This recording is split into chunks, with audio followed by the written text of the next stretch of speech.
Option as a attendee लगे हुए हैं ना। सर अभी नहीं होगा। हमने भाई मैम कोई मैसेज डाल दिया है। देखो ऐसा है ना कि हम लोग जो बातें कर रहे हैं वो भी ब्रॉडकास्ट हो रही है, तो अभी हॉल एच खुला नहीं गया है। हाँ ये सर। हाँ तो अभी अटेंडीज होंगे भी अगर, तो they probably would not be visible to us and we will not be visible to them. There will be a long queue. Don't worry. We will have a full hall. Navendu can ask for payment also.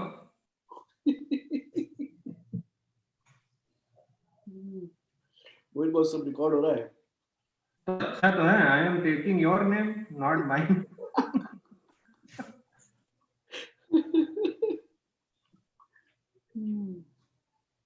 Boss मैंने पहुंचा दिया फिर से सबके पास।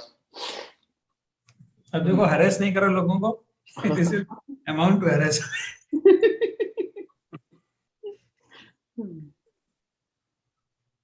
लोग human rights violation act में चले जाएंगे अगर ज्यादा इनवाइट करोगे, क्योंकि तुम्हारे मैसेज मुझे ही मिल रहे हैं।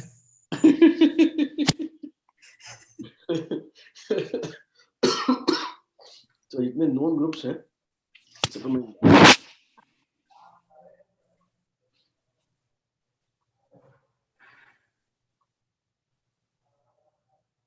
डॉक्टर राजीव नाथ को डाल दिया। Let's see.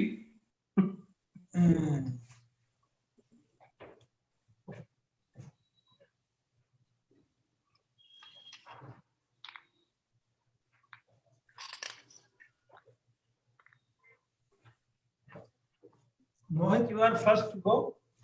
Yes. Then Navendu. Yes sir. Then myself. Then Vishal. Then Manish. Then Madhuri Dixit. Yes. It is 8:53 at this clock hour. Yes sir. So 8:53 के हिसाब से we have 7 minutes to go. Anybody wants to say anything? Anybody wants to synchronize anything? I think there would be many points would be common for all of us, and we all will be mentioning them. But then doesn't matter. It makes the talk complete at least. One thing I would like to emphasize, as I told Manish yesterday, that if anybody is crossing the time limit, one of the participants will give a phone call. If our phone call comes, that means we have reached our time limit. See, what I would suggest is that keep a stopwatch on when you are giving your talk on your mobile. That will and keep it in front of your laptop so that you are very well aware that how much time you are taking. And that will, because all of us would be having some video at the end, right? Yes. Yes. So that we don't have to cut off the video. So let's see. Topical में ज्यादा कुछ इतना बोलना नहीं है, सबको मालूम है लगभग सब कुछ। We just have to elaborate on specific points. तो उसको शॉर्ट करके वीडियो को जरूर दिखाना है जिससे कि एविडेंस दिखे कि yes this is possible. Otherwise most of the time people have some kind of disbelief apart from fake को तो सब लोग एक्सेप्ट कर लेते हैं, बाकी में सबको लगता है कि ये डाइसी सी बात हो रही है। बॉस विशाल। हाँ जी विशाल। अरे good morning boss. Good morning boss. Good boss. हाँ कैसे हैं? अरे हम कह रहे थे बॉस कि अगर वीडियो ना भी चलाएं तो चलेगा ना? हाँ क्यों नहीं। 7-8 मिनट का है तो हम सोच रहे हैं कि हम 4 स्लाइड बना के दिखा लेंगे। It's a choice actually. ट्राइबी में तुम ये कर सकते हो, थोड़ा उसके स्टेप बढ़ा लो, but let there be a video. Video इसलिए नहीं है, हम उस मैसेज को कन्वे करना चाहते हैं कि साथ लोग क्यों नहीं करते हैं और क्यों करना चाहिए, क्योंकि जो वीडियो है वो स्टेप्स दिखाएगा जो कि ट्राइबी के यूजुअल सबको पता ही होता है। हाँ exactly. Even my SICS would be as simple as a normal SICS, but just चलो इट्स अ चॉइस। क्या वो दिखाएंगे ज्यादा अच्छा रहेगा। एटलीस्ट इनिशियल स्टेप दिखा दीजिए। It says live on custom live streaming service. Are we live?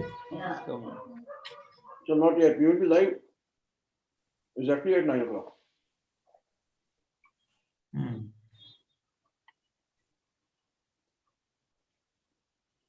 In any case, keep a stopwatch running on your mobile when you start.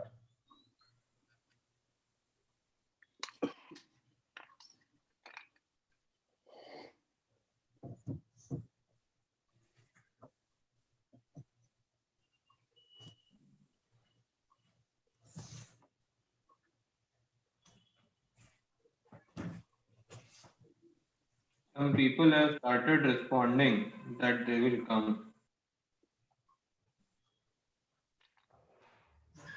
मोहित बहुत कुछ जलवे हैं यहाँ तो साला कोई रिप्लाई भी नहीं कर रहा कि मैं आऊंगा तुम नेता हो ना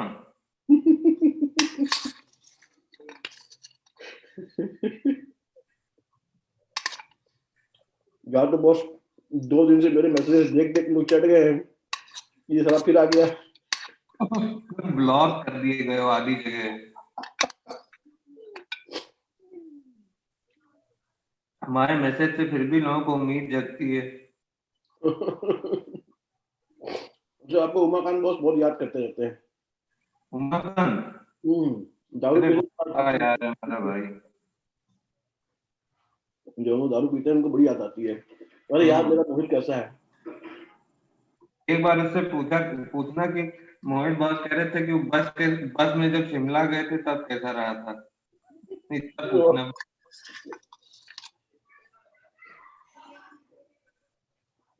हम और उमाकांत चंडीगढ़ पीजीआई एग्जाम के बाद में शिमला चले गए थे सुबह 3 बजे अच्छा घूमने जेब में पैसा नहीं चले शिमला घूमने सुबह 3 बजे कौन सा घूमना होता है अरे वो बस जाती थी सर 3 बजे जाती थी तो 7-8 बजे पहुंचते थे तो बस रात में 12 बजे रिजल्ट आता है उसका 12 बजे रिजल्ट आने के बाद आदमी मायूस हो जाता है फिर करें तो क्या करें सही बात है अभी एक कॉन्फ्रेंस में हम 9 से 10 यहीं पे रहना किसी को आने मत देना जो आए उसे पूछना डिस्टर्बेंस ना हो तो उसको आवाज पाने ये 2 मिनट रह गए अलर्ट हो जाओ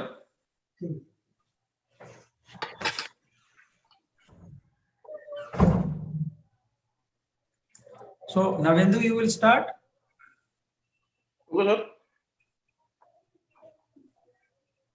ये देखो इनको ये कॉन्फ्रेंस के पहले ब्रेकफास्ट भी कर रहे हैं जैसा कि होना चाहिए ये पूरे माहौल में है इन्होंने टिकट भी कराई दिल्ली की और ये दिल्ली में ही बैठ के ले रहे टॉप अरे हम दो लिंक से वो करेंगे मतलब मोबाइल और डेस्कटॉप दोनों तो हमारे दोनों एक्सेप्ट कर लीजिएगा नहीं वो तो आपके वो बताएंगे ना जो यहाँ पे बैक एंड होंगे तुम्हारा मैसेज पहुंच ही गया होगा उन तक भैया 1 मिनट लेफ्ट अब हम स्टॉप क्लॉक लगा ले रहे हैं अपनी नहीं अभी क्यों लगा ले रहे हो अभी तो नवेंदु विल स्पीक अरे मतलब हम ऑन नहीं करेंगे लेकिन इसको चालू कर लें हाँ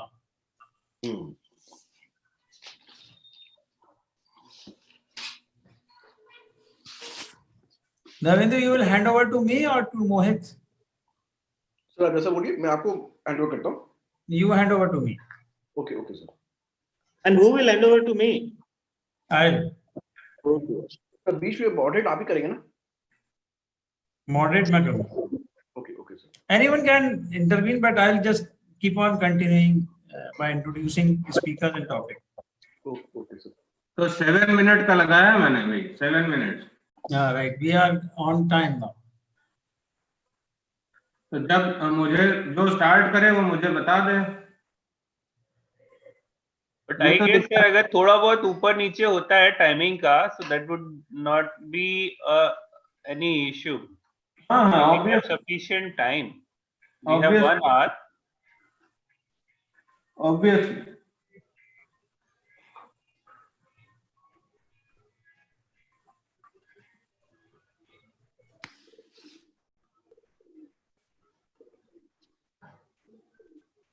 So it is 9 o'clock. Should we? बताओ क्या करना है संजीव सर आपके ऑडियंस वाले में शो कर रहा है No, not yet. नहीं यहाँ अभी बीच में 2-3 अटेंडीज दिखाई 2 या 3 का फिगर कुछ आया था अंदर अदर मोमेंट वो फिर से 0 हो गया 9 पार्टिसिपेंट जो कर रहा है तो पैनलिस्ट है नहीं तो 9 लोग हैं ना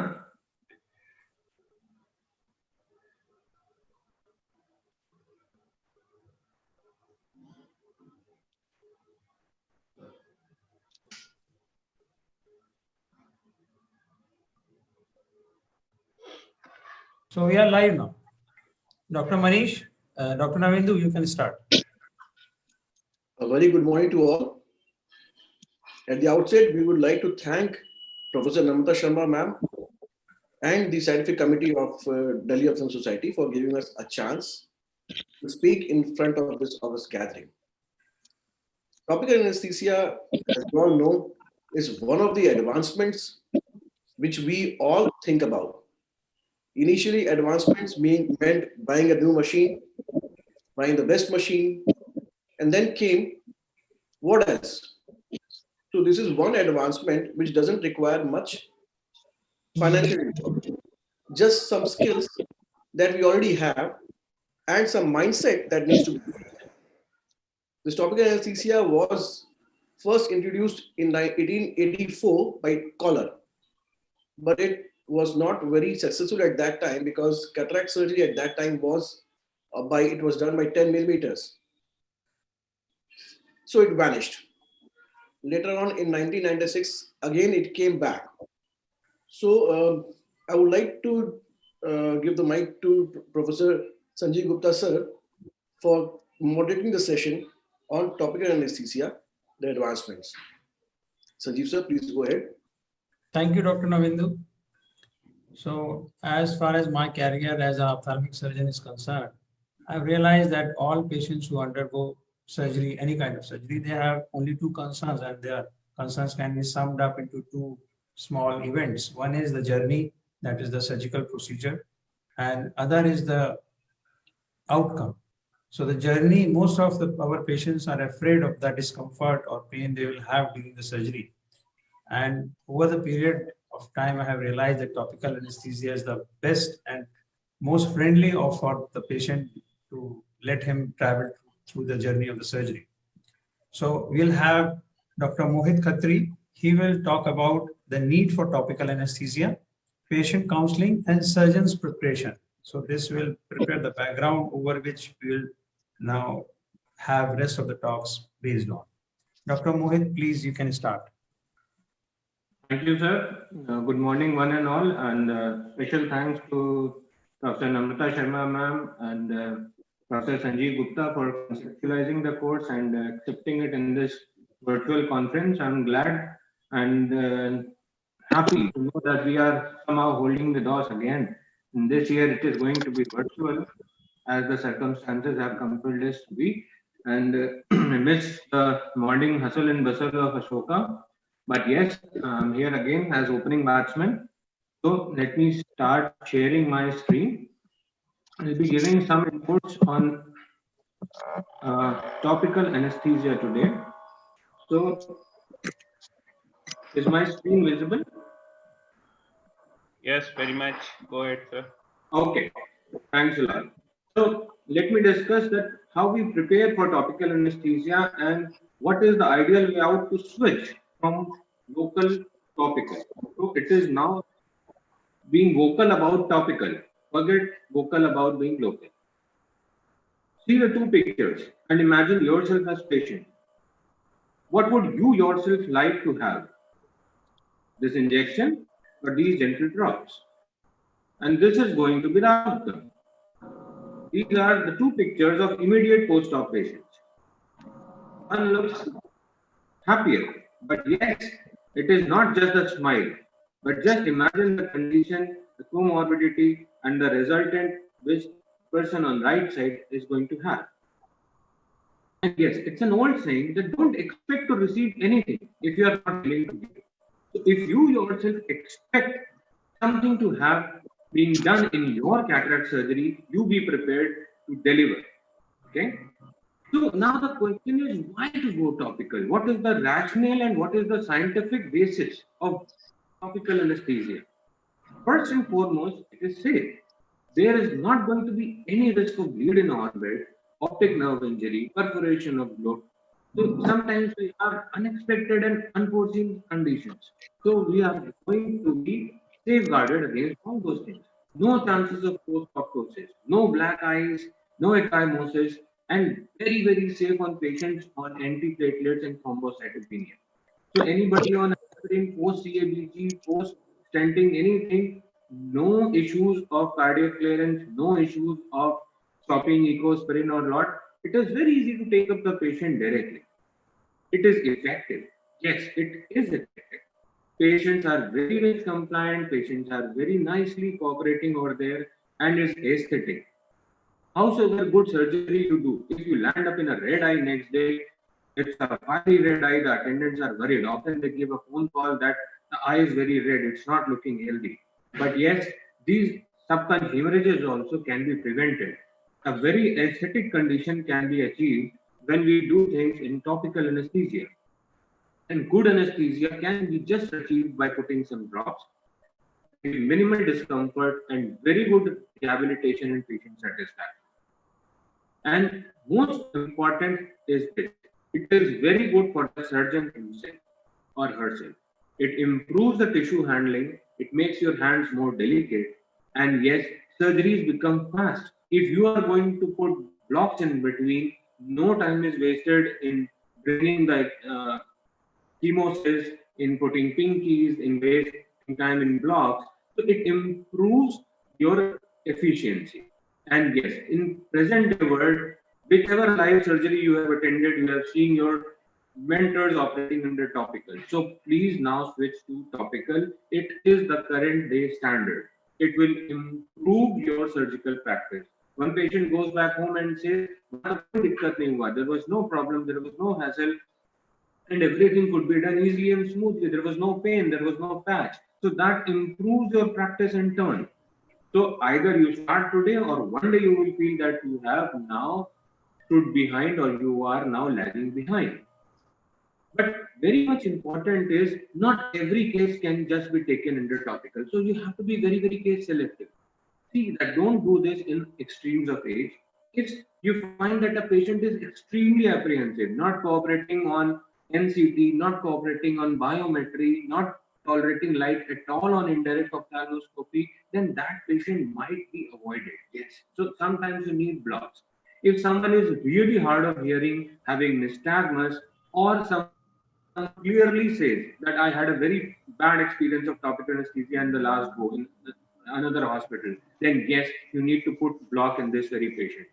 If you are rigid on sitting superiorly, then if the patient is having very deep set eye and a small eye, then this is going to be very messy out there. So you can avoid and give a good block and then do the surgery.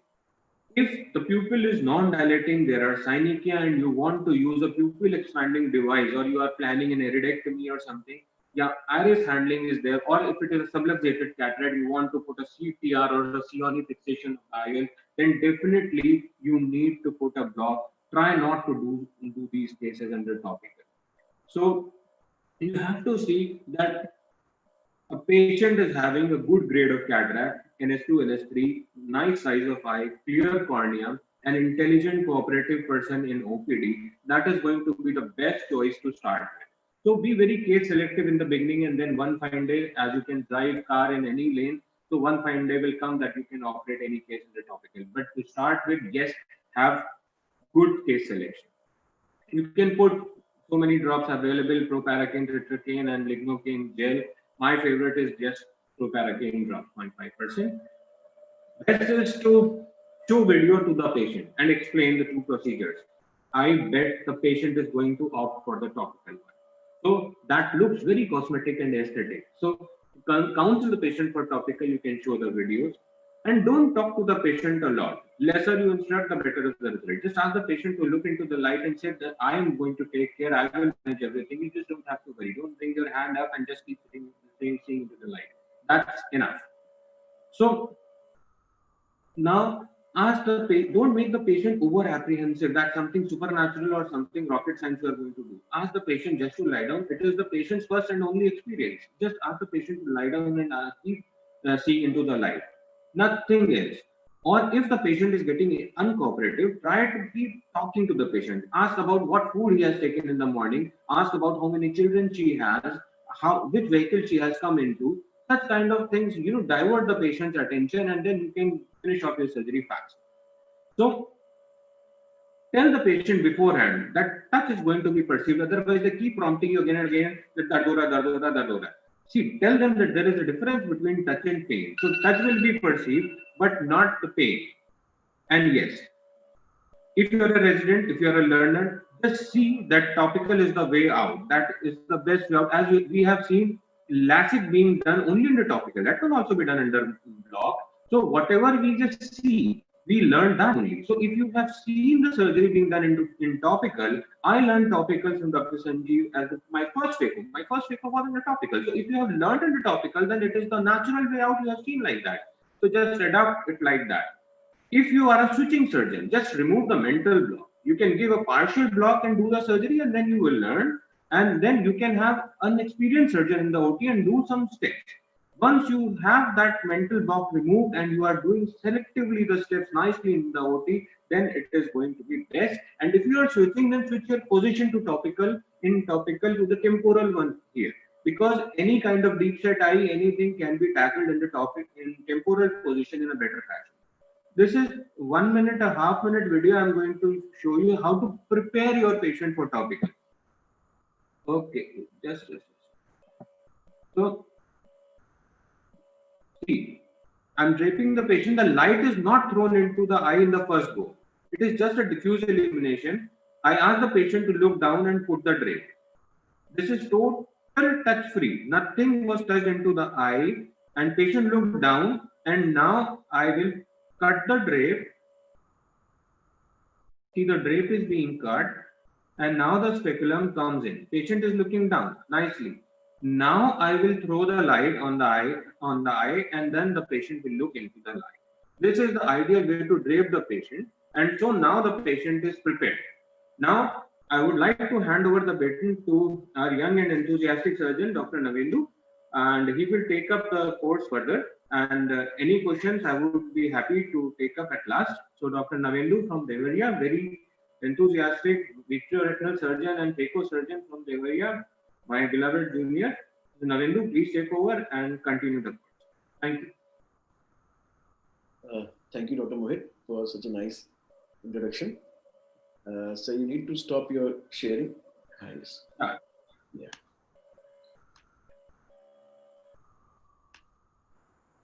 At the outset, I would like to thank Namita ma'am and Sanjeev sir. Why Sanjeev? Because he is the one driving force which helped all of us sitting here to start surgery in the topical. It was 2-3 years down the lane when I started, 2-3 years from my starting of practice. Am I audible? Yes, Navendu, carry on. Screen is, my presentation is there, right? Okay, so now I start. So Sanjeev sir, he used to ask me whether you have started doing phaco on the topical or not. And I always used to say, no sir, not yet. And then he gave me that confidence to start surgery on the topical. And then came the first case, which I'll be showing the video of how I complicated that case and then managed it. So my topic is phacoemulsification, switching from local to topical anesthesia. So now what the questions they arise when you start thinking about topical anesthesia are: what are the advantages over block? Do I feel the need? There's a mental block that needs to be overcome. What is the learning curve? The hurdles faced and their management, and learning to cope up with the anxiety of the patients. So finally, I want to be a happy doctor treating a happy patient. These are the questions that we'll be answering in this presentation. So advantages of topical anesthesia. The risk of local anesthesia is the advantage of a topical anesthesia. The risks associated with needle injections are posterior positive pressure, iris prolapse, choroidal hemorrhage, retinal detachment, postoperative diplopia, retroverbal hemorrhage, optic nerve injury, and misdirection of anesthesia into the subarachnoid space or even an artery. So these are the complications that are associated with needle injections, which are not there if we are using a topical anesthesia. So what is the advantage of topical anesthesia? It is advantage because there is increasingly high expectations of the patients, immediate results without pain, without downtime, and even without sutures. Advantage of keeping the cornea wet, very well lubricated. From a patient's perspective, visual recovery is rapid, eliminating the need for a patch after surgery. An early application of eye drops post-operatively that help prevent complications and improve the surgical outcome. So these are the topic advantages of topical anesthesia, which have already been told by Dr. Mohit Khatri sir. So now, do I feel the need? Why do I feel the need? Is it because of the peer pressure or the patient's demand, or I need to upgrade? So because of this comes the first case when you start doing topical anesthesia phaco. So if I have a mental block, how to overcome that? The mental block can be overcome by discussing with the colleagues who are doing topical phaco, like I had my sir, Professor Saneesh Gupta sir, who helped me in starting doing phaco topical anesthesia. I discussed with him what are the agents that can be used, what are the steps in which I need to be more cautious, and then I started watching videos. The videos are very well available on net. And then I attended OT of surgeons who are proficient in topical phaco, like Sanjeev sir and other seniors who are doing phaco and topical anesthesia. And that gave me confidence to start my first case. So how to choose the first case? He should be a very cooperative patient. And he or she should be willing for topical phaco, and the other eye has not been operated under block. Because if he had an experience under block in the other eye, then he can compare, and that comparison could be detrimental sometimes in the OT. And the patient, he has cooperated well during A-scan examination. The office squeezers are to be avoided. The nuclear grade should not be too soft or very too hard. The OT list should not be very long, because if you get a complication in the initial topical phaco, then the rest of the OT, it becomes a problem for you. The surgeon should be at ease. As Mohit was said, you should start with dim illumination. You should supplement whenever required. And you should treat both the eyes with topical paraffin drops, so that the patient is a cooperative one. Now coming to the learning curve. Initially, we have well-selected patients. We do topical phaco and the results are good. But suddenly we encounter one patient who we have presumed as a cooperative one, but he lands up with a complication. And this shatters our confidence. And we are back to blocks. Now again, this planning starts. You think about the advantages of topical anesthesia that you have seen in the previous patients, and you again start planning from zero. But this time you are a bit more experienced, and slowly and steadily you win the race. That is, now I can operate. I operate pseudoexfoliation. I operate in all the complicated cases, grade 4, grade 5, in high hypermetropes, high myopes, whatever it be, I operate under topical anesthesia. That requires a learning curve. What are the hurdles faced? Hurdles that are faced. What should be the method of topical anesthesia, whether it is lidocaine jelly or it is intracameral lidocaine? I personally feel intracameral lidocaine is better. I have used both, initial lidocaine jelly, but now I do all the cases under intracameral lidocaine. The most important step is CCC, because you're not handling you're not holding the eye at that time. Once CCC is done, you can use the other instrument to stabilize the eye. A cooperative patient sometimes becomes really uncooperative. Then the vocal local is required when you speak to the patient and make him more cooperative. Whether you patch or don't patch is your own thing. I don't patch any of the patients, and I start instilling eye drops immediately in the post-op. The steps in phaco that require special attention are disinfection. If you put povidone iodine and your surface is not anesthetized, the patient might be uncooperative. Insertion of eye speculum. The microscope light should be dim initially. Corneal incision, because it takes care of the corneal nerve endings, so it is easy. Starting phacoemulsification, if the flow is very high, there is sudden deepening of the anterior chamber, and then the zonules are stretched and the patient might have a blink. And during IOL insertion also. So I'll be showing you a video that I'll show you at the end. The learning to cope up with the anxiety of the patient is important. The surgical outcome depends on the patient's cooperation. Most uncooperative Ammajis become cooperative by your vocal local. Keep talking to the patient about topics not related to surgery, that is personal, family details, and keep telling the surgery is doing fine because of his or her cooperation. That helps.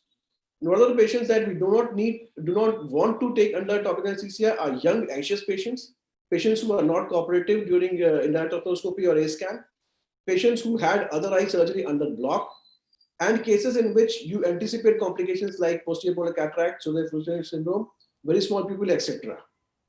And finally, the ultimate goal is a successful surgeon and a very happy patient. Now I'll be showing one.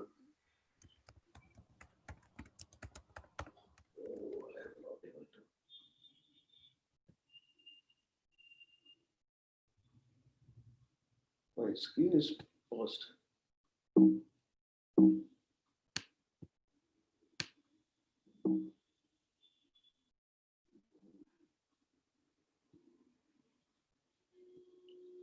I'll just show you my first, just run through it. It was the first case which I did under topical anesthesia. Welcome, Namata ma'am. Thank you. Thank you. So you can see how Right. uncomfortable this patient was. And while doing CCC, the rhexis ran away. So it was finally completed by half of it is CCC and the rest is can opener. You can make it out. And then I had to bring the nucleus in the anterior chamber. This was my first case under topical anesthesia, which went hayway. And then the figure emulsification was done in anterior chamber. And finally, the result was fine. So thank you very much for the patient hearing. And now I transfer the mic to Professor Sandeep Saxena sir for his talk.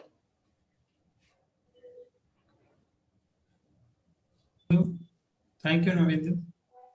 So I'm very happy that you shared your first case, and I can also see that you recorded it well, and that means that you had nice anticipation that you will be keeping this as a memory forever.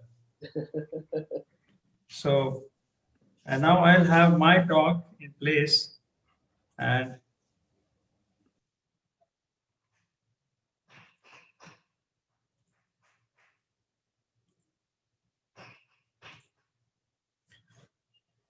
so I'll talk about manual small incision cataract surgery, which whenever I have talked on forums and personally, I find that people find it little less palatable than compared to phacoemulsification.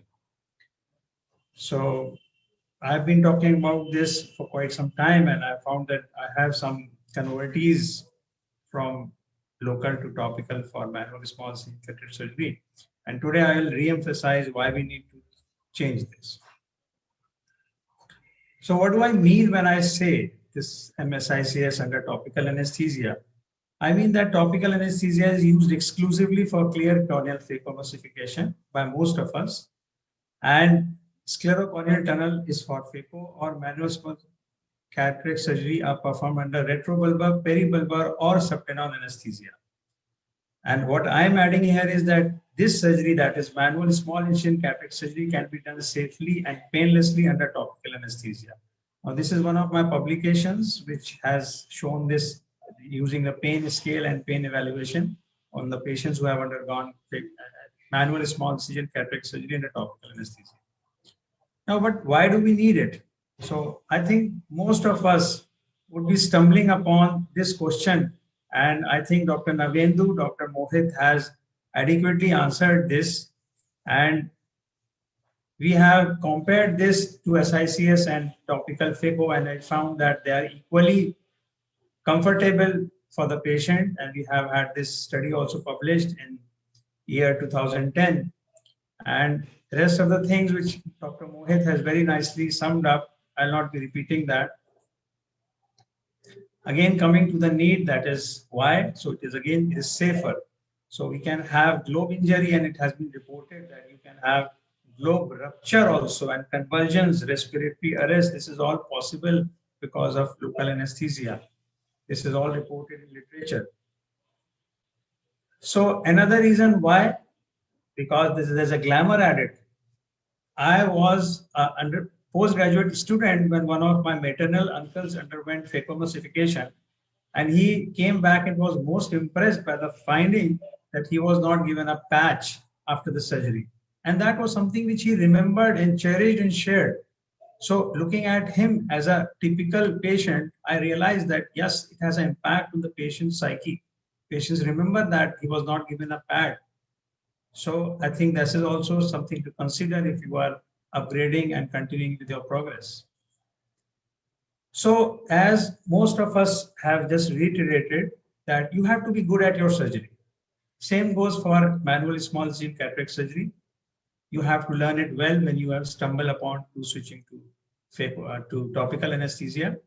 Communicate with the patient so as to divert his attention from the eye and remove that mind lock. Now, the way I go, although people have a different choice of topical anesthetic agent, but I strictly go with jelly because it has a longer retention time. Although few people prefer to wash it away, few people retain it. Minimal surface handling, although in SICS you can't avoid that because you'll have to do a conjunctival periotomy to expose the sclera. But do use intracameral lignocaine since the start. Don't use bipolar cautery, although I have again switched to that, and use a very light cautery because that is a sensation which cannot be neutralized by topical anesthesia. You can use heat cautery. Avoid IOP fluctuations, although if you have given adequate intracameral, this sensation again can be taken care of. And subconjunctival injections at the end of the surgery are something like plus minus because conjunctiva is frequently pain sensitive even at the end. So when you inflate this conjunctiva, patients do have pain. So that is something you can decide on. You can omit this because, see, we are not patching the patients so that patients can continue putting drops. Now we'll have this video, and I don't think it will be any different from any other video which you will see ever. But this is just a demonstration that this surgery can be done under topical anesthesia, and the evidences would be the subtle movements and voluntary movements done by the patient at the end of the surgery when I'm asking him to move the eye. So this is not a very different surgery. Most of us who are doing SICS would be doing the same steps. So this is all under topical anesthesia. I'm holding the limbal conjunctiva and then switching to the wound lip to have a good grip and hold of the conjunctiva.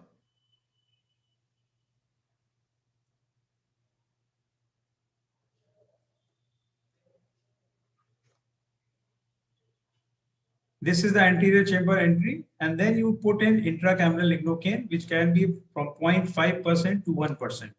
And you can make 1% using the same lignocaine 2% Xylocard solution, which is preservative free, which is preferable because we are putting something in the anterior chamber. So using a preservative free preparation is preferable. So you have Xylocard 2% available, and you dilute it 2 times by mixing 1 ml of this solution with 1 ml of balance salt solution. And you have the preparation which you can put in the anterior chamber. Extending the tunnel so as to accommodate the nucleus.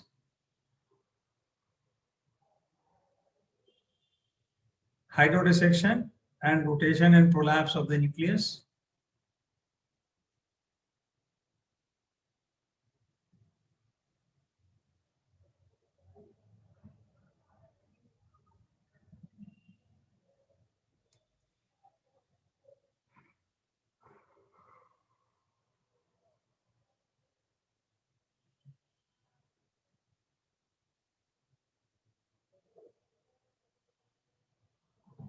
Now I use typically a fish hook. Now this is a technique propagated from Lahan Eye Hospital in Nepal, and I find it very convenient because in any other technique using wire victis or using hydro expulsion, these techniques, they tend to increase the intraocular pressure, which may cause some discomfort. So I found this to be very safe, very effective, and doesn't cause any IOP fluctuations. So I feel that this can be the preferred technique.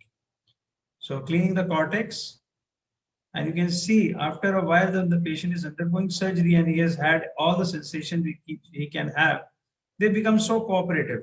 They don't cause any problem. IOL has been implanted, and this is a foldable IOL, but it has been put in without any injector. And now the patient is performing voluntary movement just to demonstrate that there is no anesthesia effect. Thank you. I think it would have convinced the audience about feasibility of this technique, anesthesia technique for this surgery. And now I will invite Dr. Vishal Katiyar, who will be presenting his views and his method of trabeculectomy under topical anesthesia. Dr. Vishal Katiyar is an associate professor at King George Medical University, Lucknow. Good morning. Good morning, Dr. Sanjeev, and good morning, everyone. I thank the organizing committee of the DOS for giving me this opportunity to speak. And I thank them even more for giving me the opportunity to speak after speakers like Dr. Sanjeev and Dr. Mohit. So they have discussed everything that has to be discussed about topical anesthesia. So my topic is, I think screen is visible to everyone? Yes. So my topic is trabeculectomy under topical anesthesia. I think the first you have to share your screen, that presentation. Your PPT is not visible yet. Just share screen and open up your PPT and select it.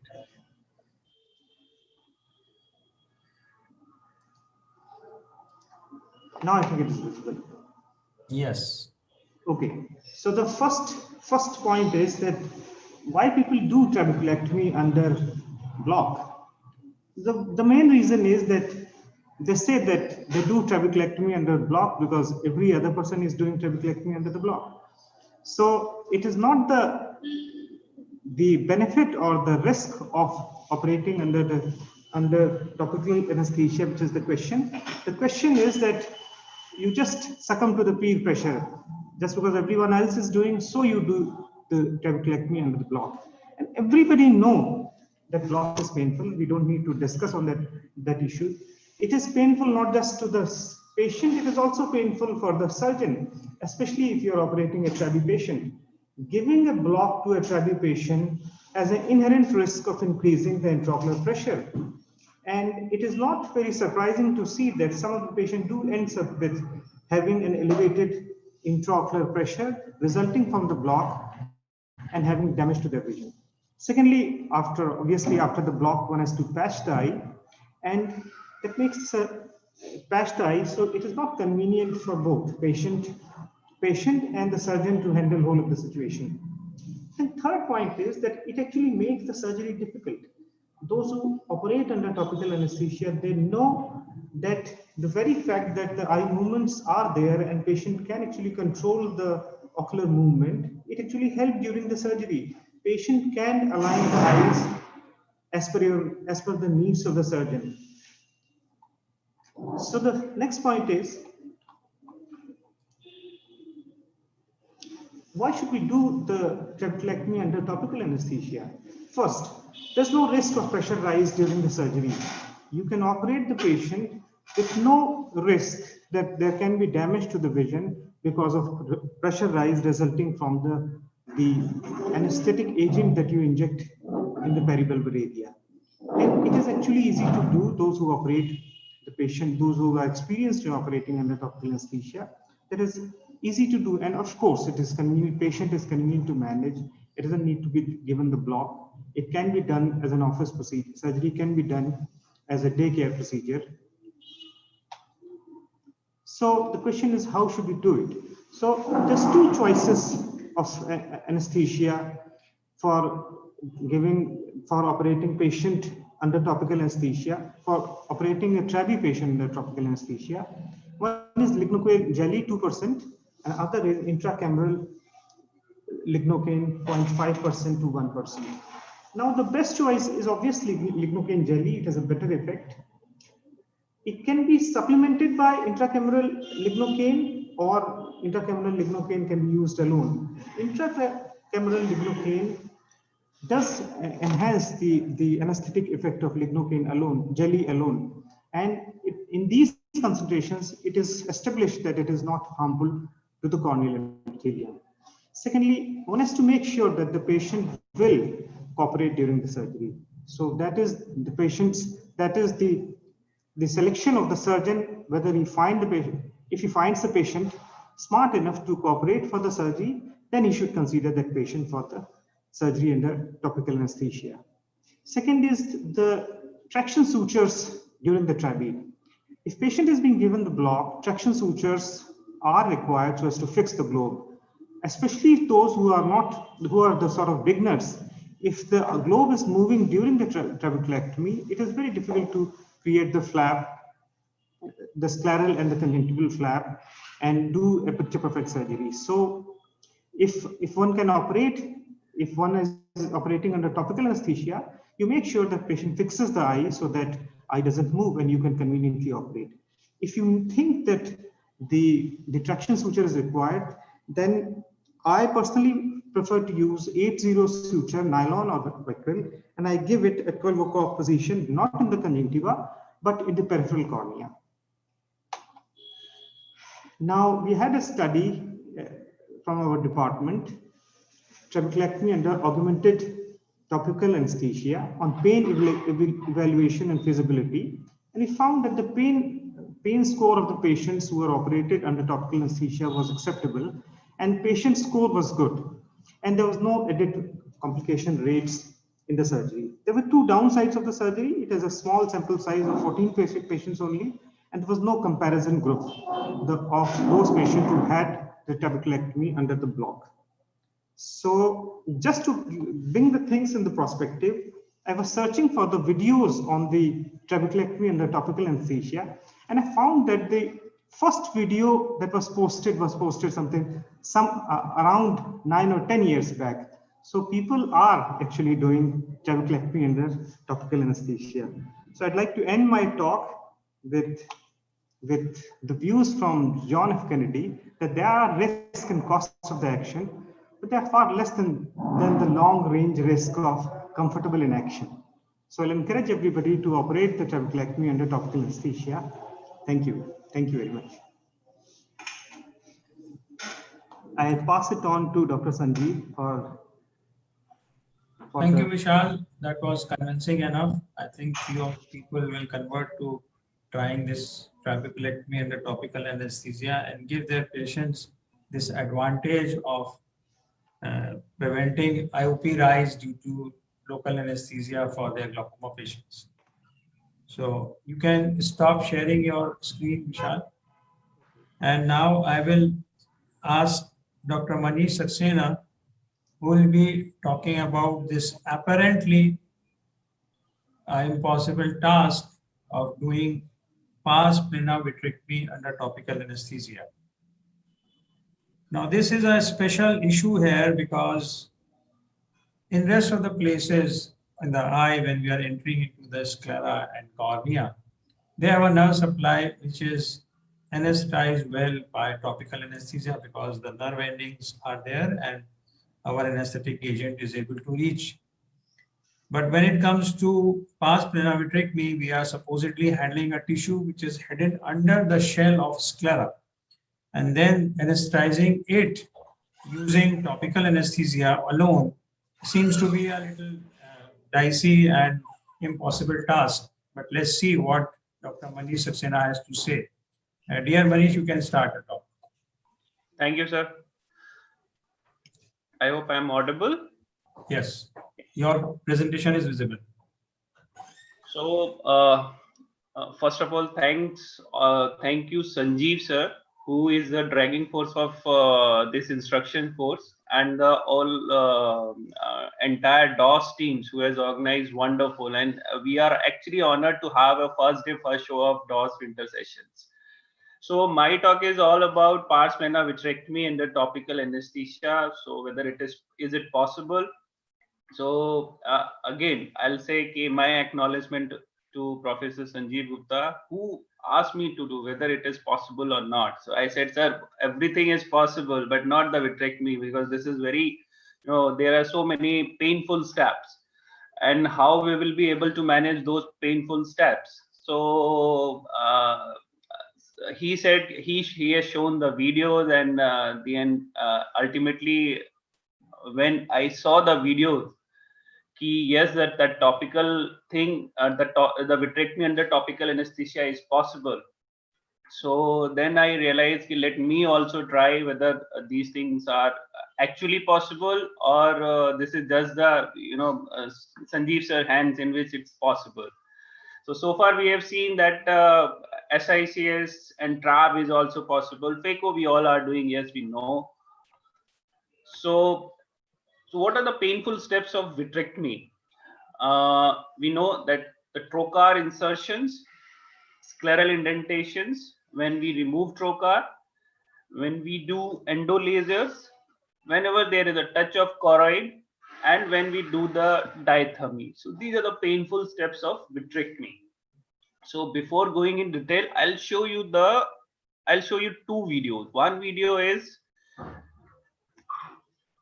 of 20 gauge vitrectomy with the contact system, and other is 23 gauge vitrectomy. So before we go for the surgery, what is the preparation? Preparation is almost the same what others are doing. So what we do is we put a lignocaine jelly in the patient's room or the waiting room 10 minutes, at least 10 to 15 minutes prior to the surgery. And whenever we drape the patients, after completion of draping, we just place the speculum and cover whole of the exposed ocular surface with 2% lignocaine jelly. But this is not just, this is just giving anesthesia to the ocular surface. We give this anesthesia should be augmented with the intracameral preservative-free lignocaine that is freely available as Oculan and any other other solutions. So, and then after putting the intracameral preservative-free lignocaine, we wait for 2 to 3 minutes, and then we start. How we start? So I'm showing you the first case, which is a 32-year-old male, which is having an intraocular cysticercosis, and removal of cyst was planned under pars plana vitrectomy with a 20 gauge vitrectomy system and a contact view system.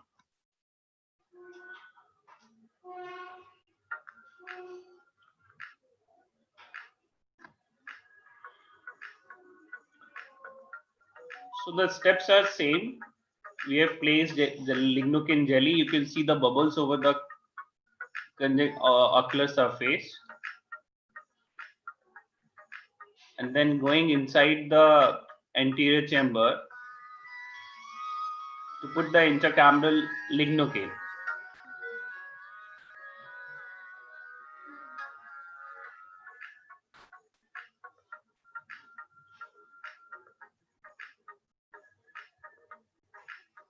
Most of these surgeries under topical anesthesia, first part is to avoid touching of iris, which is the painful step. Here, when we do sclerotomy, so what we are not opening the conjunctiva, we are going transconjunctivally. And as we place a two-step trocar insertion, same way we are going with the MVR.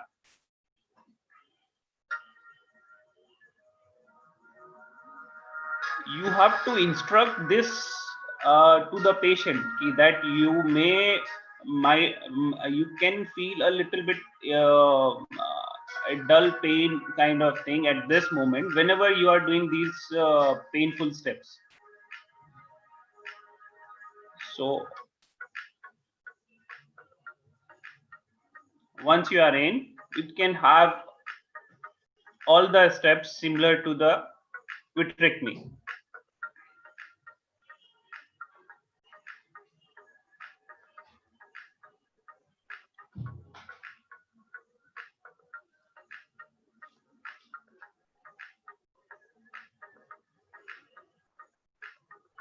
So you have to be very careful. As I said, ki other steps are touching of choroid.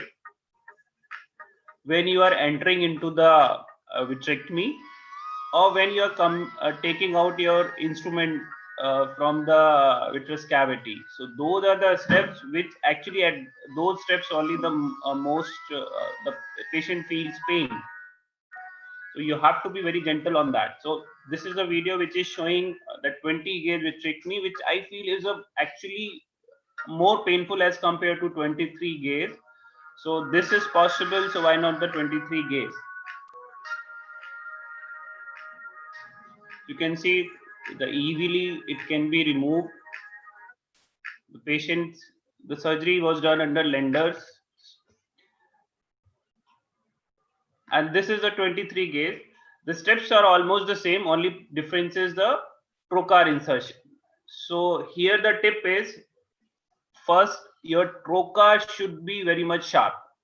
If your trocar are blunt, then you may have to struggle while going inside the vitreous cavity, and patient will definitely feel pain. If it is sharp, it's going in one kind of a stab entry, then the patient perceptions will be much better. And while putting the third trocar,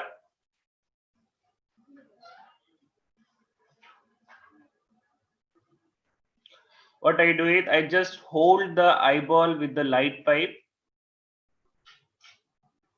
and then I put the third trocar.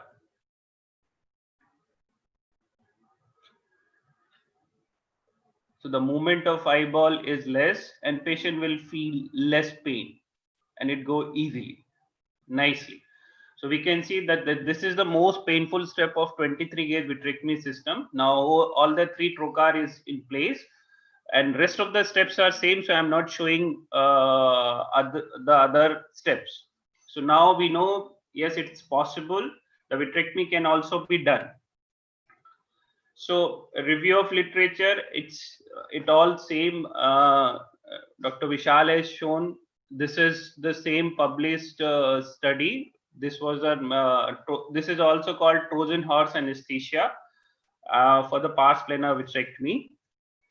And look at the indications what Dr. Sanjeev has done under topical anesthesia. PPV alone, most common indication was the media opacity, but he has done ERM removal, foreign body removal, dislocated IL, and nucleus also. So my take home message for this vitrectomy under topical anesthesia is, the first and foremost is the choosing the right patients. So we have to see whether how much patient is cooperative during your slit lamp examinations. So applanation is a very good method to check the level of cooperation of the patients. So a patient is very much comfortable while doing applanation, it doesn't blink frequently, doesn't scare of applanation, then definitely he will cooperate. And we have to do detailed slit lamp examinations to see any other comorbidities, like the patients may have some scleral issues, some inflammatory things, and we must rule by doing B-scan, we must rule out any traction of over the retina if we are operating any patient, because these tractional patients, the surgical time may be long, and we may have to do laser and all other steps also, which may not be possible under topical anesthesia. So what are the right surgery for this vitrectomy? So my take is I mostly prefer doing vitrectomy of those patients who are having just a media opacities, including vitreous hemorrhage without tractions. In vitreous hemorrhage, I don't do laser at that moment, because doing laser is a painful step for the patients, and your pain evaluation score will increase, and patient will not be cooperate for the surgery. So I generally postpone laser for the after the surgery, maybe 2-3 days or a week later. ERM removal or macular hole surgeries are good. Similarly, the silicone oil removal, actually the silicone oil removal is the surgery which I am doing frequently under topical anesthesia. I've done a number of cases, and patient's perception of patient's pain is actually they don't feel like. Only the step which is painful is the trocar insertions for this silicone oil removal, which if the patient is right, then he may not feel that. All the retinal detachment and all lengthy cases like TRD, CRD, large intraocular foreign body, rigid pupil, these are the bad cases for the surgeries.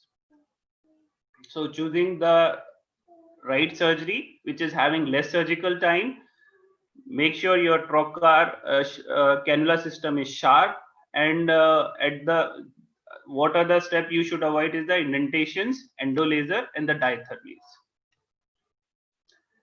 So now the question, if anybody asks, is the PPV under topical anesthesia possible? The answer is yes, it is possible. So thank you for patience hearing. Thank you, Dr. Manish. And I think you very nicely demonstrated that yes, it's possible to do fast vitrectomy under topical anesthesia. And although you have to be selective about your cases. And I will add here that I have also seen that if you inject lignocaine into the vitreous cavity, you can actually anesthetize retina also. I've had this experience in 2 of my patients, and I have published this as a case report. Although the recovery is complete when the anesthesia effect wanes off. So yes, lignocaine is a miracle drug. So now we have our next speaker, Dr. Madhuri Dikshit, and she will be talking about medial anesthesia, safer anesthesia. Over to Dr. Madhuri Dikshit. Very good morning, everyone. I think this is for the first time in DOS. Can you all hear me? Yes, ma'am, you're audible. Yeah, thank you, DOS, for giving me this opportunity. And thank you, Dr. Namrata.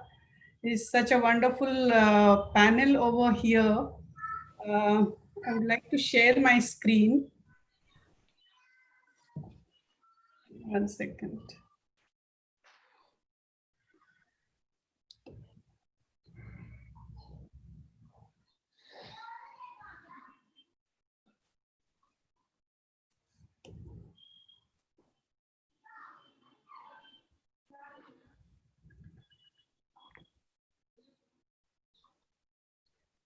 Can you all see my screen? Is it visible? No, not yet. My screen is not visible? No, not yet. Okay. You press on the share screen button. Yeah, it's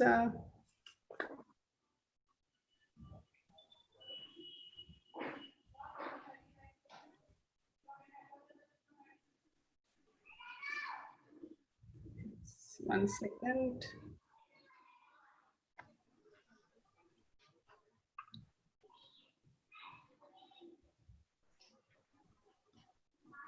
Can you see now? No, ma'am, not yet. Not as yet. Sorry for that.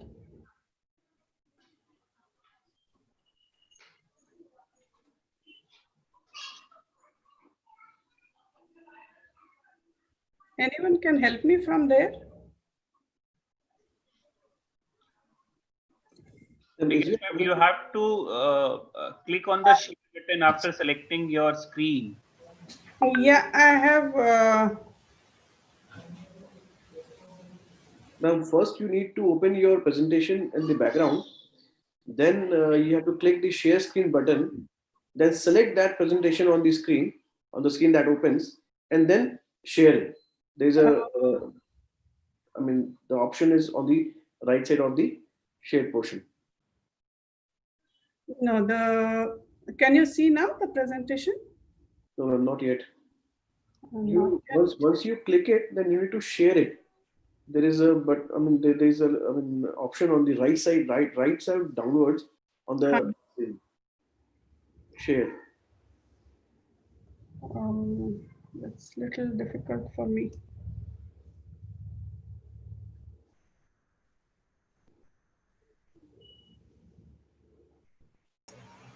When I'm going to the Zoom. Ma'am, those tiles are there. You can see No, the tiles, and on the bottom side, just take your cursor down, the bar will appear. On that bar, there is a green button which is highlighted, which is saying share screen. no, actually, I reduced my Zoom thing, na, so that's why. You will have to open your Zoom to Yeah.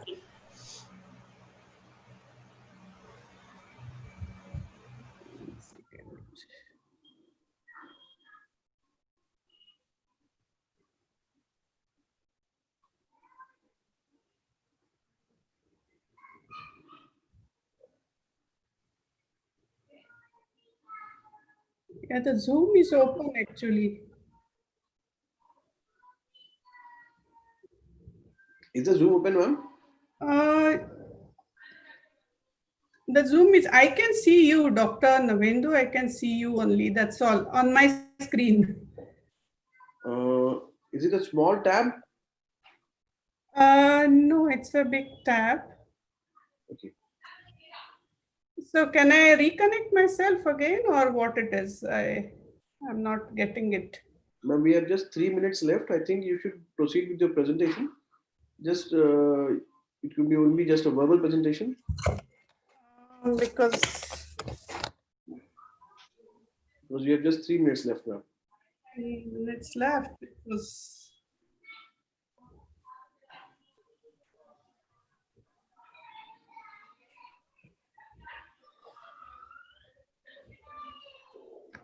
Dr. Madhuri, yeah. once you are seeing Dr. Navendu, just tap on that part. You may be getting something extra. Yeah, I'm getting now the whole panel. I can see Dr. Navendu. Now, and on your right side, there will be some tiles type of things. And on the down side, there will be participant chat, share screen, record. Yes, share then, screen. there is a share screen which is green color. Just click it. But Yes. before that, you had to open your PPT also. Okay, I'll do that.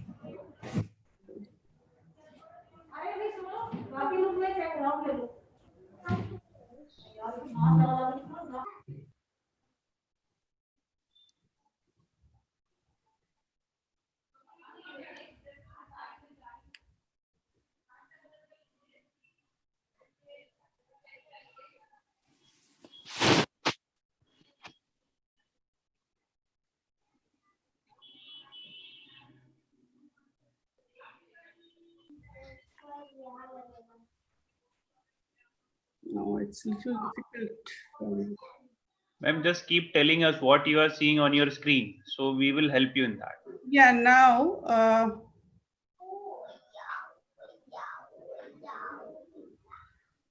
What's on your screen now, ma'am? Yeah, I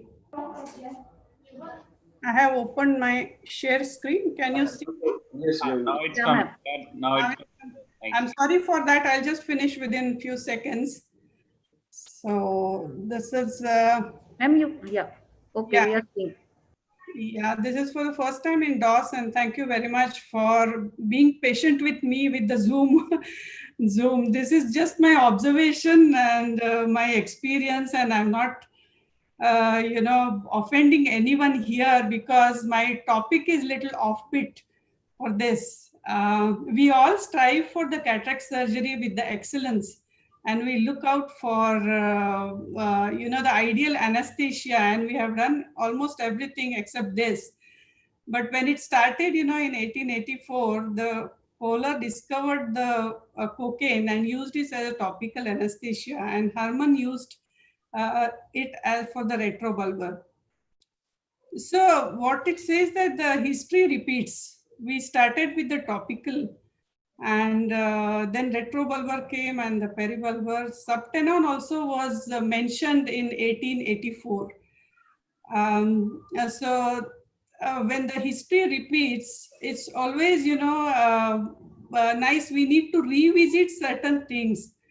And even if the topical anesthesia or the regional anesthesia we say in ophthalmology is very safe, when it comes to complications, it is really, really, serious. And sometimes I feel it's always better to be lucky than good. We have all seen this. We are all scared of the needles because We have seen the hemorrhages and optic nerve damage and brainstem things, penetrating traumas. And we all are scared of the sharp needles, and most of the complications are because of the misdirected needles. And we are striving to have the ideal site where we can give anesthesia. So because of these complications, retrobulbar almost is out. The peribulbar is still there with 2 injections for many community cases, but the subtenon and topical is the topic of today. But there is one more, single injection subcaruncle medial anesthesia is a very promising thing. It's a very interesting thing happened when we were doing the study and comparing our SICS cases with phacoemulsification.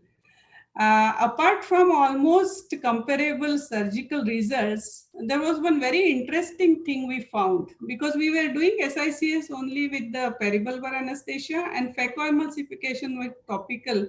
Most of the time we needed top up with subtenon and intracameral. And this is what we saw. The patients with SICS were really happy. So we further analyzed the things, and we don't like to see 2 patients sitting there, one spending from his nose and not very happy, and another is very, very happy. So we further analyzed the things and found out, even if we do the excellent surgery with the topical, sometimes the sudden jerk or the movement can lead to a lot of problems. And even the subtenons, this gives our technical excellence is interfered when we have such a chemosis, and definitely the patient doesn't like the red eye after surgery. So we went back to the history and found out what is this single injection subcaruncle medial peribulbar anesthesia, and we started using it. Now I'll let you know why I am sticking to it. Because first thing is we need to remove the phobia of the sharp needle, because anyways such sharp needles we are using even for the intravitreal injections. So with a lot of anatomical, sagittal and coronal studies and the scan, this is the safest site just on the medial side with excellent akinesia with the minimal risk, because this site is really avascular. And because we are using a sharp needle, the pain is really minimum, and it's a single prick on the medial side with the least trauma. Worst comes to worst, if we prick that, the damage is really least. And so what we did is we did almost 1,000 cases, and we analyzed the parameters of safety, learning curve, efficacy, comfort, and aesthetics. And we had a very interesting and promising results here. And always, the balance tilted to the medial side according to the comfort of patient and comfort of surgeon also. So changing times, we need to change with times, but with your experience, if we add to that, I think we come out with the excellence. For a patient, we need a minimum pain and pleasant experience. And for the surgeon, we need minimum complications and really a short learning curve. So I conclude by saying single injection subcaruncle medial peribulbar anesthesia is a simple, safer, and efficient technique with overall pleasant experience to both surgeon and patient. The middle path is always a way to wisdom. Thank you very much. And the striving to look forward for the ideal anesthesia. Thank you very much.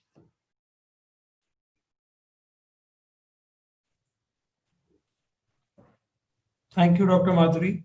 And I think your presentation added a little fairness to the overall session so that we could see all the facets of anesthesia for ophthalmology. And with this, I think we don't have any time, but still, if there are any queries, if the panel allows, we can take it up. Yes, Dr. Navendu. Dr. Navendu, Yes, ma'am. I want to add something. This is regarding Dr. Mohit's presentation. In the Dr. Mohit's presentation, it was said that if the patient is on aspirin, then block cannot be put. So as an anesthetist, first of all, I listened anesthesia word so for 1 hour by the surgeon. That is also a very nice thing. I am sitting in my OT and I want to say, Dr. Mohit, that aspirin should not be stopped for any type of eye blocks. Okay. So saying that topical is good if the aspirin is on.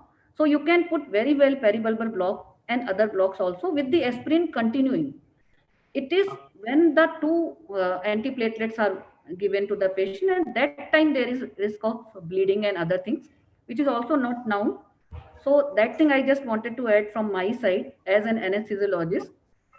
Yes, you should not worry. Any ophthalmologist should not be worried about giving aspirin for anything. So for cardiac patient, aspirin should be continued, but the other antiplatelet you can stop or you can continue depending upon the patient's parameters. That is good. Very much informative and very encouraging also. Yeah. We give blocks with the clopidogrel also. So it is very much there in the literature, but you have to tell your patient that chances of bleeding may be increased in 2 to 5% of patients. But if the cardiac complications are to be reduced, then if the patient is having cardiac disease with the recent onset stent, then 2 antiplatelets are necessary. At that time, you can use topical and Subtenon very well. So in those cases, topical is very good for all the cases. Thank you. I had an orbital bleed in some patient having liver dysfunction and some bad quality of platelets, what they say, some physiological changes with the platelet. The platelet count was good, but some gastrophysician referred the patient for cataract surgery. It was a hard cataract and platelet count was good. Even platelets were transfused a few days back. And the patient was operated under block, and in the evening only we saw a big retrovulvar hemorrhage, and then there was a big emergency because nobody was then even interested in operating, but because a bad experience they had the same day. Yeah. So everybody was scared to drain that bleed again. Patient was referred to higher center and somehow. Yeah, many times seeing the platelet count is not enough because the function of platelets are. So these are the risky things. You will get this type of patients here and there once in an year. Just sharing an experience that the gastrophysician gave a clearance that the count is nice and patient is stable, the liver parameters are good, go ahead with surgery, and we gave a block to the patient and we landed up. There is a difference between the consultation and the surgeon who is doing the surgery. So, and the second thing has been well taken up that injection anesthesia is safer in most of our patients, and still if we can switch to topical anesthesia, topical is good, very good. Yes. So any other questions we have? So this is one question. Yes, please. Will you patch the patient after manual SICS under topical anesthesia? Yes, that's a very relevant question here, and I will answer that. See, when we are operating the topical anesthesia for SICS, and because we are handling the conjunctiva, so patient may have some kind of oozing which will continue for a while, although theoretically it should be something like 4 to 6 minutes for coagulation and bleeding time, but surgery will extend more than that and we can expect that bleeding would stop. But I have seen that there's some kind of staining of the tears with the blood. It alarms the patient because when they wipe off the tear or anything coming from the eye, and they are alarmed that blood aa raha hai sahab, khoon aa raha hai. So that makes me patch the eye for a while. So I put a patch for about maybe 10-20 minutes when the patient is going out. And for topical phaco, when I'm doing clear cornea, there's absolutely no patch, and I give the patients dark glasses right from the OT after putting in topical drops. So yes, you can send the patient home without a patch, but keep patch for maybe 10 minutes so that any oozing, any blood stained tears, they are taken care of. Thank you. Thank you, sir. One small issue I would like to emphasize that when we do SICs under topical, then the technique of nuclear delivery is important. Many of us are used to doing this visco expression, but that inflates the eye a lot. Lot of visco just pours in, and then patient becomes uncooperative at the very wrong time. So I prefer sandwich technique. Fish hook is very good. So I would just give a message that if somebody is starting SICs under topical, then a fish hook or a sandwich technique would be better, and visco expression might be tricky. Right, very correct. I have mentioned that in my talk also. Yeah. Dr. Sanjeev, I have one question for you. Yes, please. Because I just spoke about the medial anesthesia, I would like to know your views on that. Madam, I don't use this medial anesthesia, although when I was resident, I did learn about that we can give anesthesia through caruncle also. And traditionally, we have been using peribulbar as a student, and when I started, I also used retrobulbar because at that moment, peribulbar was just starting and taking some speed. But so I've been used to retrobulbar, peribulbar, and then when I switched to topical anesthesia, I really don't use any injection anesthesia for neither SICS, neither phaco, nor trabeculectomy, neither my vitrectomies, although vitrectomy few patients will require. The rest of the surgery I use peripheral. But I can see that you have a point to make that this can be a technique. Yes. This is amazing. We have been using now, we have even stopped for phaco, the topical anesthesia, and we are doing the just single prick of medial 5 ml of anesthetic, and patient is comfortable and you yourself are so relaxed and comfortable. There are no movements, including any reflexes from the patients. Plus the chemosis is quite a bit with the subtenance, and with the topical, the dryness and haziness. Sometimes the visibility is little hampered when we use topical. This is what I realized. So I think we can try this. This is amazing. We have been doing it for thousands of cases now, with excellent experience with the for the patients as well as for all the residents and doctors. They are very calm and quiet, comfortable. They are not at all stressed out during any kind of procedure. You don't have to choose your patient. Just a small prick. Anyways, we are doing intravitreal with such a small needle. So we need not worry about the sharpness. And in fact, the sharpness, gives a less pain. The blunt the cannula, more is the pain. So I'm excited about this because I was doing topical subtenance, parabulbar, but I'm really excited about this new technique. Your confidence and your conviction is infective, and I think this would really convince people to try this out.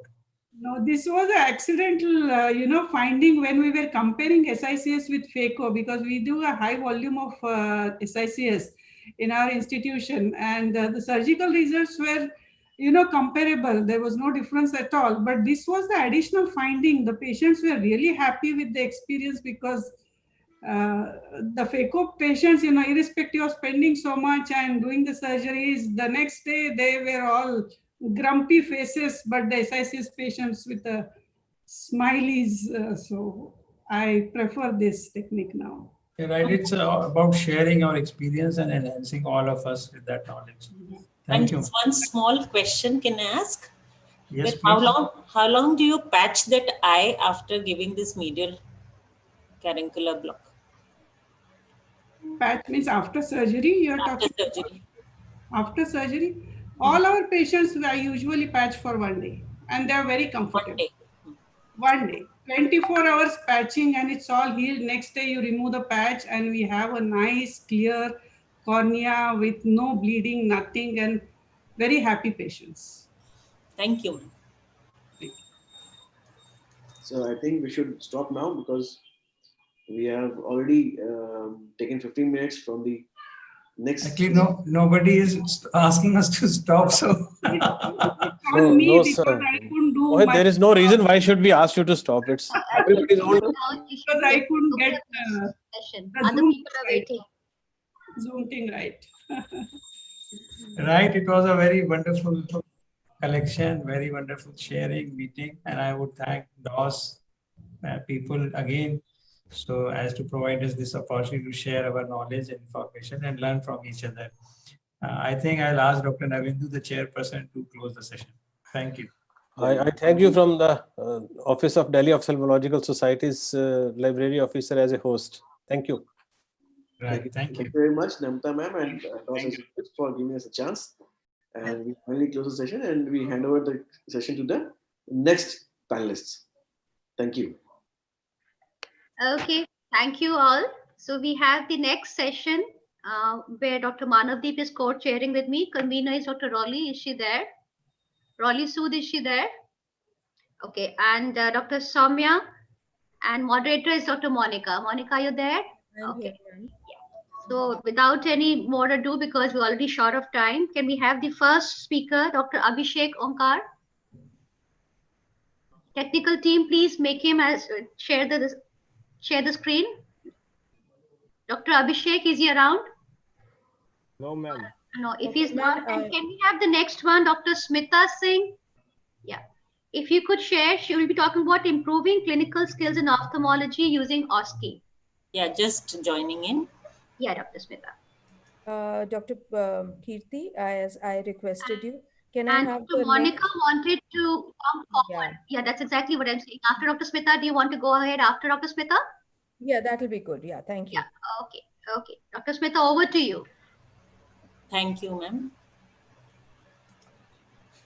Is it visible and I'm audible? Yeah, it's visible as well as audible. Please carry on. So a very good morning to everyone. I'm speaking from Sevagram. So I'm sitting without sweaters. I can see all of you with nice sweaters. So it must be pretty cold there. Freezing here. And Rolly is looking very nice with that background. Oh, yeah. Helps me get into that summery mood. Though it's freezing here, like ma'am said. We are having a very, very unexpected, cold, wintry December this time. Doesn't matter, you know, whenever it becomes very freezing, I feel some glaciers are reforming. So maybe we'll have water for one more year. So let's actually say, yeah, this is also part of climate change they are saying now. If the glaciers reform, we'll have it. So please carry on, Dr. Smita. Yeah.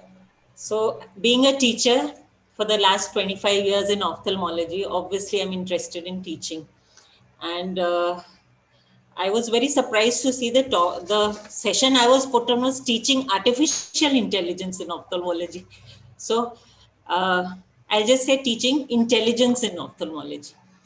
So I'm going to talk about improving clinical skills in ophthalmology using objective structure clinical examination. So basically everyone should introspect as teachers that what are expectations from medical graduates who has just passed MBBS or just passed an MS or a diploma ophthalmology. So when we just think back, what we do is that we focus more on the results rather than the content. We say, tumko ye bhi nahi aata, tumko wo bhi nahi aata, you don't know how to take BP. We keep saying these many things. But when we expect them to solve clinical problems, we expect them to communicate effectively, perform all procedures properly, make appropriate clinical decisions, that they should work in a team and they should be very professional.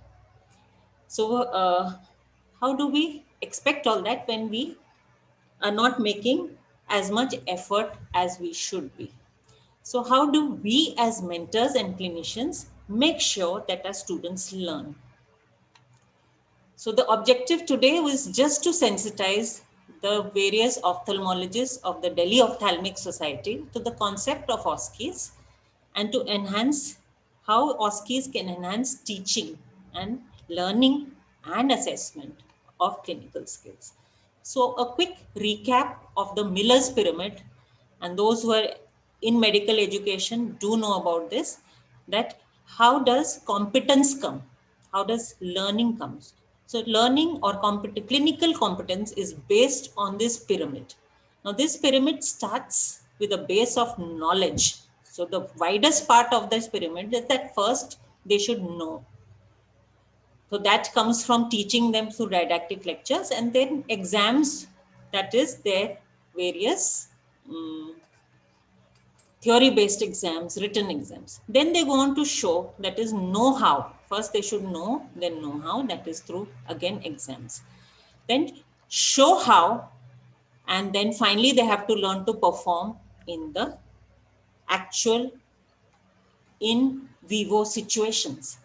So in vitro, we have practical long case, short case, and OSCE is also a good tool for that. The in vivo, which is better, is going to be mini CX, workplace assessment, and direct observation of procedural skills. So what does OSCE stand for? So it stands for objective because it uses a checklist, structured because trainee sees the same problem and performs the same task, all of them do the same thing in the same time frame. So all of them are given this common task, and it's a clinical task to do. So it is clinical. So they are representative of what are the must-know skills for clinical evaluation. The student rotates around a number of stations, which may be 10 to 20 or less, depending on what you want, and they are giving checklists. The examiner has a checklist on it, and then the student keeps moving from one station to the other. So basically, the goal is to improve the eye health in the population by better ophthalmic clinical skills transfer. So I did a little project just to learn what the student's perspective and what the teacher's perspective is. And I developed various OSCEs to help the students acquire basic ophthalmic procedural practical skills. For example, visual taking. PGs were used as the simulated patient. So after a proper ethics committee approval, we had 7 to 8 stations, and 7 out of the 8 were with a PG sitting on it as a simulated patient, and the 8th was a dummy who was used for putting eye drops on. So we performed 2 OSCEs examination, OSCE 1 and OSCE 2, and then we compared the scores obtained by them. So these were very common skills like visual acuity evaluation, color vision examination, pupil motility, anterior chamber depth assessment, and what are just must know for a MBBS student. These are, I'm just sharing some of the checklists for the stations. So each skill was broken up into various components, and believe me, it was very hard work when the first time I did it, but it has become very easy to do it on the follow-up because the first time always takes much more input. And what did we see?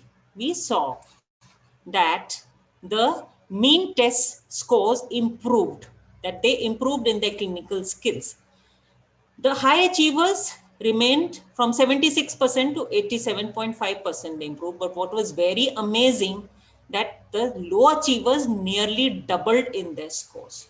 So this proved to be a better test, better way of teaching clinical skills and testing skills for the low achievers who could learn. We don't have much in our system for low achievers. This proved to be good. Then after taking feedback, most of them, that is 80 to 85% of them, were saying, yes, we do need this change.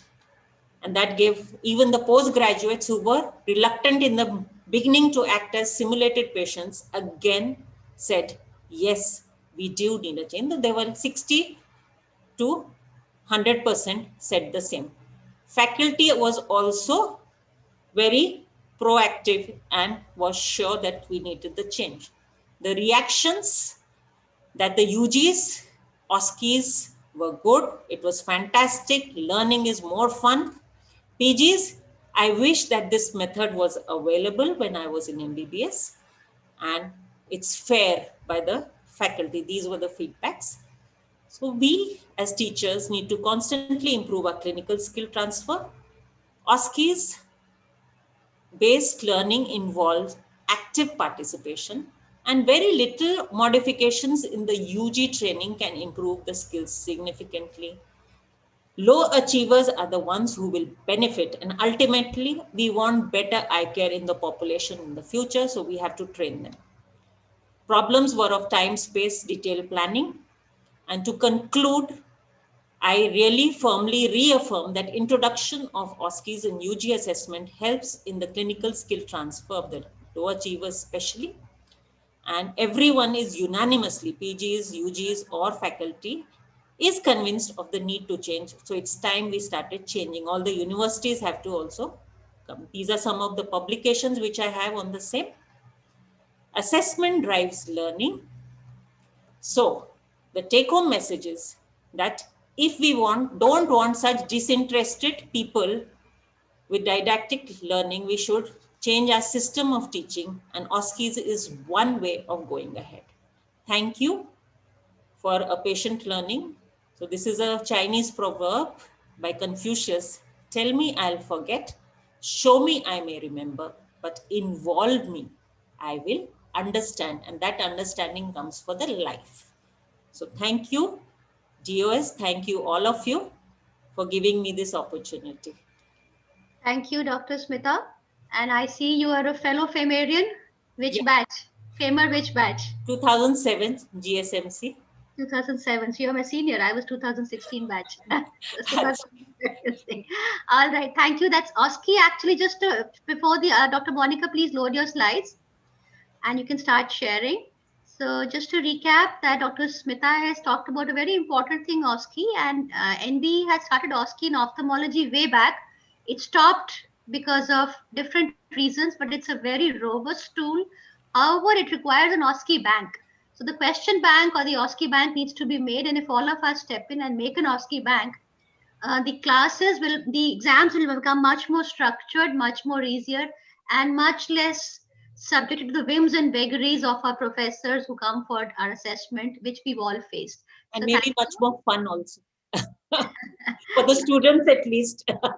Dr. Monica will be talking about our journey of shifting to digitization to medical records. Dr. Monica, please. Yeah, good morning and thank you for this opportunity and thank you for letting me present a little early. So our journey of shifting from the digital, from the medical paper records to the digital records, it actually started a long way back when the idea came in and we said that this is a good plan to be. We started with meeting with all the stakeholders because everybody had to be on board. The management had to be aligned to the thought. We did a lot of discussion looking at the pros and cons of this whole endeavor.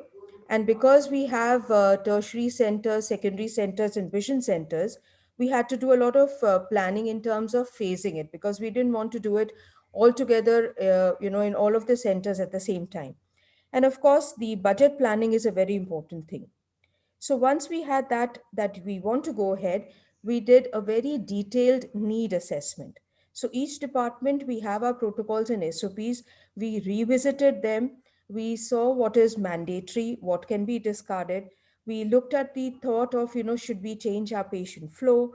And what is the degree of integration we want between the different departments?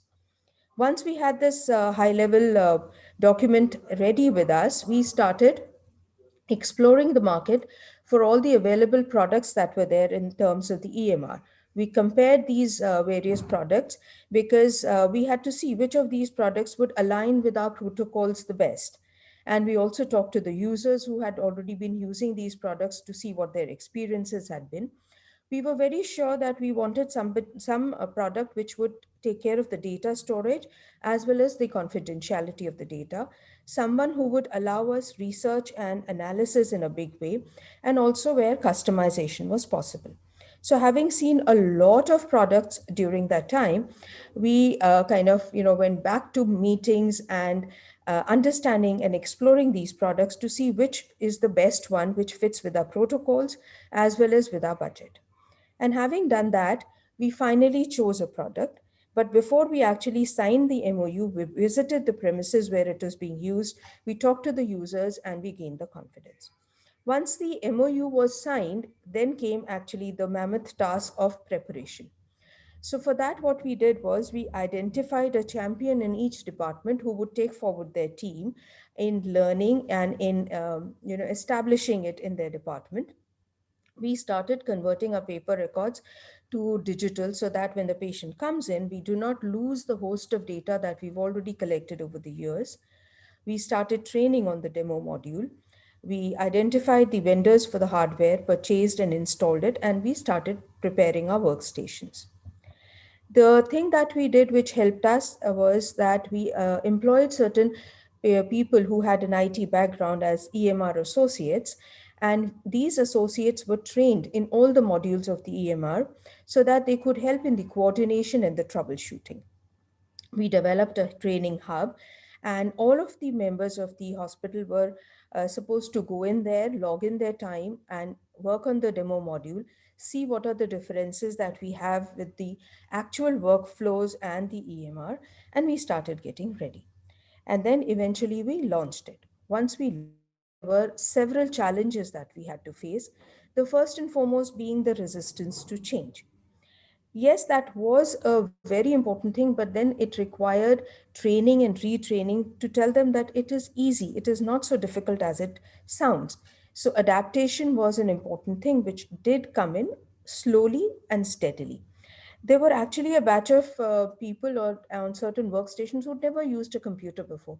And to our surprise, they were the ones who actually were most willing to learn. So that turned out to be a good thing for us. For our patients, this whole thing brought about a change. Initially, there was a lot of confusion because the waiting times increased because everybody was trying to understand how to go about the new thing.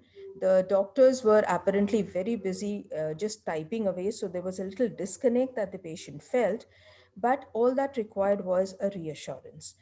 And soon the patients also understood that this is a better system because eventually it decreased the waiting period. We didn't have to go around to the MRD searching for their files. So they found that, yes, this is a better system. They could get the reports much faster. So the patients adapted to the new system.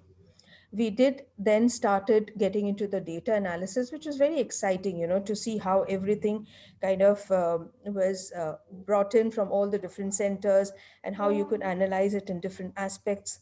So this was an interesting thing with the EMR. And once we got the confidence, we started establishing the EMR in all our other centers. Of course, that required the EMR associates, the planning and phasing and training, and of course, the coordination between the centers. We did make a couple of mistakes. We did try and take some shortcuts. We did go in for early customization, which retrospectively was not a good thing to do. We accepted certain things, which again, maybe not a very good thing. But then the things which are helping us is that because it's a cloud-based EMR, so therefore we can actually have a good coordination between all our centers. And like I said, having EMR associates was a very good thing because they would help everybody coordinate between each other's modules. Of course, it required a little bit of an enforcement, which discipline is a very important thing. And the training and retraining helped us, make our journey a little more smoother. So now the next steps that we look forward to is actual data analysis to try and see how this would help us improve our systems in every way, to expand the integration between the different departments a little more, and also to integrate with the departments which have so far not been integrated, like the inventory, purchase, and accounts. And of course, we do look forward to doing big data research with all the data that is being accumulated into our digital records. So this has been our journey so far of shifting to the digitalization of the medical records.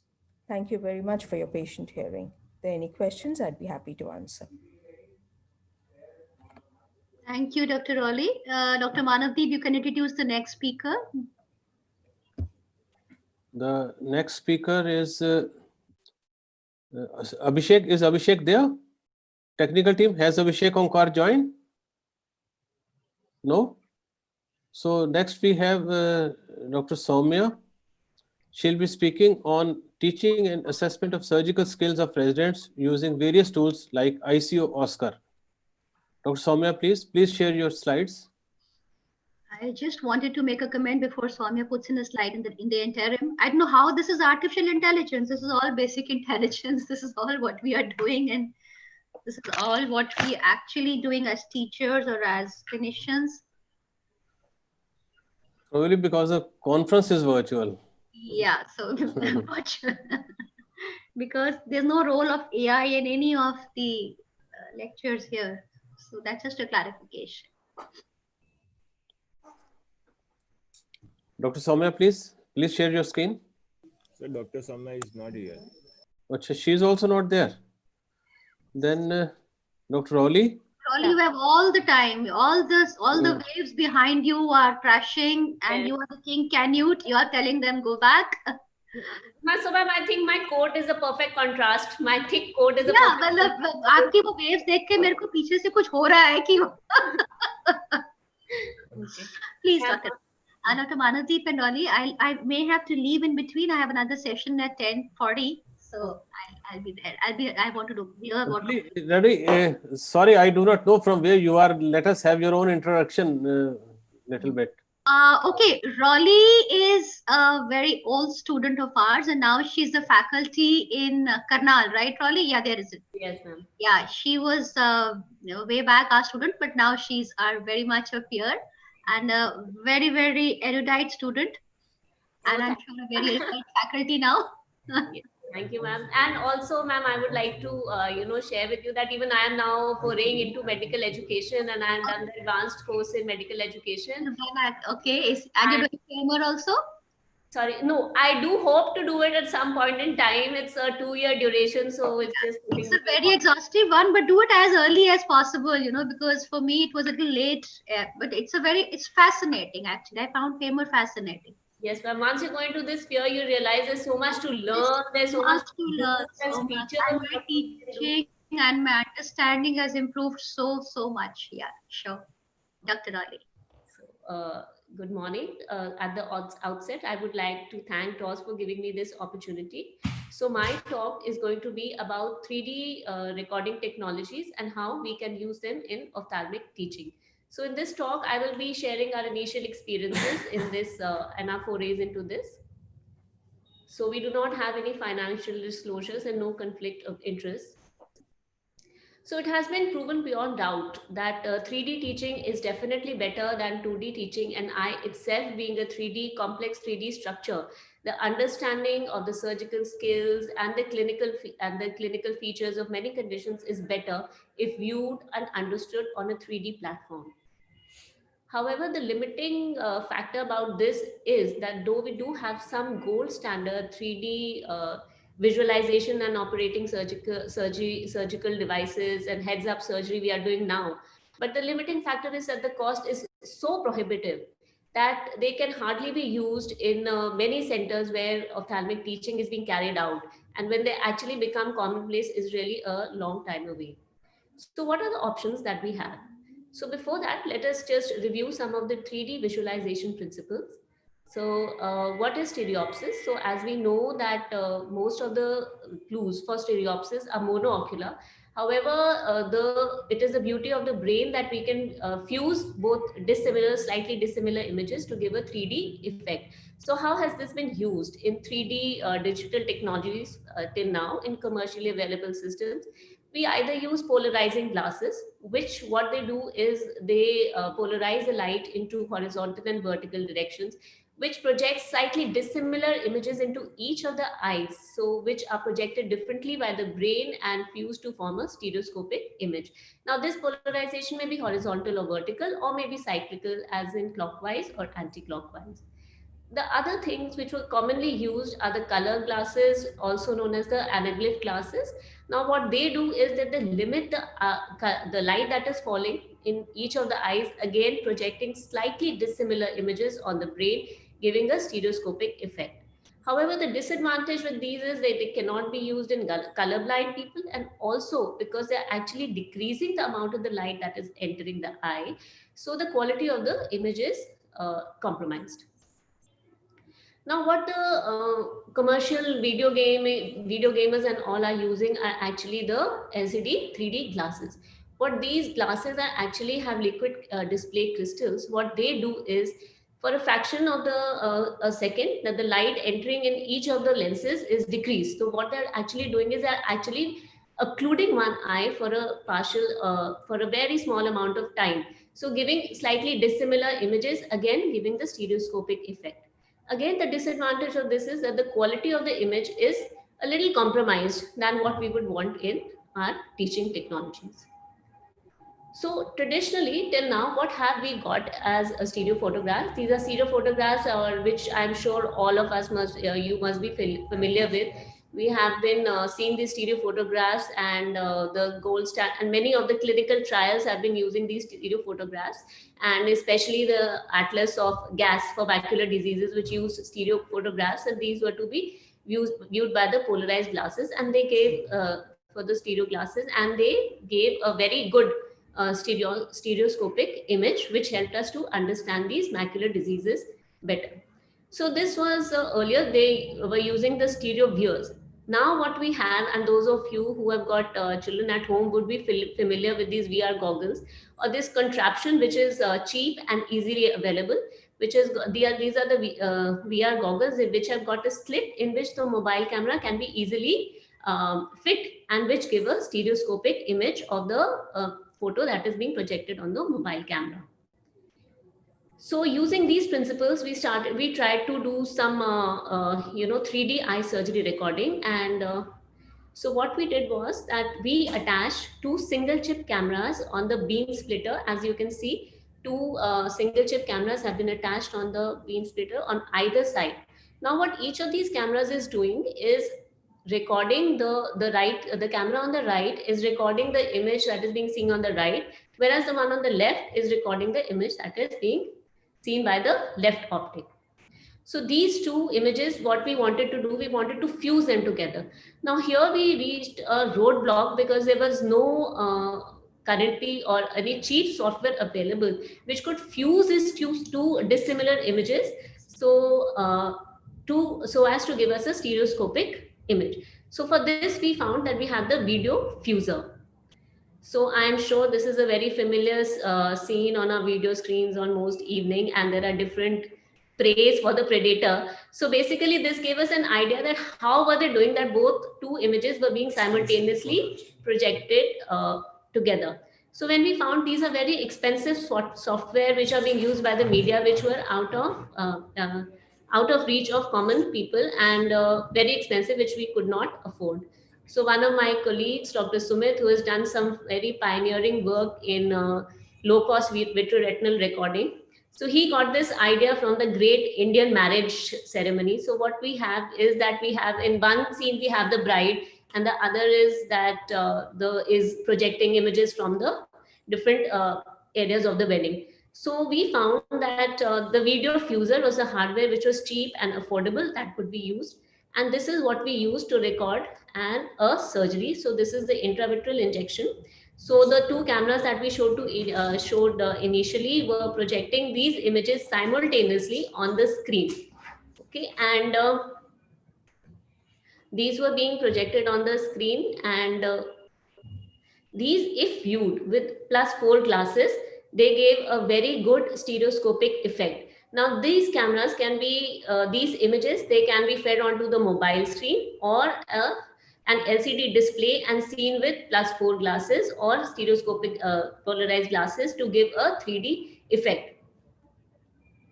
So what we have is, as against these heads-up surgery, so this was giving an in-depth perception of surgery to the students. So there were a few other techniques which we tried to use for teaching. One is, as we all know, we had to suddenly shift to online platforms, and especially in a subject like ophthalmology and clinical skills, it was very difficult to teach surgical and clinical skills. So these were the things that we explored. So one was the 3D adnexal imaging using the smartphone camera. So this is there are some apps which are easily available on some most of the platforms. So this is an app which is available on the iPhone platform. This is the 3D app. So what we do is we take a picture. Okay, we take a picture, as I just mentioned earlier. We have been using it for adnexal images, and it is only in the initial stages.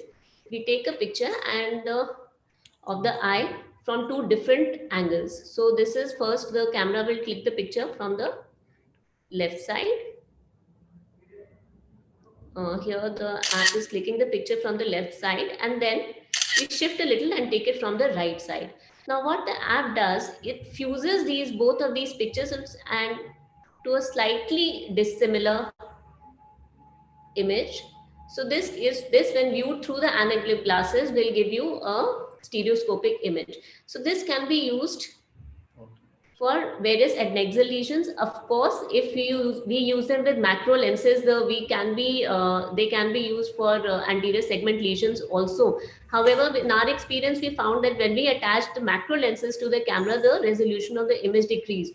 So currently, we have been sharing these images for only adnexal lesions.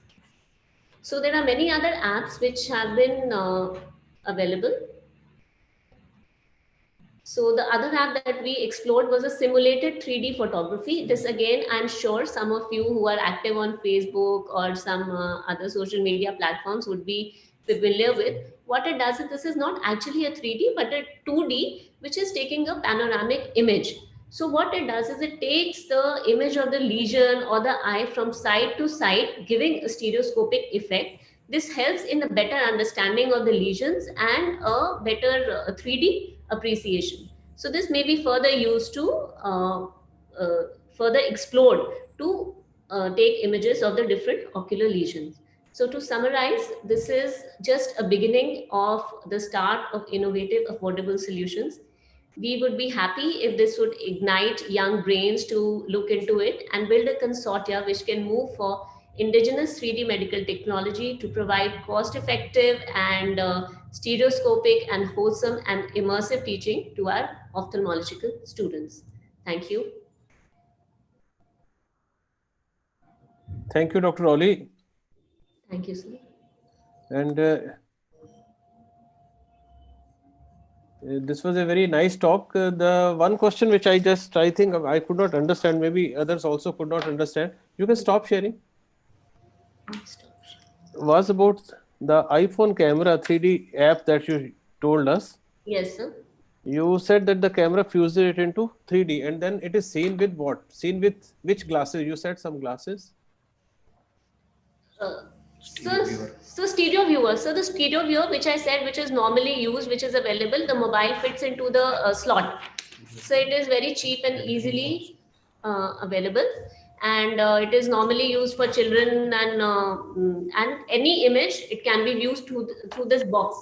And it is basically a cardboard box. And when we view, we get a stereoscopic image. So that was very nice. And Dr. Smita, your lecture was again very elucidating and very nice. And we need to learn a lot from both these lectures. And we don't have any more speakers. And in case there are anybody who are listening to us and can have any questions, are free to ask questions. Abhishek is joining in, sir. I think Abhishek has joined in now. Who? Abhishek Omkar, one of the speakers. Abhishek. Hello, Dr. Abhishek. Please, he'll have to unmute. Abhishek, unmute, please. Unmute yourself. Good morning, sir. Would you like to make your presentation? Because you yes, were sir. not there. Please. Yes, I was a bit late in connecting. I would like to make a presentation. If it's okay. Please go ahead. Sir, good morning, Chairperson, sir. Good morning, panelists and fraternity. Good morning to all. I will be just starting with the presentation.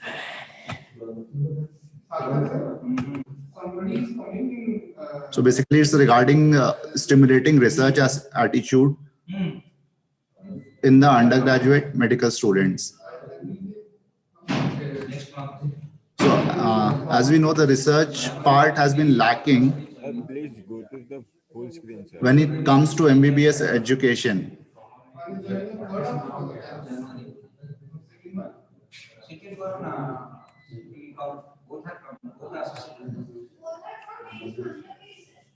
Now, whenever it comes to research, may I request others to mute themselves?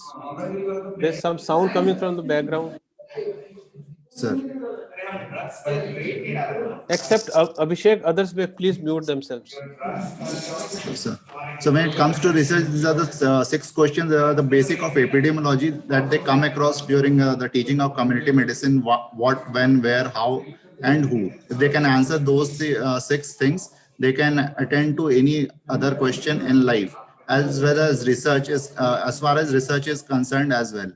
Now, we already know that in India, the research part is like very lacking. It contributes, though we have such grand institutes and medical colleges almost numbering up to 500, we are having the part of research is like less than 1% globally.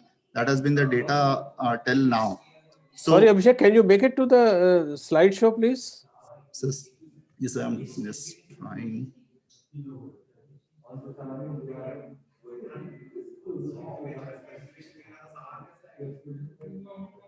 If not possible, please continue. Scroll down your arrow. Scroll down. Yes, down, the down. video is on. Right hand side. Right hand side. Down, down. To the Scroll down. slides. Right.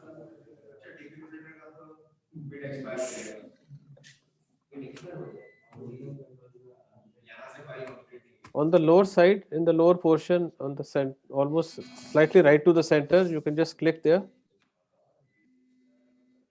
Right, sir. Right, right. उसके right में.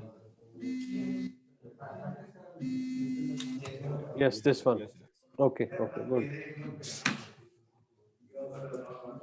So why the undergraduates need to come up with the research is because like we said, it's like the curiosity to learn. That is the biblical part of medical education. So we have just been keeping them aloof of these two parts. The education we have been focusing on a lot, but the research is what we have been alienating them from.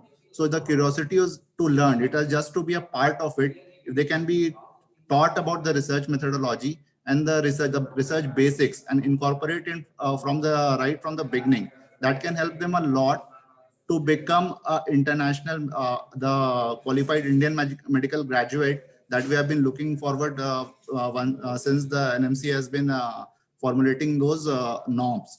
So it's the curiosity to learn the whys and hows and the wherefores that they need to answer, keeping updated and thorough. That is again very important, and a part of the research goes a long way in doing that.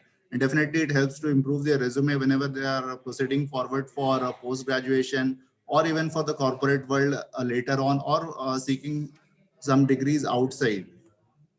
And definitely it provides them an opportunity to contribute knowledge and impact the world, and gets grants and scholarships, which could mean a lot to the institute, the prestige of the institute as well.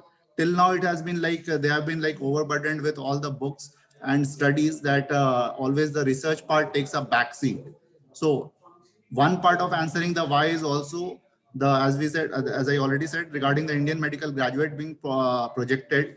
The one important part of that definition is that the MBBS graduate would be relevant to the community as well as globally. So research would go a long way in that field if they can come up with some quality research in the first few years of their undergraduation.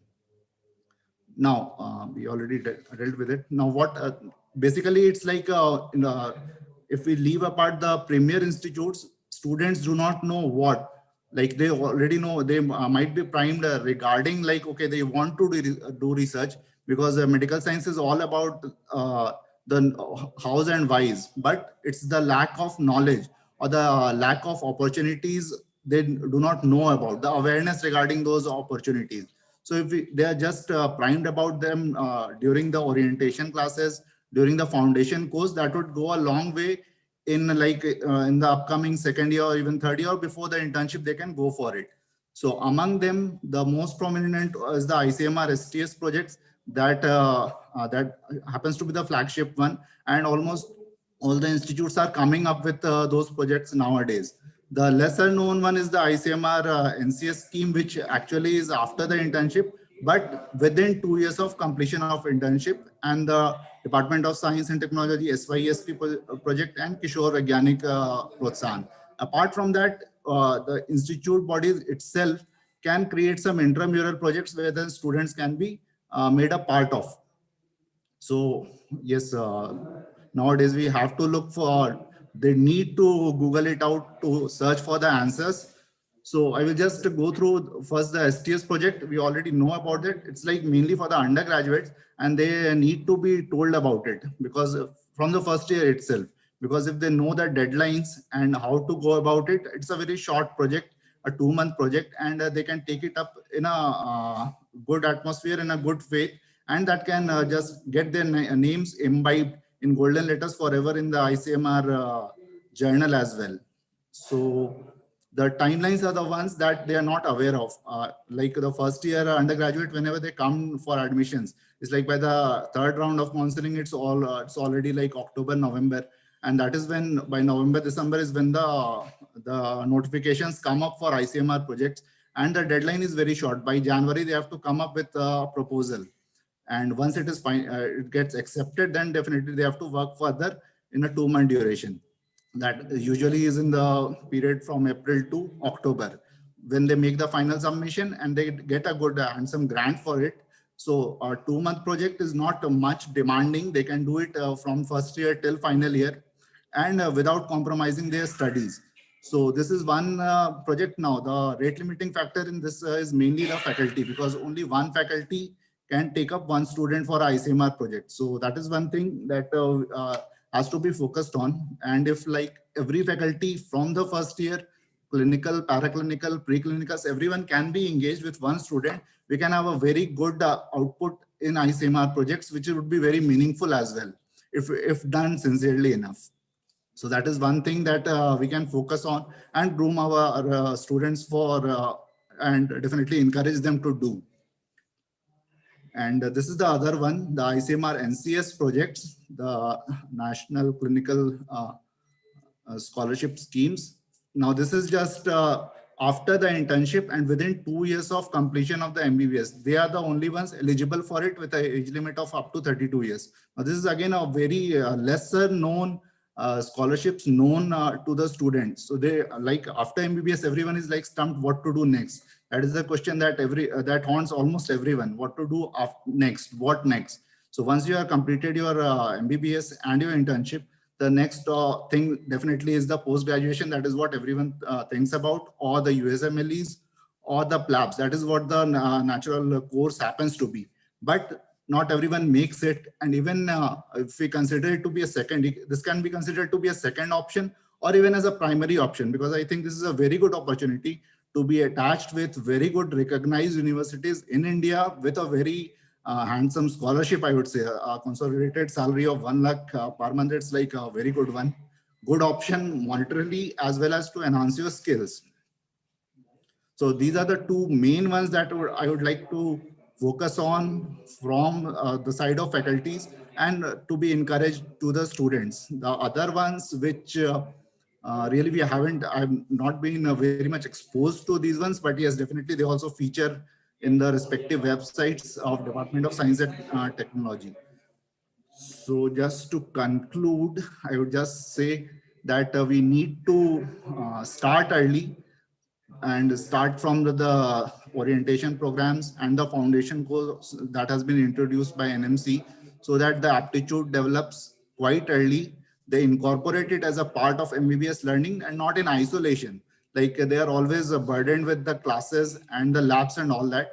So we shouldn't be seeing this in isolation. We should incorporate it as a part of medical curriculum rather than taking research as an extra burden for them. So that is how they can actually enjoy it, doing research and apply it in their career.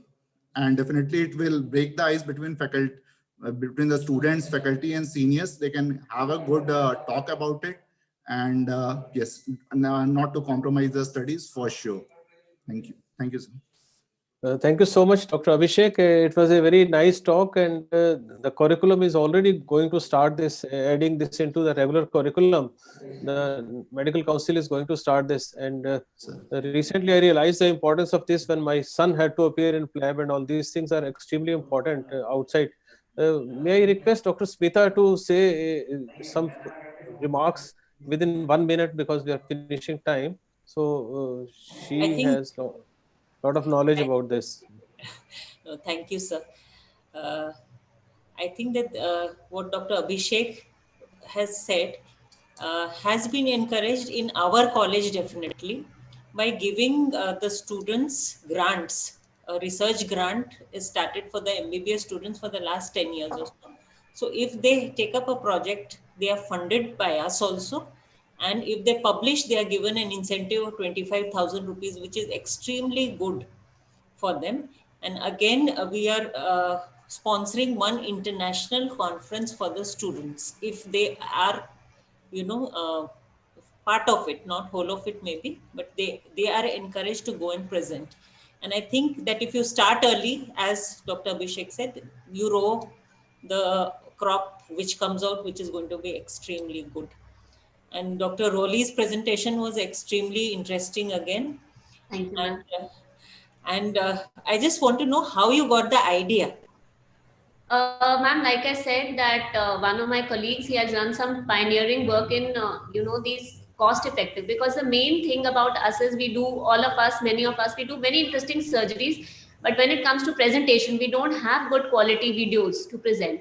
So he had started work on these cameras for VR recording. So when we shifted to online platforms suddenly because of the pandemic, so we were facing this problem, how to give them the surgical part, how to teach them the surgical part. So this is how, we then, like I told you, watching these TV shows, how they merge two pictures together. So this is what gave us the idea, and it's still in progress. So let's hope we are able to. Even a small FACO demo kind of tool, which is costing a lakh, which has hardly anything, made in Japan, that label is there. Simple thing where they put wax size is costing 1 lakh for, I think, nothing. So what you have demonstrated is extremely useful, especially in this pandemic times. That's what we hope, ma'am. We just need +4 glasses, and it should give a good stereoscopic. Very interesting, very, very interesting. Thank you. So we had a very nice session, all short and crisp, and by all the stalwarts in their own fields. That was really wonderful. I thank Dr. Kirti, Dr. Monica, Dr. Smita, Dr. Abhishek, Dr. Rowley, and Abhishek. Thank you so much, all of you. We had a wonderful session. Thank you so much. See you again physically in April for the annual conference 2021. Thank you. Yes. Thank you so much. Thank you.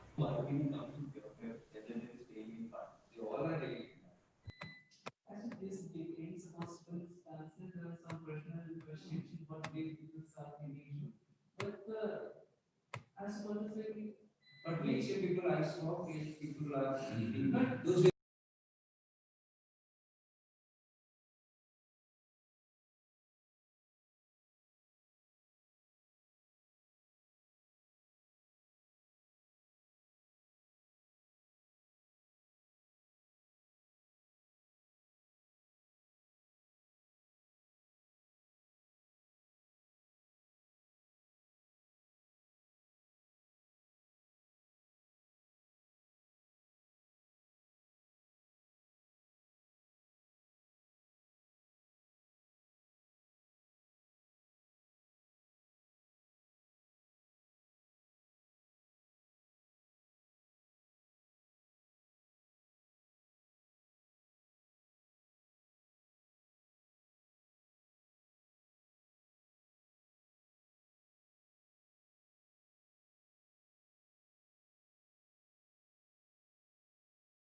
Hello, check.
Hello, check.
Mic check.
Hello, check, check, check. Hello, check. Hello, check, check, check.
Hello, mic check, mic check. Hello, mic check, mic check.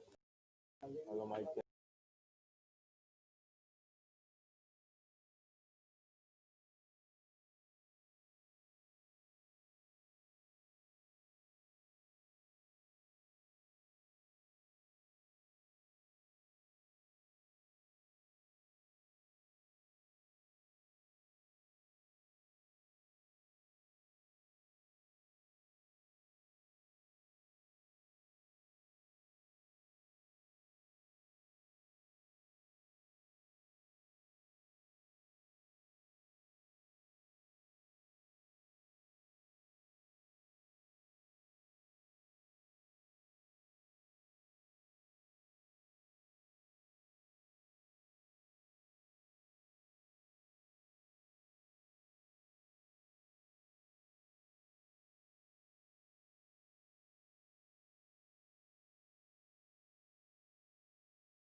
Hello, Mike.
Hello, mic check. Hello, mic check.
Hello, mic check, mic.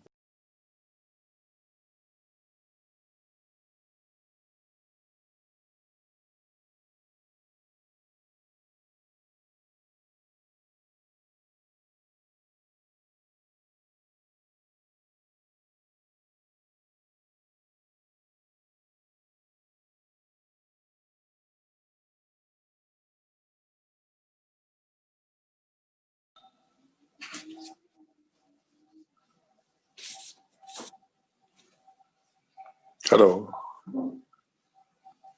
Hello, अब बताइए, हमारे लोग जैसा आदमी हमारे सब होंगे ना, वो सब तो भूल ही जाएंगे। अच्छा, इसमें ये आएगा।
Hello, check, check, check.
Hello, mic check.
Sir, good afternoon. Sundar sir. Sir, good afternoon. Good afternoon. Yeah. Yes, sir. Sir, there is no hitches, sir. You could log in. Yes, sir. Yes, sir. I think with that link, automatically it's opening. Yes, sir. It's automatically opening. Sir. Yes, sir. Yes, sir. Yeah. Thank you, sir. Oh, yes. Thank you. Thank you. Thank you.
How are you, madam? Hello. How are you? Unmute. Good afternoon, sir. I'm good. How are you? Good afternoon. Fine to see all of you. Yeah. Now Good the banner is.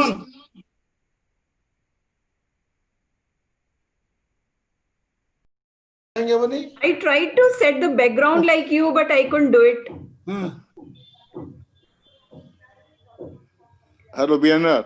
Good evening. Good afternoon. Good afternoon. How are you? Madam, what you do, go to the DOS faculty, that one you click it, that will automatically take you to the, DOS faculty. No, I've logged in through DOS faculty only. Yeah, madam. No, I'm talking to Dr. Anita Panda. Madam, put out there is a DOS faculty link. Click. I'm sending you the link. Kindly send the link. I'm sending the link. Can I share my PPT? You can. Yeah. You can. Is it okay? It is okay. Okay, very good. Thank you. So I think I'll also try it once if it's. I'm sending, madam. It's visible, sir? It's not difficult. It's not difficult, easy. Share screen.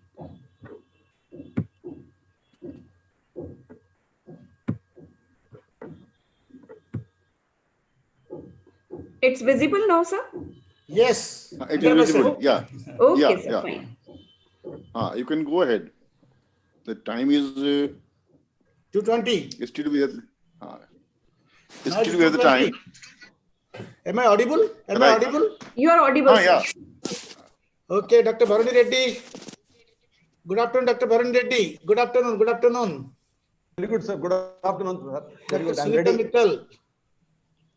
Good afternoon, Dr. Sundar. Good afternoon. Good afternoon, sir. Good afternoon, Dr. Sunita. Dr. Sarvana, good afternoon. Hello. Hi. It's really nice to see you, all of you. Thank you, sir. Wonderful gathering. It's almost like a Zoom only. Right.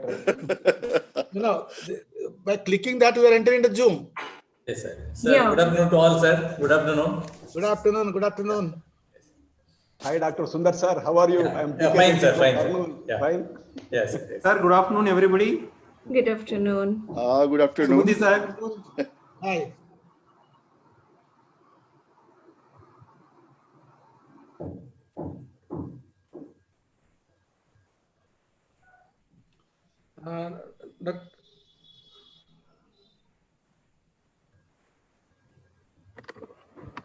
Okay, Dr. Pandeyji. Right, sir. So I think Dada is busy with his father. He is busy. I got the message right now. It may be possible we may or may not get him. Right. So we have to continue. अरे phone नहीं किया था एक meeting हुए partner okay. So Anita ma'am has joined. Very good. Yes. Anita Panda ma'am has joined. Ma'am, it's okay. Welcome.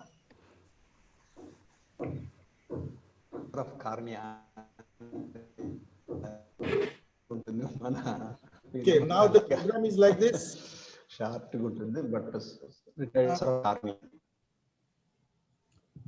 So I think the Professor Samanta has to initiate the background. Pandeyji. Right, sir. No problem. Samanta has to initiate the talk. Then, of course, if in his absence, he will join. He said he will be joining. Definitely. He's joined. Dada 100 साल. Dada 100 साल जियोगे. 200 साल. With his energy levels, 200 साल. Good afternoon, Dada. Meet. Good afternoon to all. Sir. Good afternoon. Samanta, नहीं? Just हम लोग बात कर रहे थे कि how you are in the trouble. चलेगा, जिंदगी यही है, जिंदगी यही है, कि एक ही बात साथ में प्रभु जगन्नाथ है ना, जगन्नाथ जी, जगन्नाथ आश्रम हमारे पास ही है, इसी के लिए जिंदा रहा।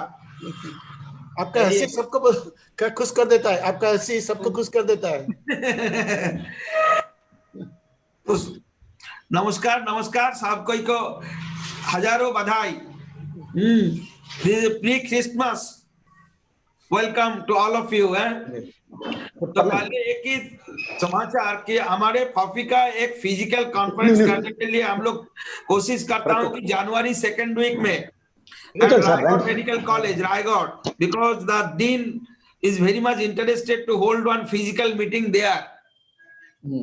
And the nearest airport is Jharsuguda. It's only 1 hour journey from Jharsuguda. And we have got all facilities there. Which place it is, Dada? It is in Chhattisgarh. Chhattisgarh. Okay. Chhattisgarh, that's a beautiful place.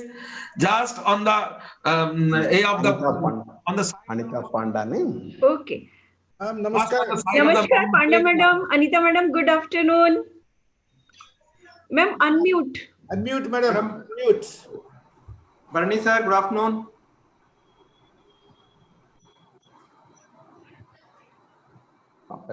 Good afternoon, sir. Yes, sir. Nice meeting you, sir. Thank you. Good night. Very good afternoon, Professor Sundar. Yes, sir. Good afternoon. Good afternoon, sir. After many days, I came in touch with yes, you. Sir. Yeah. And so also Professor Sarvana. Yes, sir. Good afternoon. Namaste. Very good afternoon. Actually, yes, we like to have our movement more in southern India. Southern India has got so many beautiful institutions in ophthalmology. What Yes, with Eastern India and Central India is lacking. But unfortunately, we cannot venture southern India very much.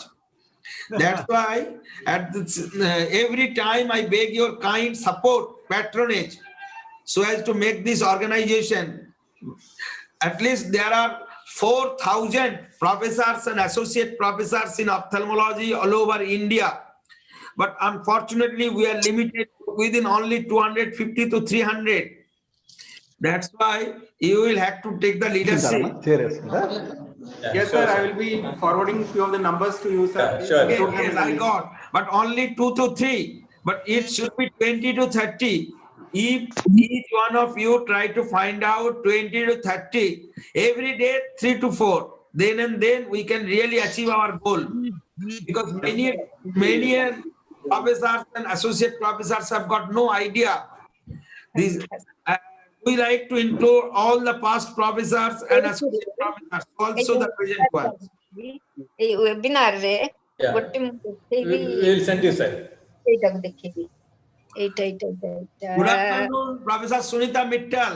Yes, sir. Good afternoon. I have heard from Dr. Sanjay Mittal that one of your relatives is also very ill. But think of mine, my father is in ICU, okay, and very critical, almost unconscious. The very best wishes for his health. Didi, Sir, what is this problem, sir? What is this problem? my father is 91 years old, CA Yes, sir. prostate with metastasis all over and terminal stage with pneumonia. So sad, sir. We pray God that he comes out of this crisis, sir. No, we always like to have your kind prayer for him so that he can pass out the time and go to Lord Jagannath very peacefully. Very peacefully, because right now nothing more can be done except his departure to Lord Jagannath most peacefully, because he is suffering a lot for the last 4 years. He is not enjoying the life. How is he now? Not good at all. He's almost unconscious. And oxygen saturation is around 90%. Not at all good. Not at all good. That's why it all depends upon Lord Jagannath when he will take him. He will take him. Only a few, half an hour back, I came in touch with Professor Raghavram Sukul, one of my mentors. He is a Sarujpari Brahmin. We all, the Hindu people, like to have the maximum faith on Sarujpari Brahmin because they are the Brahmin for the Ramachandra. To pray for him. To pray for him. Thank you. Definitely, sir. We all pray for him. Yes, yes. Thank you very much. So I think another 2 minutes left. Yes. Yes.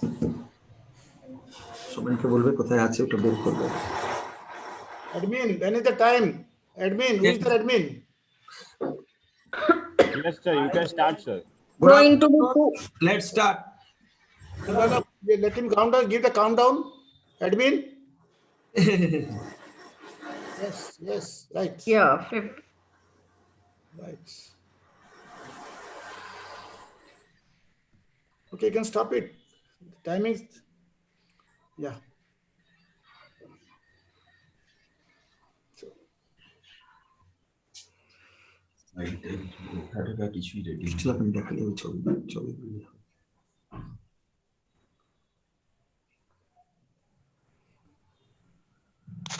Shall we start? Yes. Okay. 1 minute. 1 minute. Yeah. Now I'm audible, no? Dr. Subudhi? Yeah, madam. Yeah. We are fully audible. Audible. Am I audible? Yeah. Yes. Audible. Yes. Yes. So I think Professor Samantha will start the program. Then after that you will speak. Then after that I will speak. Then I'm passing on to Dr. Pandeyji. So, May I start now? What is the session? Right, sir? May I start now, Professor Subudhi? Yes. Yes. So let's go on to the slides.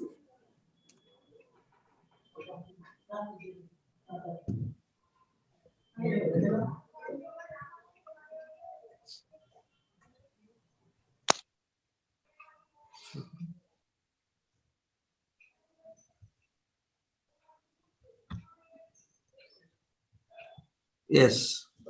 Good afternoon to all of you.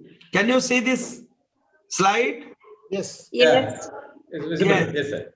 Yes. So let's recall and remember our days of the different assemblies of the Forum of Optal Professors of India.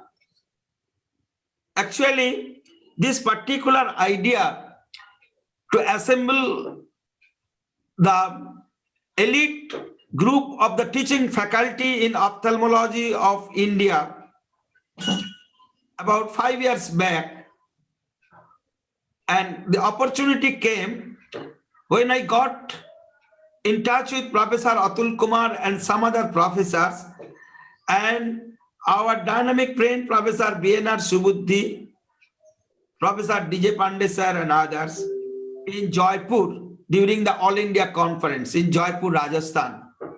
We had a very brief introductory meeting with the founder presidency of Professor Atul Kumar. And then the march started. But it was just a group, Club of Optal Professors of India. Later on the name changed by Professor Anita Panda as Forum of Optal Professors of India. Without any registration number or any office or anything, just some ideas and imaginary, like your virtual meeting, it is in black and white. But fortunate enough, we got the proud opportunity of your participation. We made one WhatsApp group, and that group includes around 200 professors and associate professors of ophthalmology. Later on, we started another Optal Professors of India Group 2. It includes around 40. In that way, we are in the process of propagation. We used to take the advantage to assemble during the All India conferences. And especially, we always believe that the capital is the most suitable place of our assembly.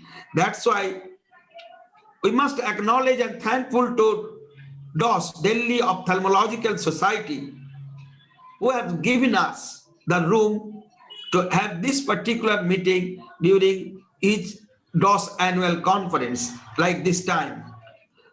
So it was just a view in 2017-18 when we had one such assembly during the DOS conference, and you can jolly well see so many professors of ophthalmology from Kashmir to Kanyakumari, from Ahmedabad to Aizawl to represent.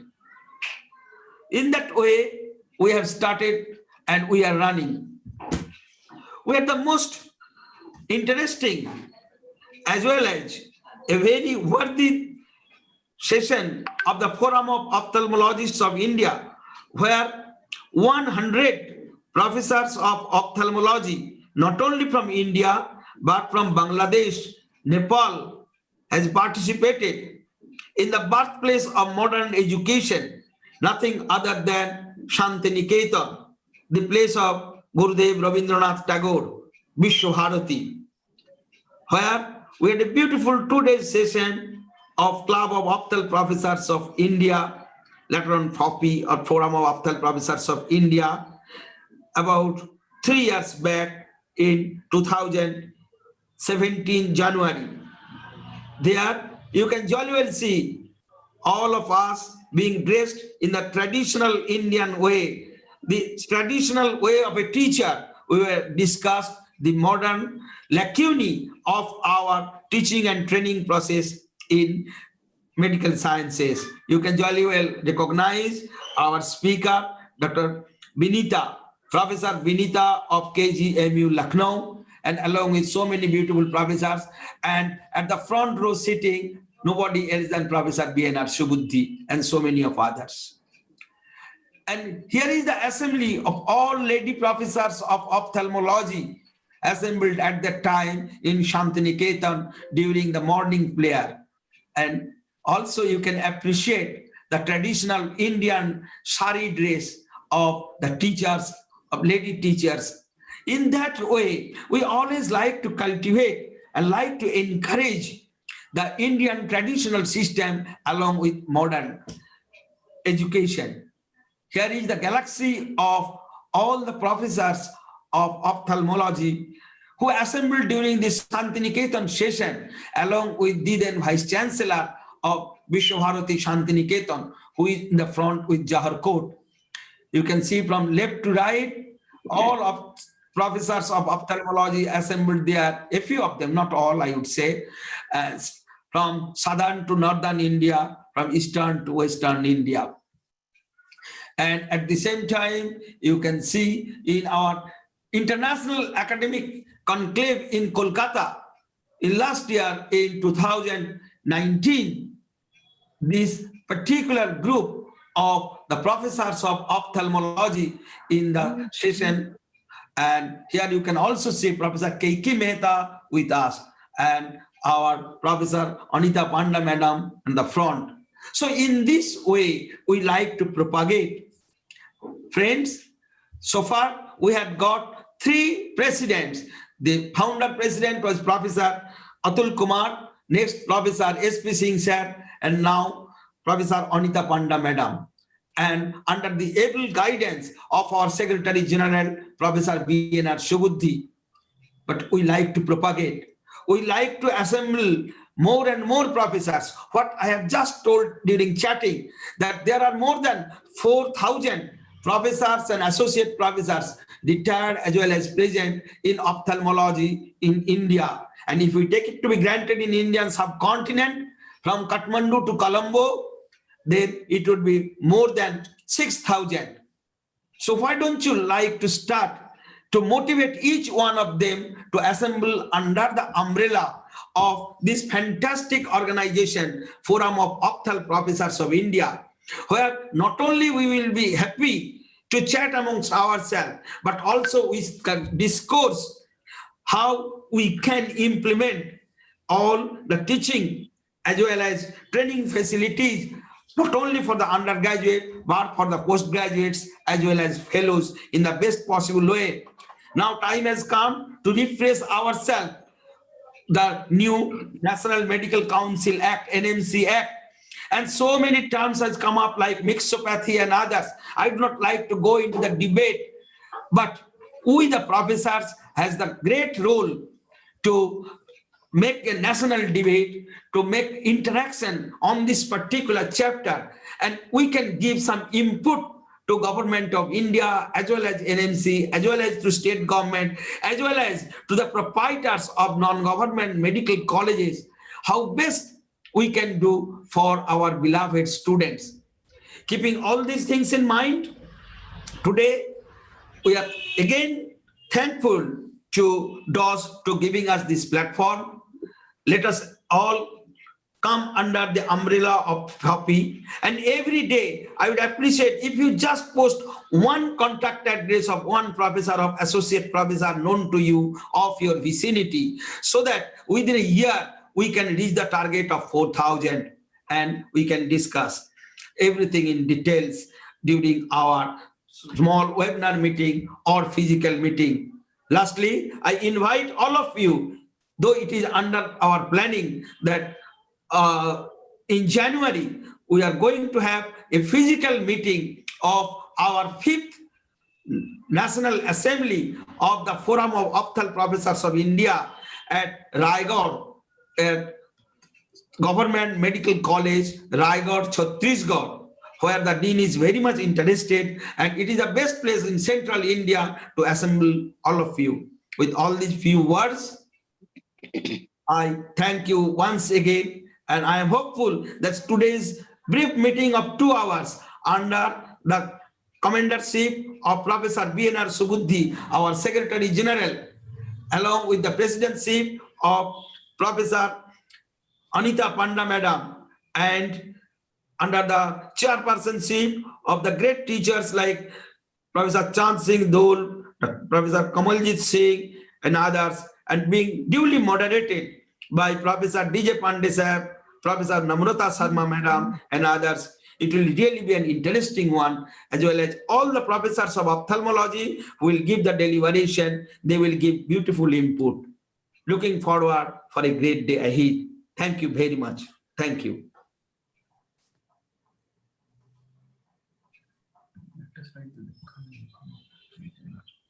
Here you can see this great assembly.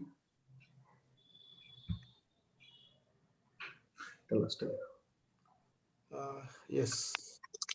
Now, may I invite Professor Anita Panda to give her address? Professor Anita Panda, Madam. Yes. Good afternoon, friend. Welcome to the Forum of Ophthalmology Professor of India. You have heard lots about that our forum from Dr. Samant. I just want to say a few lines only. Forum of Ophthalmology Professor of India, that is that, as he said, it is FOPI, was organized in 2015. The main aim of establishing this forum is to provide a common platform wherein the teachers in both clinical and community ophthalmology will be assembled to train the next generation of young ophthalmologists. Within these 5 years, the forum has assisted a number of students to the recruitment of volunteer professors. Many ophthalmology departments have identified a champion to introduce the students the program and help them to identify opportunities in ophthalmology. With these few words, I welcome you all again to this meeting today. Thank you very much. Thank you, Madam. With a wonderful welcome address by Professor Samanta and Professor Anita Panda, I once again welcome all the speakers, panelists, and moderators.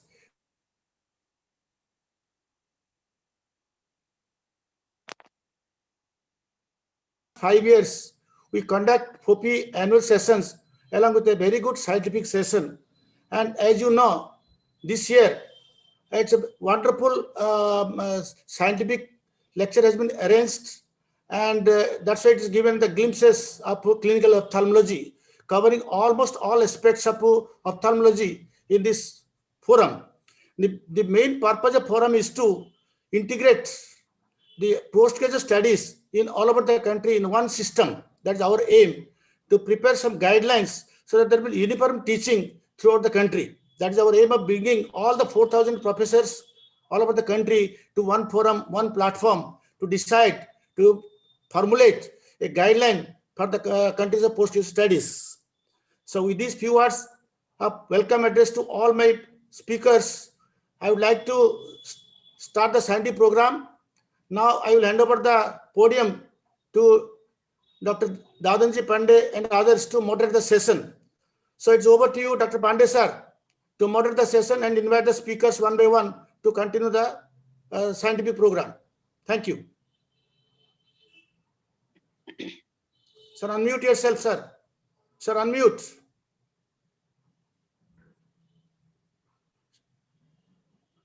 Sir, unmute yourself. We are not able to hear you.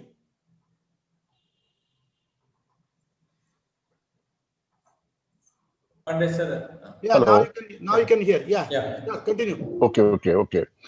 Thank you, Professor Subudhi, to give such a nice introduction.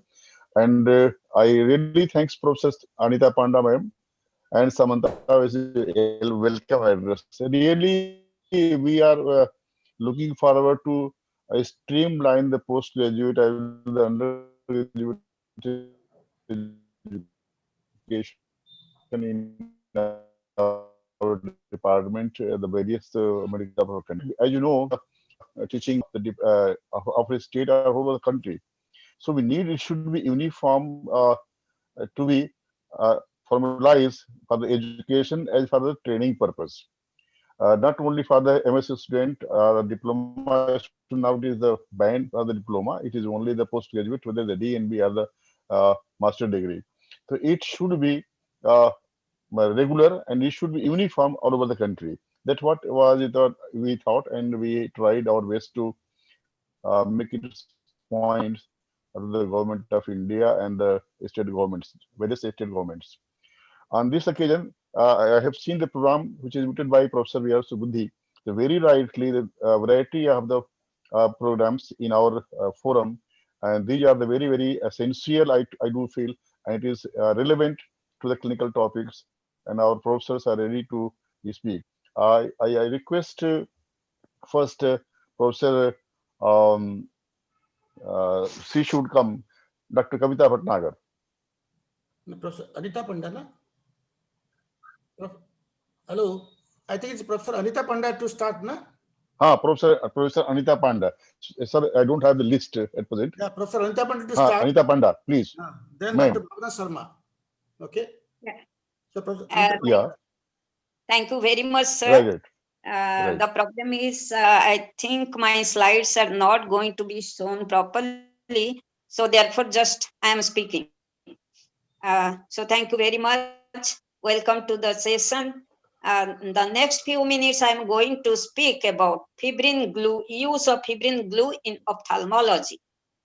As we know, suturing is a very, technically it is very difficult and it takes lots of time. And post-operative period also, it may give rise to some wound infection, corneal graft rejection, and example of possible suture-related complication of other problem also. To prevent these complications, ophthalmic surgeons are switching to sutureless surgery.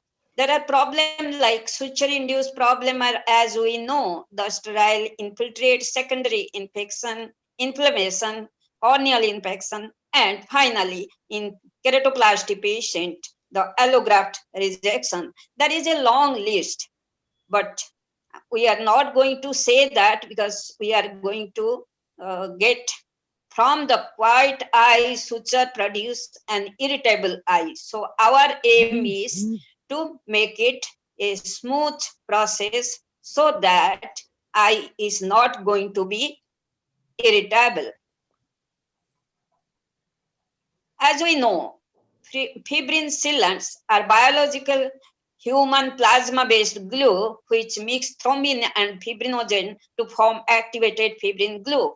Although fibrin glues can be homemade by individual hospital laboratories, T-cell VH remains the commercial product most often used for ophthalmic purposes, and in India, it is named as Relisens.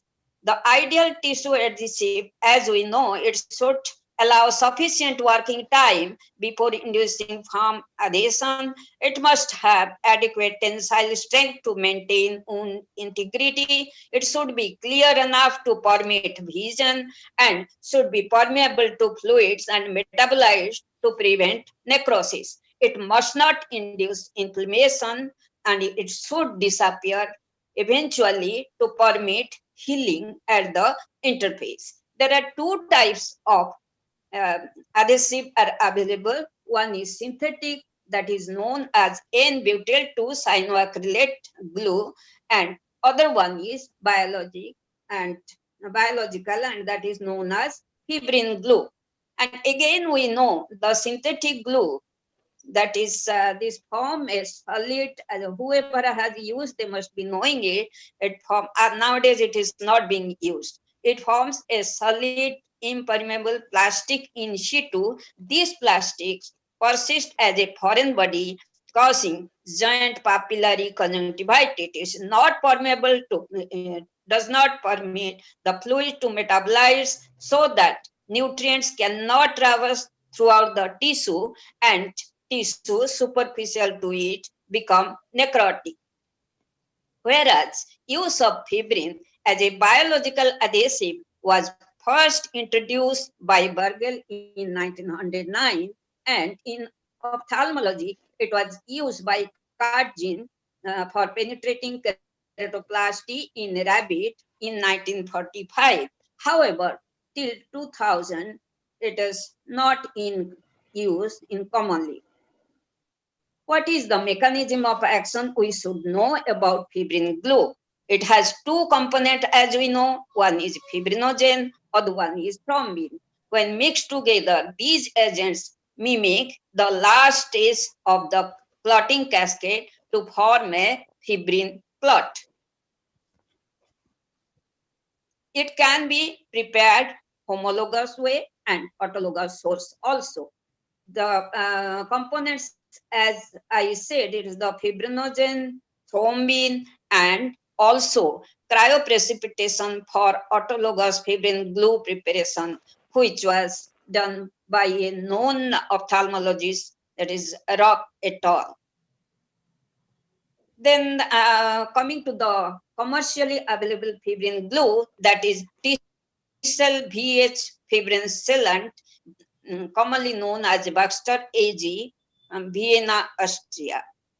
It has the cellular protein concentration with so many components, a protein in solution, thrombin 4, and calcium chloride solution, that is about 40 ml per liter.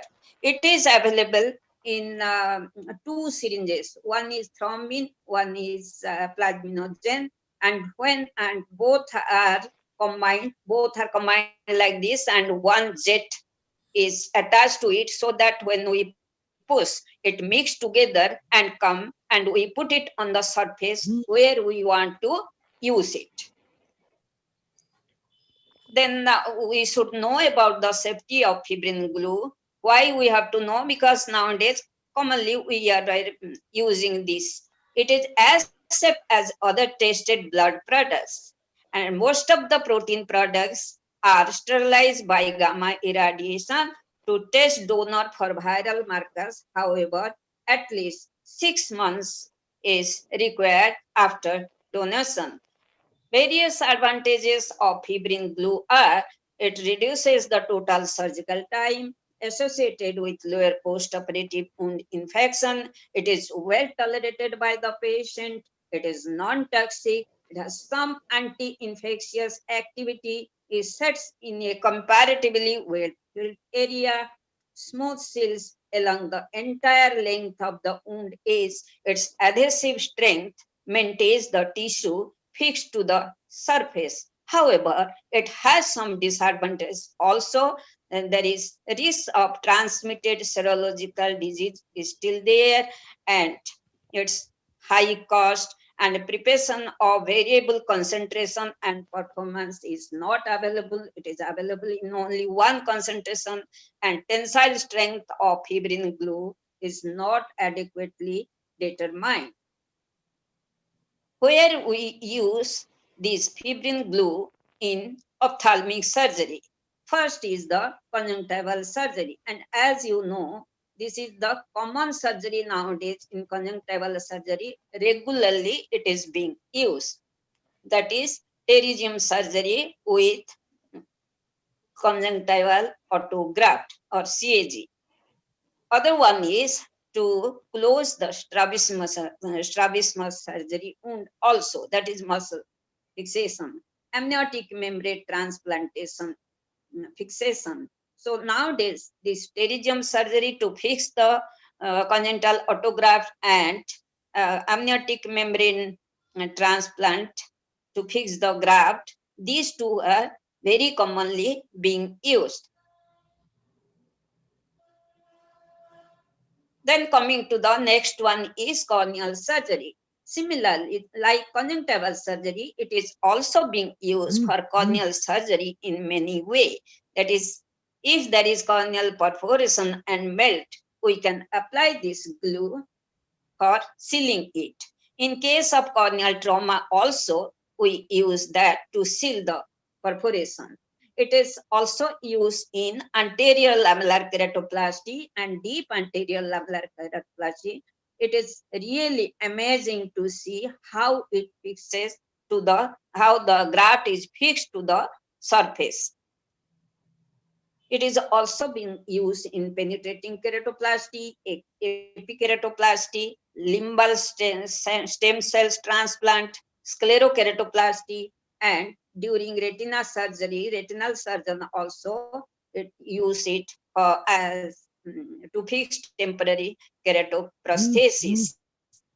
In sclerokeratoplasty, it is really to see, it is amazing. It is a sclerokeratoplasty is being done in total corneal involvement. However, after putting the total sclerocorneal graft, it becomes really, it looks like a normal eye only, without any suture, without anything, any problem.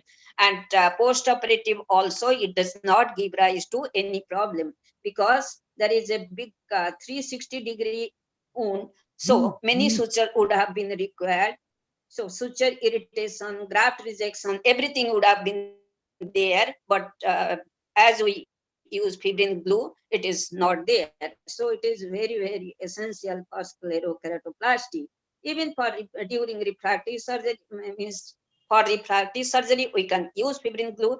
Where to use in refractive surgery? Treating epithelial ingrowth as a temporary basement membrane, and in flap tear or traumatic flap dislocation, it is being used to fix that.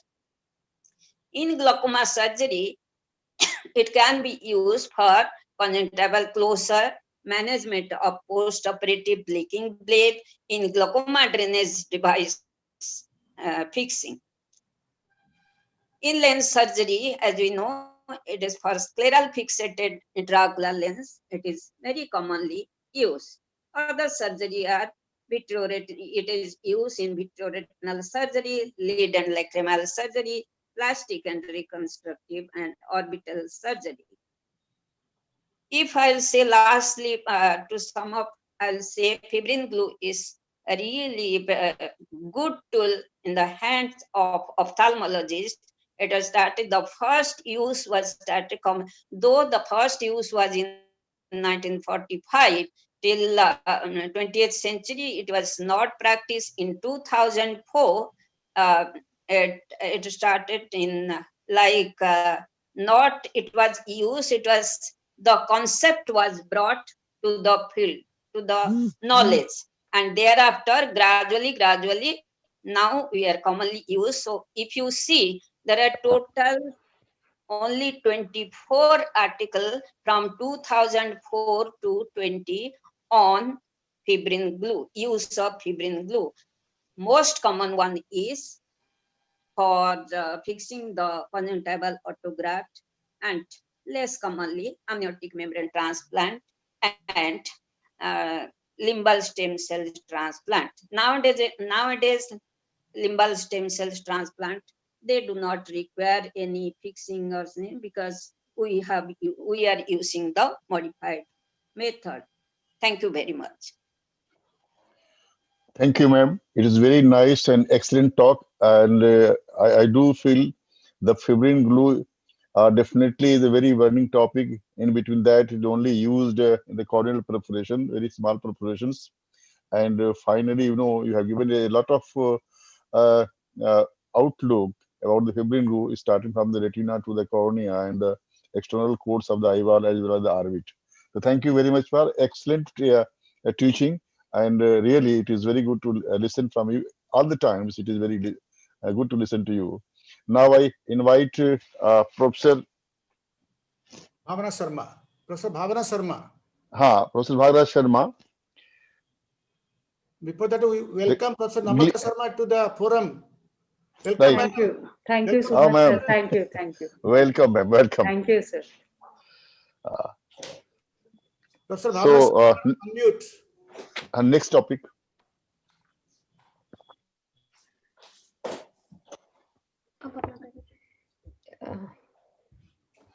Good afternoon, everybody, and I'm thankful to Ecoin and DOS Ophthalmic Society for giving me this opportunity to speak today. And एक presenter है ना doctor Selja marking करेगा ताकि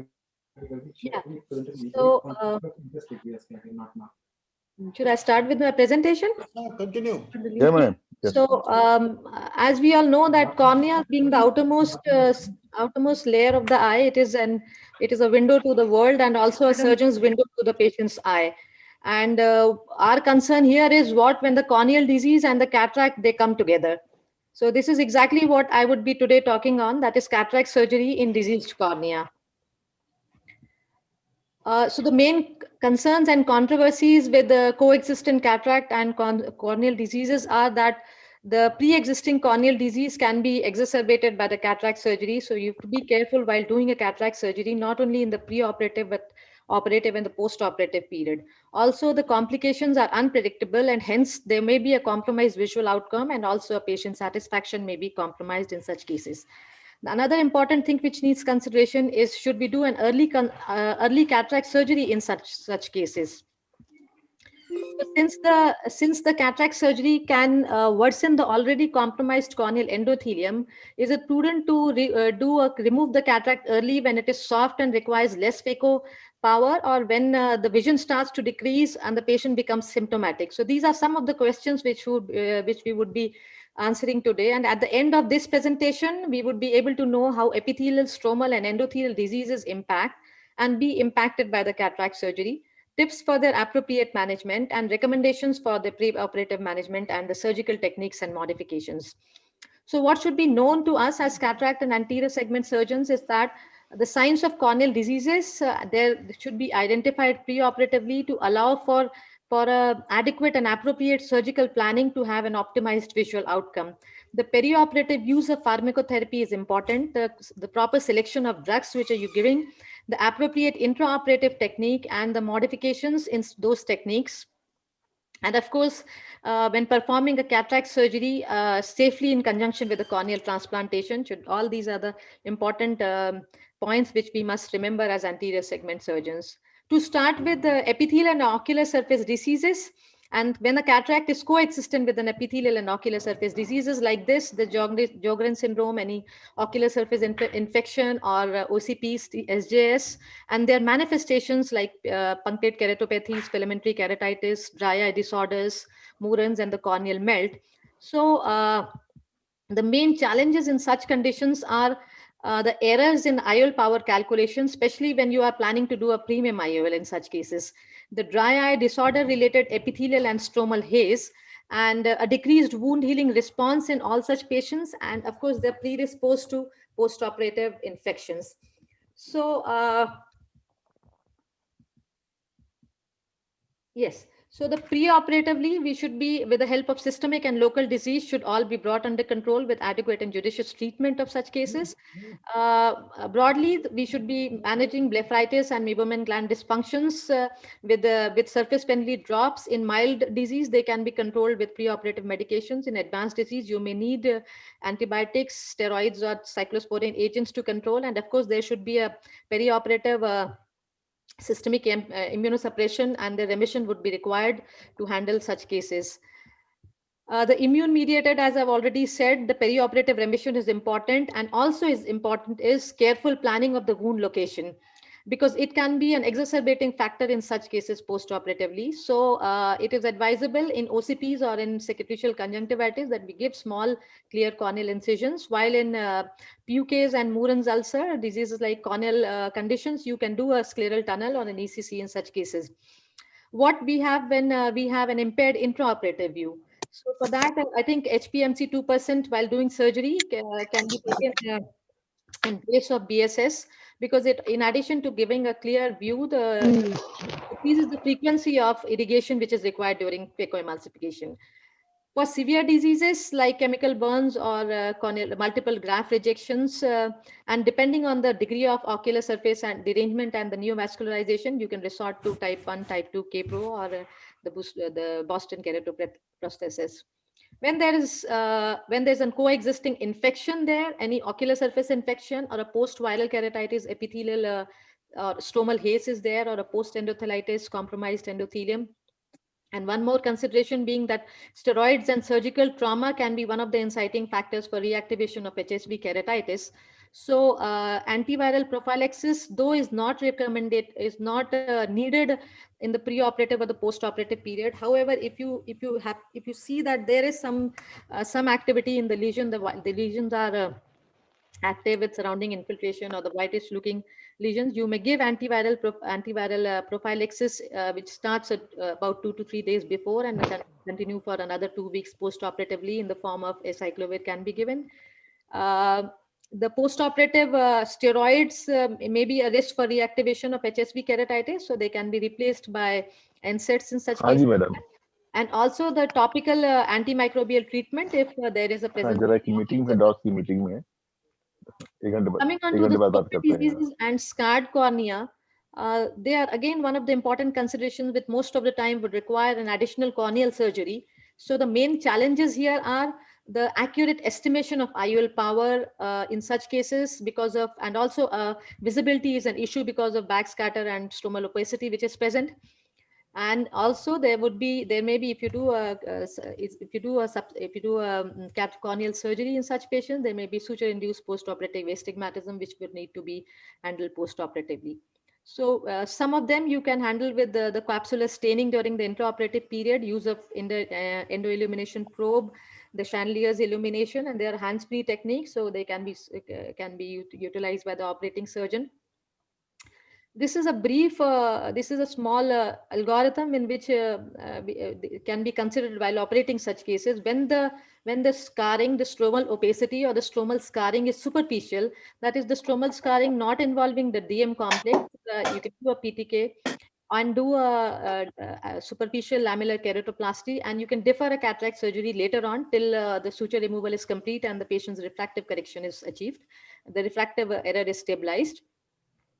However, if the cataract is very dense and the corneal opacity is also present, so in that case, you may require to do a triple procedure.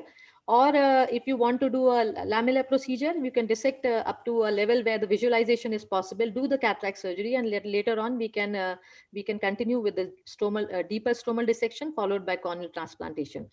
If the scar is off the visual axis or a very faint scarring is present, there's no need to proceed with any corneal procedure. We can do just a cataract surgery in such cases. When the deep scarring is present, you would invariably need to do a cataract extraction combined with PK in such cases for better, not only for a better intraoperative visibility, for placement of IOL, and also for visual rehabilitation after surgery. After that, one more important morbid condition of the cornea which needs consideration is the irregular corneas with coexisting cataract in like keratoconus or PMDs, post-LASIK ectasias. So for these, corneal topography should be done preoperatively. If possible, the HOA analysis and the pupillometry. IOL power calculation, it should be kept in mind that post-myopic LASIK, the IOL power would be underestimated, whereas the opposite in the post-hyperopic LASIK. So, and also that we must be, for an adequate IOL power calculation, If there is a discrepancy in any of the K values, it is better to err towards the lower K values. And also that whenever there are discrepancy in different IOL formulas, then it is also better to err towards post-operative myopia, because that would be better corrected post-operatively. So previous myopic LASIK, you can go for negative spherical aberration IOLs, whereas hyperopic can do with the traditional spherical hydrophobic IOLs. When keratoconus and ectasias are present, and the patient is young, you can achieve the stability of the oculus, the corneal surface first, and when the refractive stability is achieved, we can opt for the cataract surgery. However, if the patient is of an elderly age and the corneal the biomechanics are stable and the cataract is significant, we can proceed with the cataract surgery in such patients. And this is again an algorithm which is taken from the Cummings et al., in which we can see that a patient of cataract with coexistent keratoconus, whenever the best corrected visual acuity is good, patient is of such age that the progression in keratoconus is not expected. In such case, you can straight away evaluate the patient with corneal topography, with aberrometry, and if the significant astigmatism is present more than 1.5 diopter, we can do a toric IOL, otherwise a monofocal IOL. However, if younger patients and there is indeed some the disease is progressive as evident from the corneal topography, you can correct that first, reshape the cornea with various modalities like PRK and ICLs, and then once that is stabilized, you can proceed on for cataract surgery. Moving on to endothelial diseases, the main considerations are FECDs, which are commonly seen, the advanced Gateta, IC syndromes, and other corneal endothelial changes. So the main challenges here are while doing the surgery, there may be increased stromal edema every time you introduce the phaco probe or you're irrigating the anterior chamber, because it causes stromal hydration and hence the poor visibility. The pre-existing haze may be present, and of course it may be a hindrance to the surgical procedure. So for this, and in addition to this, compromised endothelium already is present. So in that case, a good optical quality microscope is important. We can do a debridement of the epithelium for better visualization, capsular staining with trypan blue for identification of capsular edges and margin, and you can take help of endoilluminator probes. And while doing cataract surgery in such cases, it is good to, and you are planning also EK in such case, you can do emulsification of the cataract closer to endothelium to preserve the posterior capsule and any inadvertent damage to posterior capsule, because anyways you would need to remove the endothelium and proceed with the endothelial keratoplasty in such cases. And the increased chances of endothelial damage during surgery is in cases where the phacoemulsification time is more, or when the patient has short axial length or a coexisting diabetic mellitus. So they should always be considered, and the phaco energy should be appropriately used. If possible, use more of vacuum than of energy in such cases.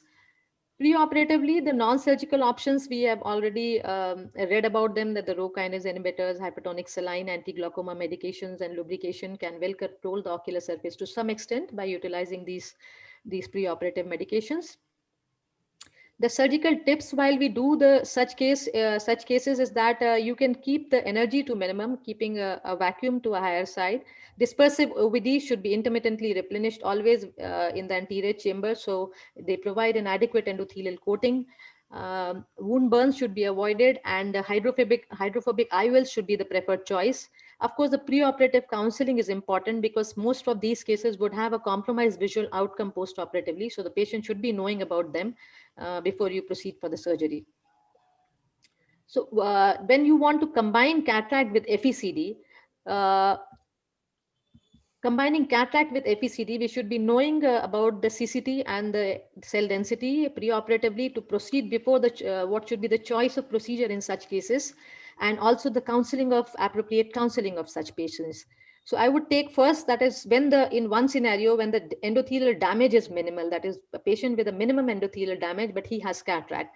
So when he has soft cataract and a minimum endothelial damage, you can proceed with phaco, but still you need to use lesser of phaco power, rather the vacuum should be more. And you can also proceed with SICA, of course, with dispersive OVDs as described earlier. When a patient has minimal endothelial damage but a hard cataract, you are doing a phaco, then torsional phaco is a good option. The soft shell technique can be taken help of, and the nucleus management should always be away from the endothelium that is in the bag, and fragments can be emulsified in the iris plane. When the damaged endothelium, advanced endothelial damage is there with soft cataract, again, you can do a phaco, but with more of vacuum aspiration, soft shell technique, that is dispersive OVDs with minimum endothelial touch in such patients.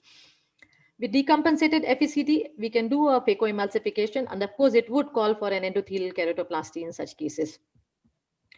So after going through the epithelial, stromal, and the endothelial diseases and the coexisting cataract, the management of each, I would conclude by saying that preoperative planning is important. You should do a judicious planning. A counseling of the patient is important. Appropriate surgical technique and modifications needed should be taken, and the postoperative care should be appropriate in such patients. Thank you for giving me a chance to speak here. Thank you very much.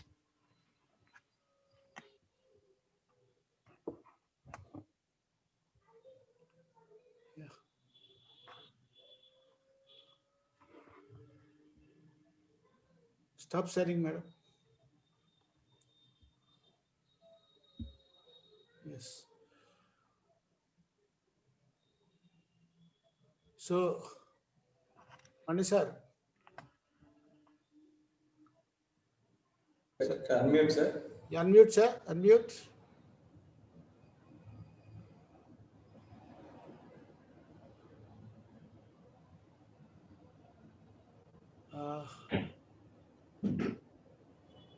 So let me go for next topic. Yeah.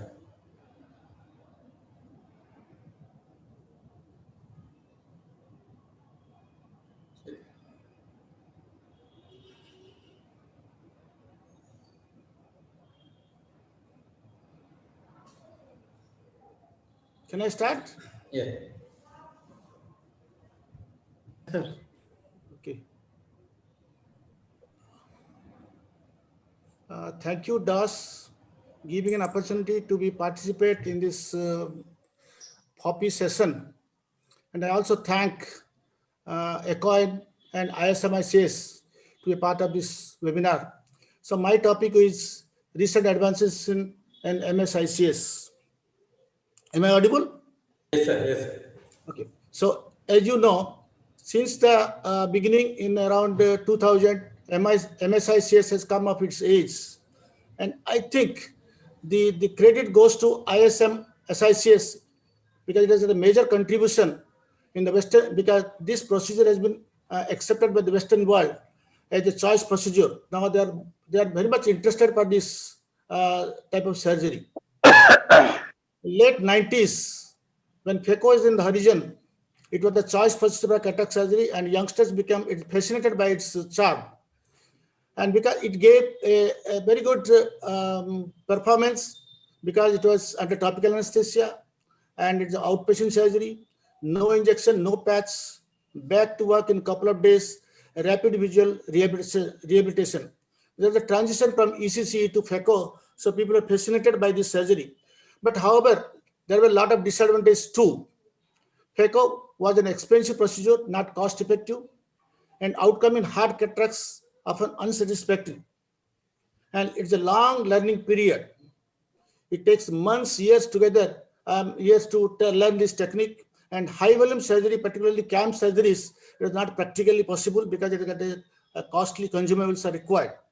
And surgery takes more time as compared to MS.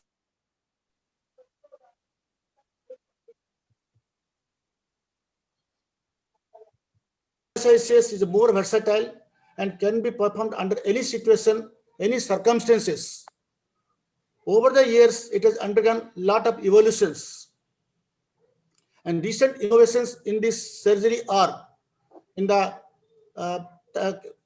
anesthesia, incision, astigmatic control, and IOLs, particularly use of foldable IOLs in MSICS. And as you know, topical anesthesia is the now current indication in SICS. When we started the SICS, we started the standard technique of peribulbar, then of course modified peribulbar, then followed by local infiltration, then subtenon incision. Now we are changed, almost we have changed to regular topical SICS. It does wonder things because we don't have to apply a superator suture and no conjunctival flap, no cartridge required, and it can be used as outpatient surgery. Again, no injection, no patch, back to work in couple of days, and rapid visual rehabilitation. Thus, MSS has become almost equal or more competent compared to the phaco. And incision again, the innovations continue. A lot of evolutions. Incision brought from 6 mm to 4 mm, and now people have started doing 3 mm, 2 mm incision. And incision can be customized to the patient's requirement and depend upon the patient's astigmatism. It can be given temporal incision, particularly deep socket eyes, and incision the steeper axis to control astigmatism. And even lastly, it has been given as a translimbal by our friend, Dr. M.S. Ravindra. I would like to show the video. You see how Dr. Ravindra has done this surgery with a 3 to 4 millimeter incision. It's a translimbal.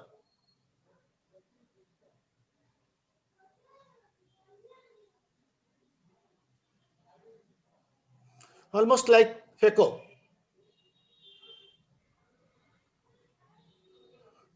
As I told you, there is a lot of innovations in the astigmatism calculation. So our aim is to again to make a neutralization almost astigmatism free, and it has been customized to the patient's requirement and patient's need. Last but not the least, the smart SICS aiming for the multifocality. For every change, for every change in the curvature in 1 meridian by elastic dome, there is equal and opposite change 90 degrees. That's called coupling effect. In smart SICS, the vertical meridian is stiffened by stretching the horizontal meridian. So once it is stiffened, then if we give the incision, it becomes flatter at the 12 o'clock, but still a stiffening remains at the 6 o'clock, that giving us some amount of bifocality. So this has been well practiced by our friends, mostly devised by Dr. Rajiv Raut. And it is now, I think, one of the best technique, I would say, by the modern young surgeons. The algorithm says horizontal stretching by the injecting visco at 3 o'clock, 9 o'clock, and vertical meridian stiffens. And now, under the guidance of keratoscopy, you can neutralize the upper half stiffness so that lower half stiffness continues, so that you will get some amount of bifocality with the monofocal lens. A lot of snares have come up also, because our aim is to reduce the wound from 6 mm to 3 mm or 2 mm. So snares are used to break the nucleus into pieces and to remove the nuclear pieces easily without causing any stress on the endothelium and the cornea. Also, double nylon loop is made up from forged nylon inserted through a 20 gauge needle blunt tip and can be reused several times, developed by Koskaran. By this trick, again, the lens is divided into multiple pieces so that the incision can be as small as a 3 millimeter, even 2 millimeter even. It allows implantation of the foldable eye hole. So all these innovations continue. Now there is if there's a hard cataract, instead of breaking the cataract inside the chamber, interchamber, you can break the nucleus in the tunnel itself. So nucleus broken inside 6 mm subclavicular tunnel and removed in pieces. In contrast to other manual phaco fracture technique, in this method, nucleus removal happens in the tunnel, so not in the antechamber, so safeguarding the corneal endothelium. Minicap surgery, the MyLoop devised by the Zeiss company used for the phaco surgery can be utilized in SICS to convert, to break the lens into multiple pieces. And just very simple, introduce into the antechamber and it slowly passes through the anterocapsule, posterior capsule, and break the nucleus into 2 or 3 pieces even. And this allows a very safe surgery like phaco surgery.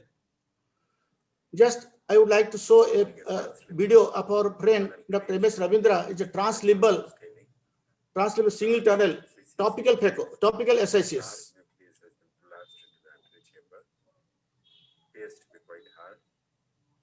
A snare was introduced under visco protection behind the nucleus. Nucleus is well centered. Snare is made, the plane of the snare is exactly perpendicular to the plane of the nucleus, and it can be easily bisected in the anterior chamber, protecting the endothelium with frequent injection of viscoelastic. nucleus is removed using a special microvectis. The anterior surface of the nucleus is made parallel to the cornea so that no part of it rubs against it. There is no side port. You see that the visco is being injected continuously as nucleus. Excellent surgery by MSR. I think we must learn this technique. So to conclude, in the last, MSIS is most commonly done cataract surgery in our country because it is very inexpensive and it can be done in any place, anytime. The modern innovations made it comparable to phaco, and which is very expensive and not a surgery for all. So I thank ISM SICS to make this surgical technique popular, not only in our country, all over the world. And we have a lot of societies, lot of have shown interest in learning this technique. So thank you very much for patient listening. My acknowledge to my friends, Dr. NSD Raju, Dr. MS Ravindra, and Sindhu Nandini Sahu for their contribution in this topic. So I stop sharing. Thank you very much for patient listening. Now it's over to Dr. Pandeyji for comments and to continue. And Dr. R.L. Sharma, welcome sir for your comments also. Yes, sir. I would like to make a comment. Thank you very much for the nice and beautiful presentation.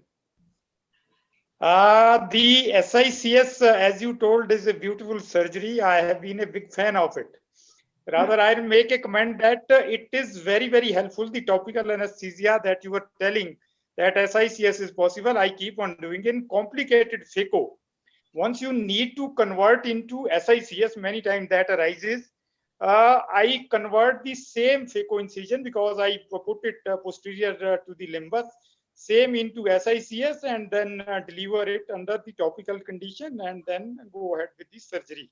So that is another advantage of SICS under topical, that in complicated phaco, instead of converting into to the ECC, go for the conversion of SICS, and it works excellently well provided your incision is behind. Thank you.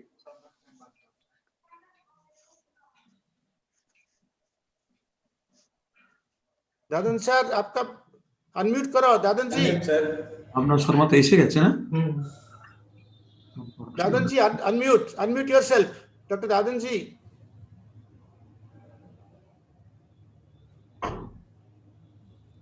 yes thank you Professor Subudhi.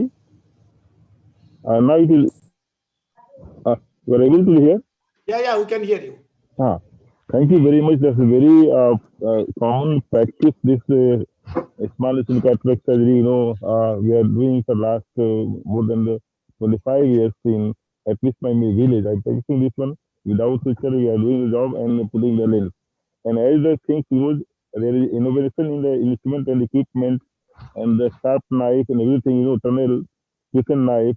Now we are definitely switch over to the small incision, what we call the neck. This is very good and really good for our Indian subcontinent region where the people is poor, can't afford the huge money in the different type of the lenses and all. But this is the need of the one of the things to our society. So I really thank you very much for this nice presentation, and invite Professor Sarvana for the next topic. Professor yes, sir. Sarvana Bhava. Sharing. Right. This is the one. This is the one. This is the one. Continue. Slide.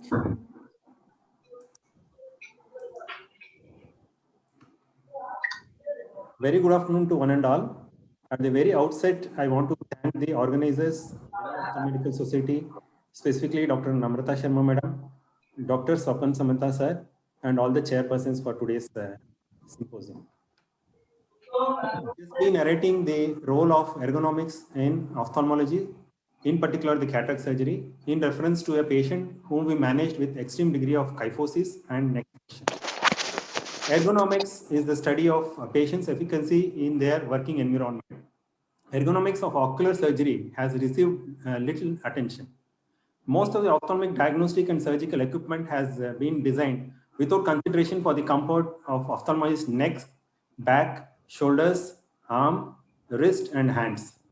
Board of Certification for Professional Ergonomics suggests ergonomic design is the application of this body of knowledge to design of tools, machines, systems, tasks, job, and environment for safe, comfortable, and effective human use.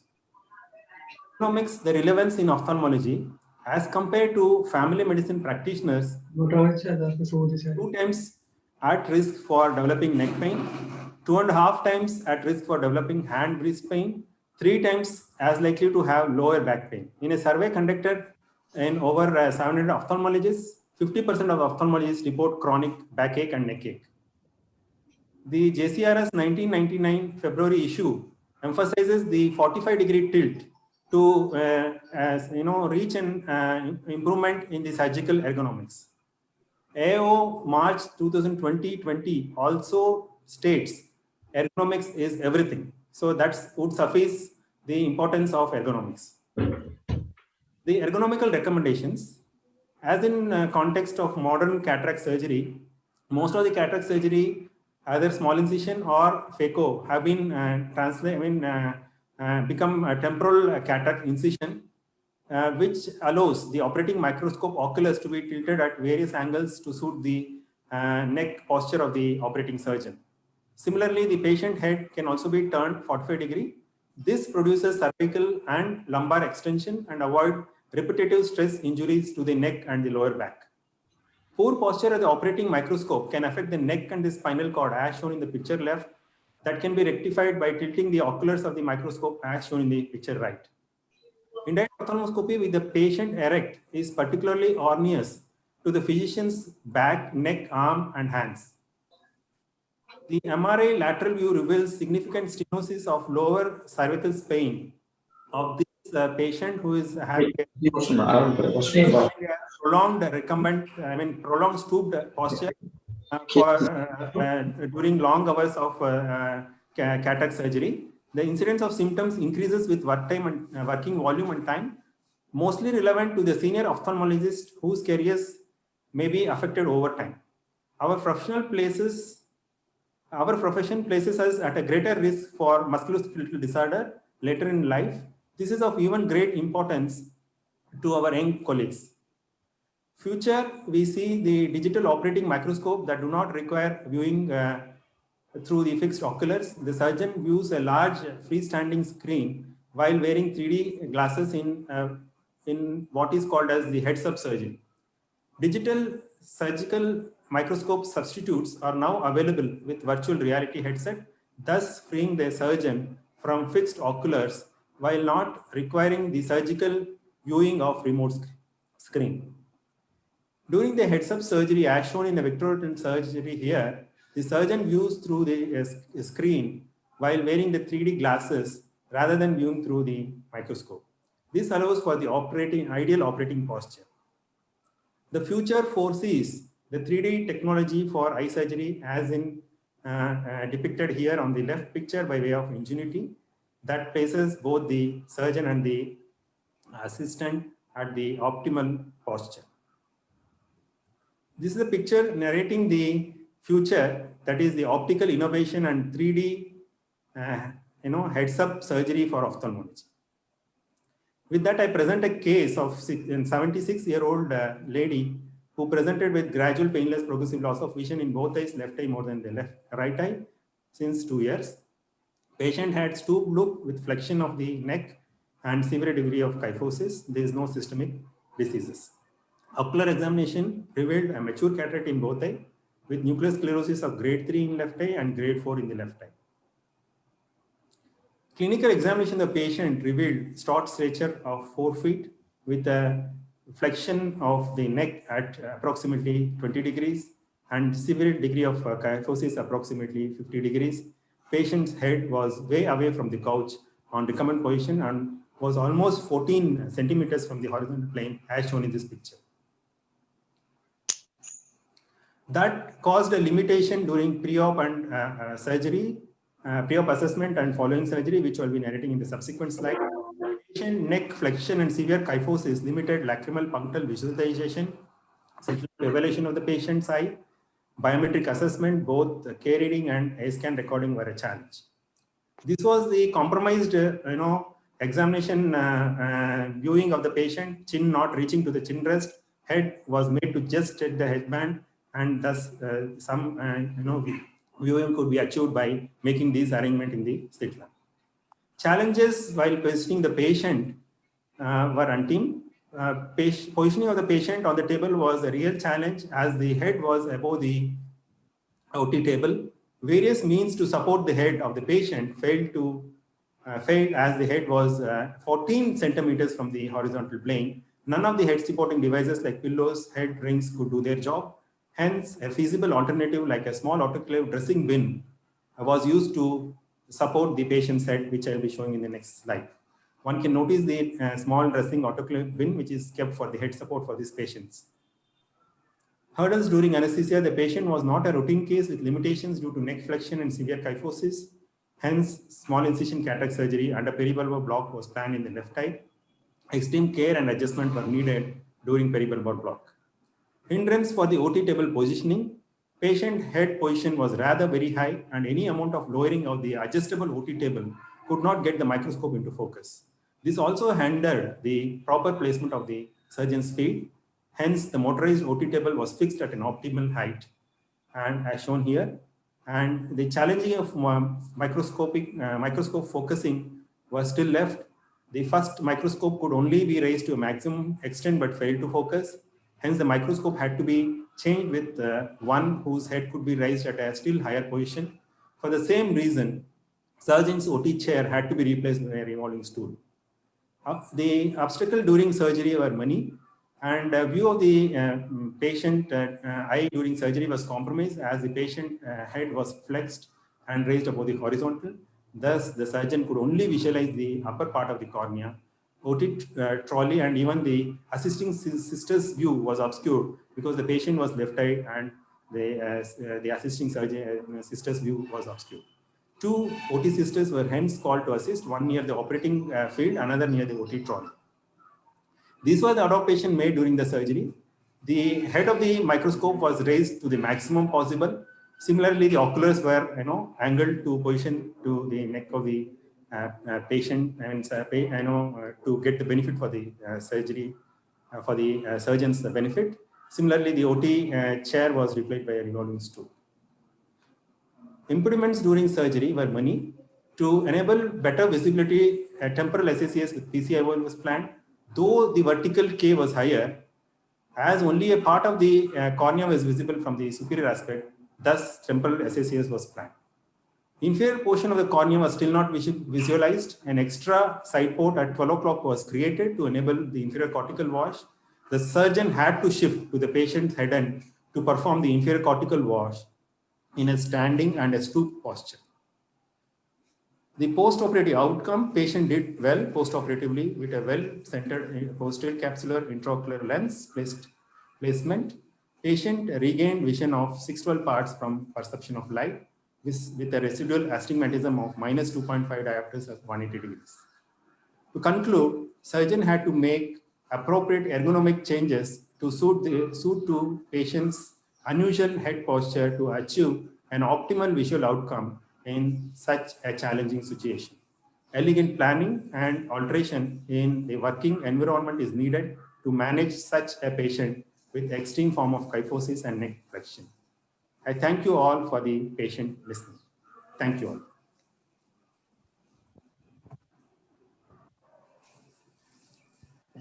Thank you, Professor Rao. It was really excellent topic you have covered.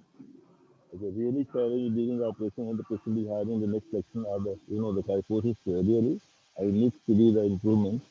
But it is very nice to see you deal with this challenging case. Thank you very much. Now I invite Professor Kavita Bhatnagar, who is going to speak on ambulatory management with children. It is very burning topic, I tell you, the pediatric ophthalmologist. So, Madam Kavita Bhatnagar, please. Yeah. A very good afternoon to all. at the outset, I would like to thank DOS, ACOIN, and FOPI, and all the organizers, Samantha Dada, for giving me this opportunity to speak in this forum. Okay, are my slides visible? No. One sec. Please share it.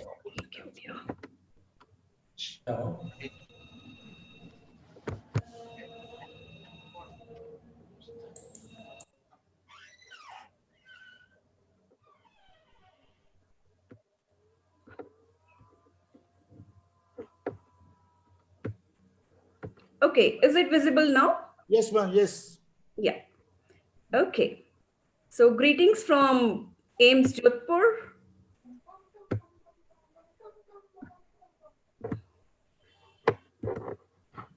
I will be talking about childhood amblyopia, prevalence, profile, current management, and new trends. As we all know, amblyopia can lead to not only the visual problems later in adult life also, but a lot of psychological problems in adult life when they are not able to choose occupations of their choice. So as we all know, amblyopia or lazy eye is a form of cortical visual impairment, clinically defined clinically as unilateral or bilateral decrease of visual acuity, which cannot be attributed to structural abnormalities of the eye or visual pathway. It can be mild, moderate, or severe depending upon the visual acuity. The critical period, visual development, is most active and vulnerable during the first 2 to 3 years of life, which is termed the critical period of visual development, the age at which children are most sensitive. So we have to catch them at this age. So in this connection, preschool eye screening is a very important step which can be undertaken, which many of we Aquanians are already doing. The requirements for normal visual development are clear retinal images, equal image clarity, and proper eye alignment. The prevalence estimates from population-based studies in children in the age group of 6 to 71 months range from 0.73 to 1.9%, while in school-based studies of older children, the reported rates are much higher, ranging between 1 to 5.5%.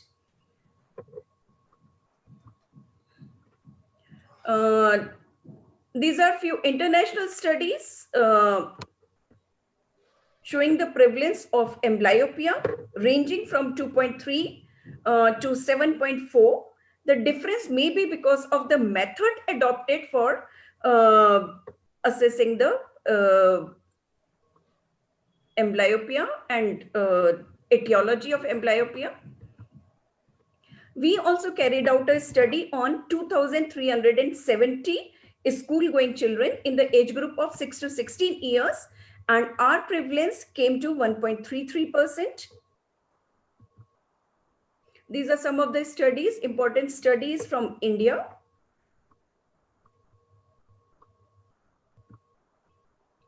And this school eye survey was published in our own ACOIN journal in the very first issue.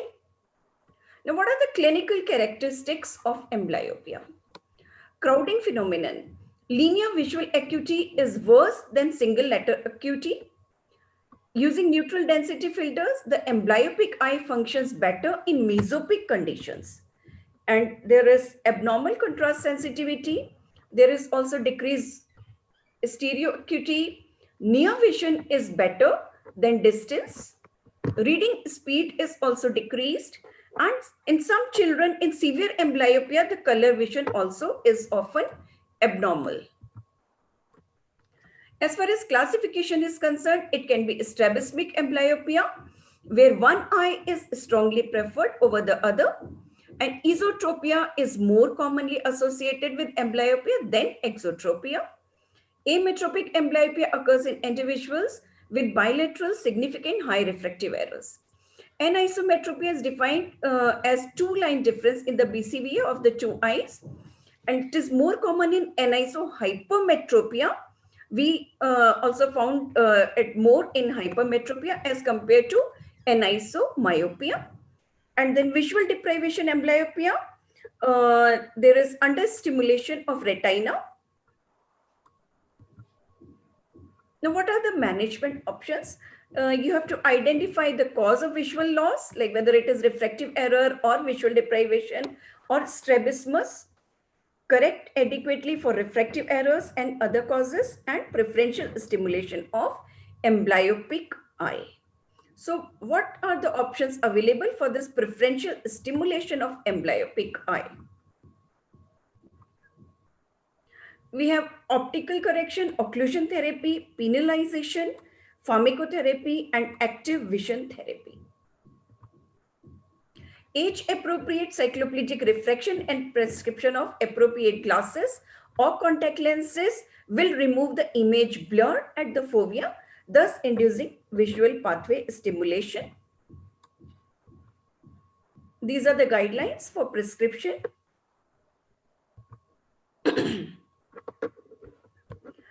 PEDIC study has shown significant improvement in BCVA after refractive correction in those with bilateral high refractive error and anisometropic amblyopes. Now coming to occlusion therapy, the most powerful and effective means of treating amblyopia, where we cover the good eye to stimulate the amblyopic eye, and this is highly effective if it is carried out until 8 years of age, before 8 years of age.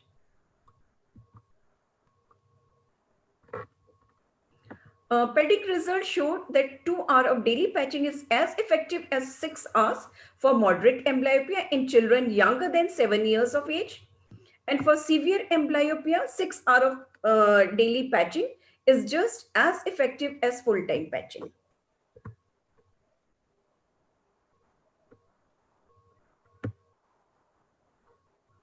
Now, disadvantage of occlusion: mental pain, loss of depth feeling, rash, and occlusion amblyopia. 30% of children have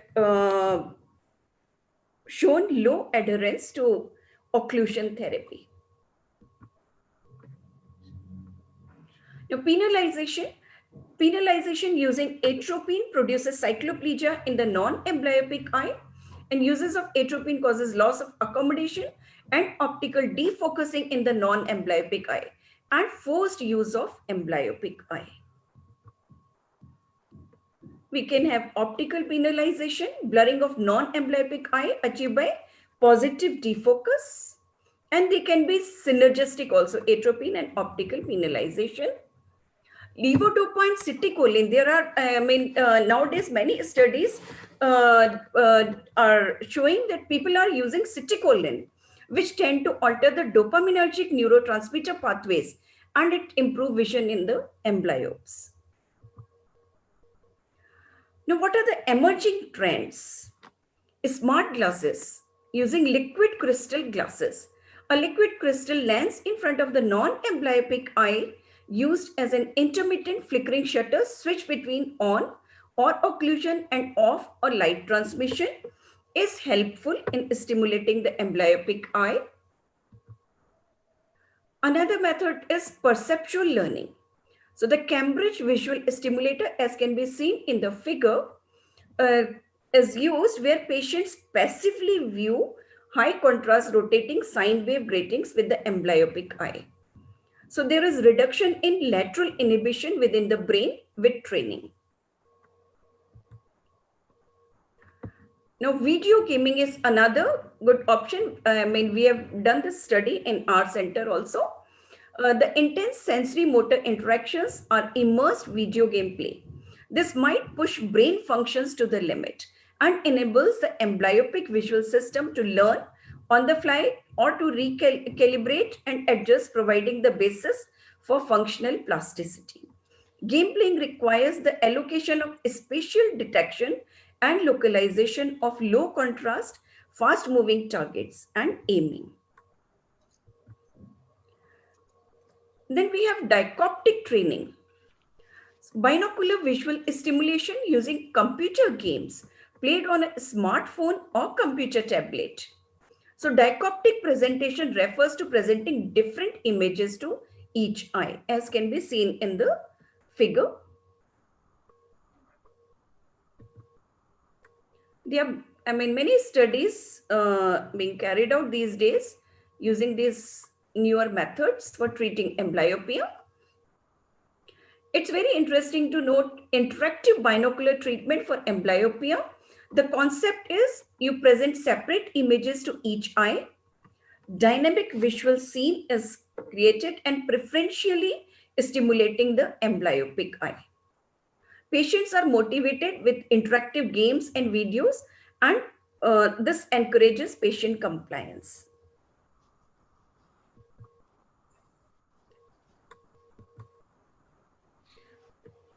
Transcranial magnetic stimulation is a painless, non-invasive brain stimulation technique that can transiently alter the excitability of targeted brain areas in a polarity-specific manner.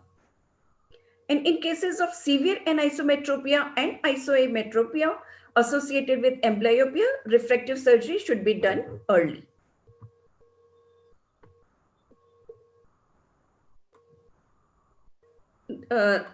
This is a summary of results from Pediatric Eye Disease Investigator Group studies.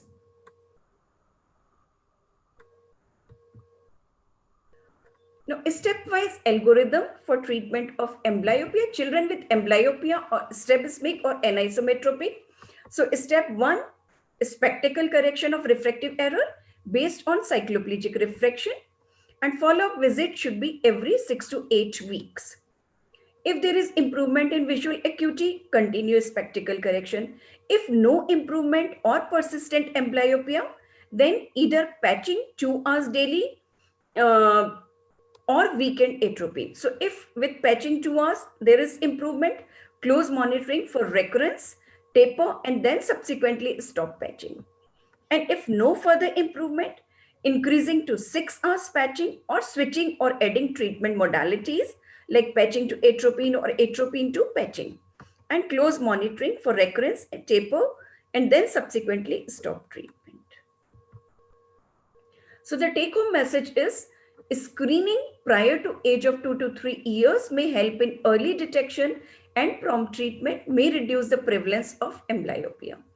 Instituting treatment on detection and early detection plays a role in achieving better outcomes for amblyopia and less challenges later in your adult life. And you can choose occupations of your choice like Navy, Army, or pilot, or flight navigator, or other such professions where visual standards are very stringent and very high. Thank you very much. Thank you. So I'll now stop sharing my screen here.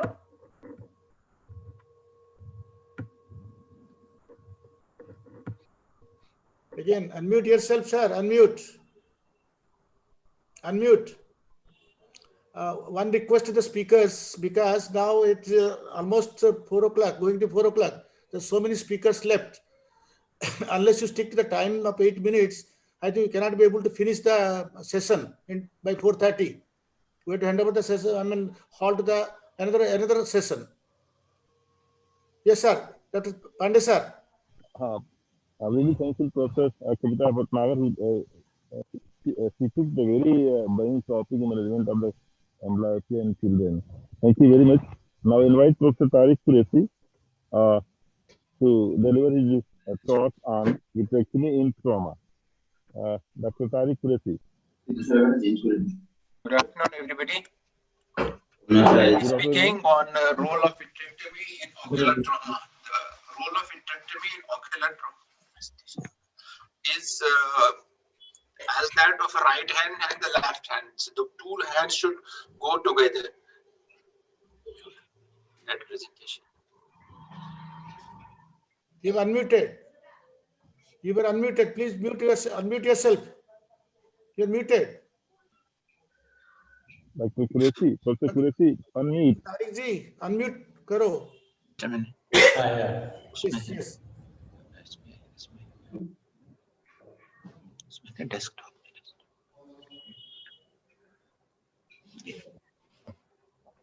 Yes. Coming, sir. Yes. Correct.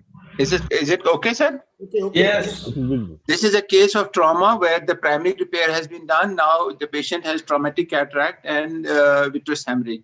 We have removed the traumatic cataract and now we are removing the vitreous hemorrhage. For traumatic cataracts, we use a low cutting rate and more aspiration. And for vitrectomy, we go for high-speed cutting, maybe 5,000 to 7,000. After removing the core vitrectomy, we have seen that the patient has a foreign body, which is a palate, and this palate is subretinal. After separating the whole of the core vitreous, we have disengaged the palate and we're removing it from the subretinal space into the vitreous and removing the vitreous from the margins of this palate. We have to separate it and remove it through the transscleral incision. We give a 3.5 millimeter incision, 3.5 millimeter in size, engage this palate with a tripod forceps, which is the recent innovation by Dr. Natarajan here, and it helps in easy removal. And we have reached to the limbus by extending the incision and removing the palate. After that is done, then we stitch the wound with 6-0 or 8-0 Vicryl. Since the patient had retinal detachment, we go for the routine surgery for fluid exchange, endodrainage, endolaser, and right now you can see the green laser is cutting the margins, lasering the margins. Then the end of the surgery is with the silicone oil, and silicone oil is kept for 6 weeks, and after 6 weeks it's removed. This was another case of a golfer who was one-eyed, and he was hit by a ball and had total RD with a giant tear. You can see the giant tear in the superior retina from 9 o'clock to 1 o'clock, and there's a second tear in the inferior part of the retina. We're removing the vitreous, we're doing the core vitrectomy and 27 gauge vitrectomy. 27 gauge vitrectomy is a new armamentarium in our tool of vitreoretinal surgeons, and in this small place we're trying to cope up with the latest advances, and we're doing 27 gauge vitrectomy in this case. You can see the tear at 7 o'clock plus a giant tear. We're trying to induce the PVD, but the PVD is quite tough, and segmental PVD has been done, and now the PVD is over. We are removing whole of the vitreous, cleaning the wound margins for all vitreous, a peripheral cortical cleanup, and then we are separating it from the core of the retina. After that is done, the retina is settled after fluid exchange, PFCL, and silicone oil and laser. The success of surgery is that all bits of vitreous have to be removed. Even a small bit of vitreous left there can act as a tractional fold and result in a tractional detachment after 4 to 6 weeks. This is the lasering of the margins of the inferior tear. And this is a case which was sutured and referred from somewhere else. And once we found a big foreign body in the inferior part of the retina, and there was a fibrous band over the surface of this foreign body. The foreign body was cleared up from the vitreous. This band was cleared from the vitreous strands and from the underneath retina. The foreign body was too large to be visualized. You can, after we have completed the vitrectomy and we have separated the margins, we used the same tripod forceps in this patient and rest removed. You can now just see we're engaging this foreign body in this tripod forceps and trying to get into the mid-vitreous, and from which we deliver it through the limbal incision. The foreign body was too large, and now you can see this boulder coming out of the vitreous. Such a foreign body should not have been missed. The surgeon should have done a CT scan. This was another case of vitreous hemorrhage. And in this case, we are doing a 27 gauge vitrectomy, and we have removed the vitreous. And this is a case of a dropped oil after a trauma case. You can see because of the fluid pressure is high, the IOL is dancing within the surface of the vitreous. We have reduced the vitreous infusion flow. We're holding the haptic with the 23 gauge forceps, getting it to mid-vitreous, and then pulling it out through the limbal wound. The same IOL was replaced by a sulcus, a 3-piece sulcus fixated IOL.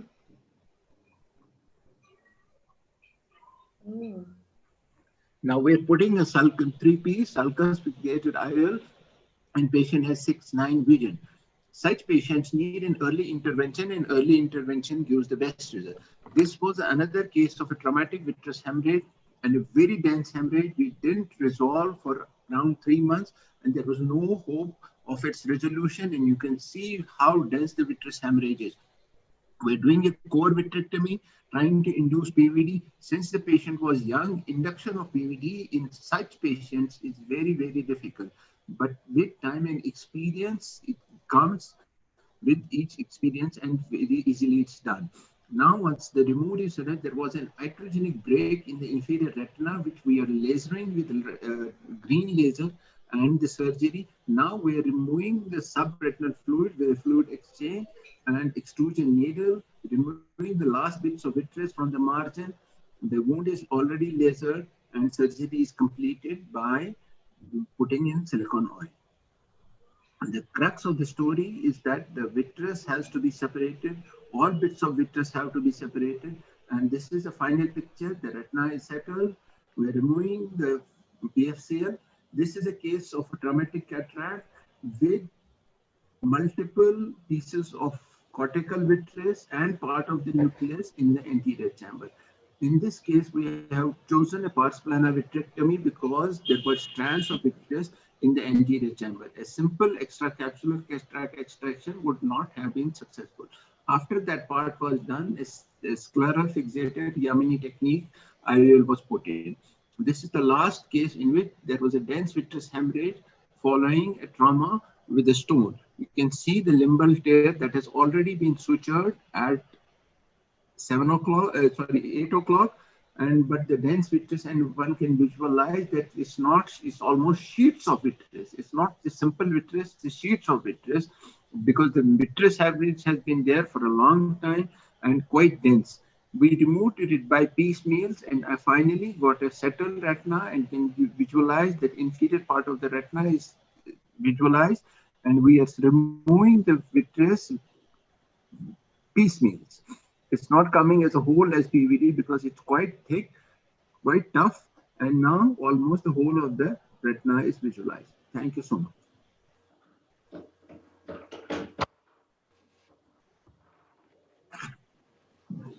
Thank you, Professor Qureshi. It is really nice to see a different aspect of. Hello. Yes, any questions, sir? There is no any questions. It's very excellent your presentation. Thank you, sir. And definitely have done a lot. We request all these questions to kindly restrict the time so that we will complete with the report, whatever the second session will start. So I invite Professor Bhargav from Lucknow. Barney Reddy from Karnool. We have Dr. 6 more. Barney Reddy. We have 6 more, and time is half an hour. 6 more talk. Kindly be in the speaking time. Okay, right. Thank you. The Professor S.K. Bhaskar. Barney Reddy, sir. Okay. Yes, Practical sir. application. The next speaker is Professor Sunita Mittal. Is he here? Bhaskar, okay. Bhaskar, I'm here. Welcome, Professor Bhaskar. Yes, sir. Now by Dr. Banana Sada. No. Yes, sir. Yes, you can do. I can do after this. Dry eye. Dry eye and glaucoma, sir. Yes, I'm sir. ready. Can I start presentation, sir? Yes, sir. Please continue. Yes, Okay, right, yes, sir. please. First of all, I am thankful, very much thankful to the executive of FOPI and the DWOD executive and also the moderators for allowing me to present this topic. The significance of both these diseases are they are very chronic in nature. They continue into the old age and like almost with a lifelong medication. Lifelong medication and the attendant side effects affecting the old age. If both diseases are present in the same individual, it's a trouble not only to the patient but also to the treating doctors for the obvious reasons well known to you. The possibility of both in the same patient is one is a coexistence. The second possibility is one disease can create the other. For example, glaucoma with the long-term treatment, it can induce a dry eye, and the reverse is a dry eye with the disease complications can create a glaucoma. Both diseases are quite prevalent in old age. Glaucoma, these are the various diseases with which glaucoma is associated. And OSD is a common comorbidity in glaucoma because it is seen in nearly 48 to 59% of patients with medically treated glaucoma. A Bowden et al. Study wherein they have studied the 448 patients, they found out a severe OSD in 63% of patients with severe glaucoma and 41% in those with mild glaucoma. These are the results of their study. See, coming to the type of glaucoma, in case of ocular hypertension, since only very fewer medicines are used, the incidence of OSD is very less, whereas the incidence of OSD in pseudoexfoliation, primary angle closure glaucoma, and neovascular glaucoma were found to be very high. Diagnosis of OSD in glaucoma patients may be missed because the focus of ophthalmologists is on IOP control and other markers of field progression. Medical treatment is predominantly the first line of therapy till now. The things are changing. Most patients are treated with medicines on a long-term basis up to several decades. Naturally, there is a possibility of complications as a result of long-term treatment in the form of preservatives as well as the index medication. Coming to the index medication, timolol reduces the tear secretion by systemic as well as local effects, that is through the beta blockade mechanism. Epinephrine can cause black pigmentation in the inferior palpebral conjunctiva, rarely the black deposits in the cornea, leading to something called as black cornea. The epinephrine, pilocarpine, timolol, and prostaglandins, in the long run, they cause ocular cicatrization, which ultimately affects the subsequent filtration surgery and also the tear film stability.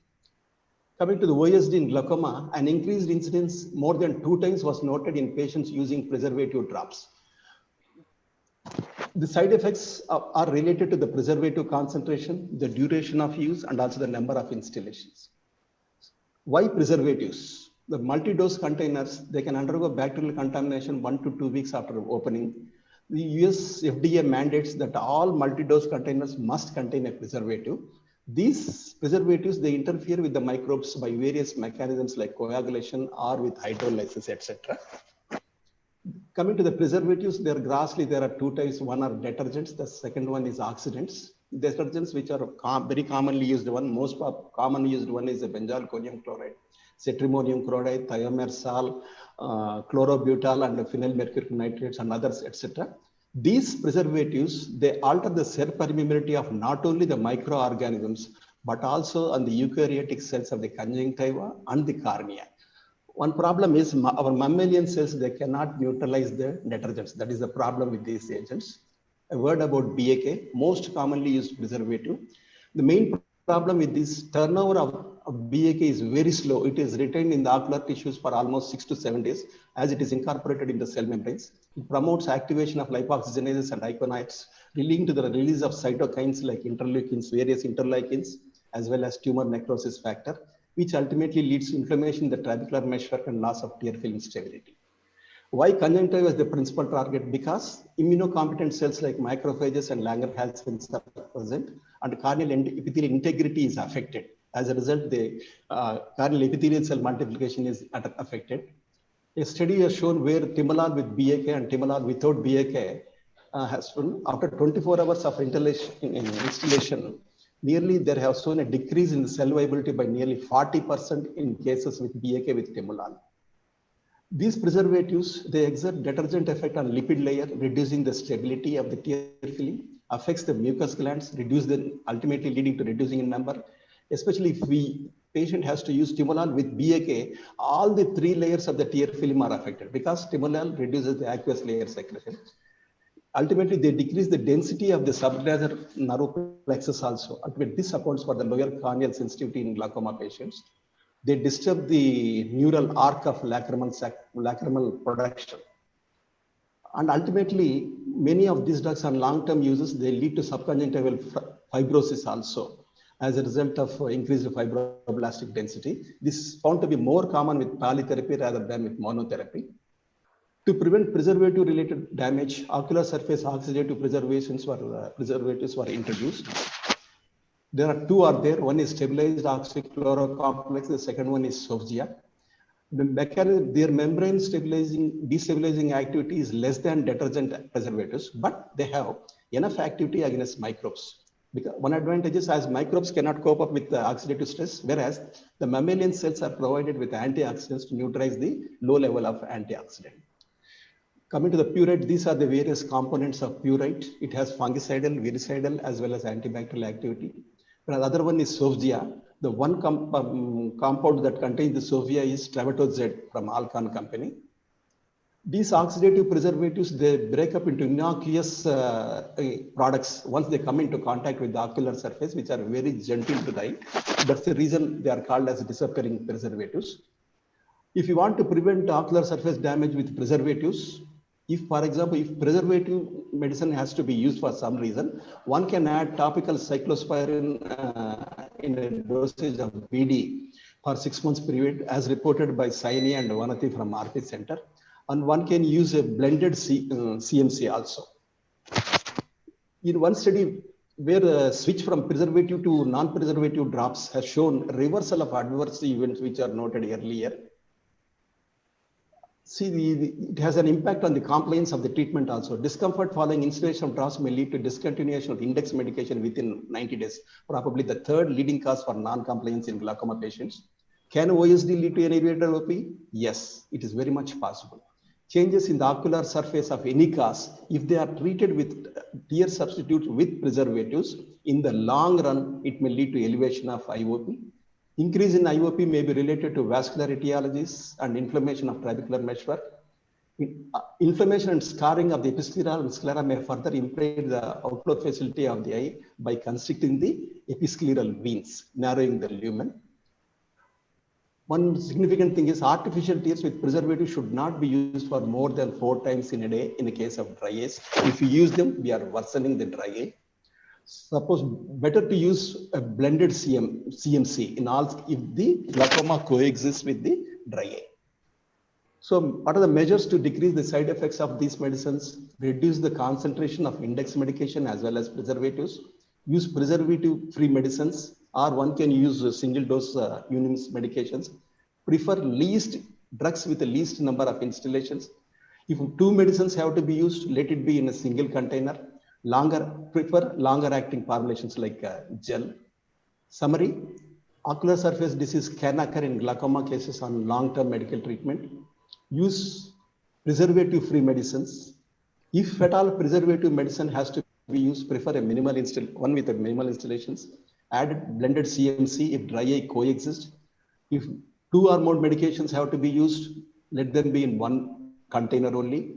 Check for OSD or dry eye in every follow-up glaucoma cases and reduce concentration of index and preservatives. And we have to remember that chronic OCSD can result in glaucoma.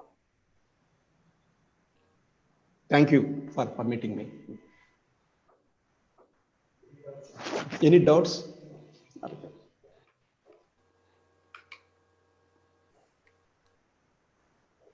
Can you stop sharing, please? Yes, stop sharing. Dr. Sharma ji, would you like to put a word? Yes, the beautiful topic presentation was this coexistence of dry eye and glaucoma is always there. Yes. Elderly people with the chronic problem must be looked for intraocular pressure and visual field sometime. One of the professor was recently detected using lubricant for a long time. Once we got his visual field done, he had a PCS, paracentral scotoma. So very, very important topic to be highlighted.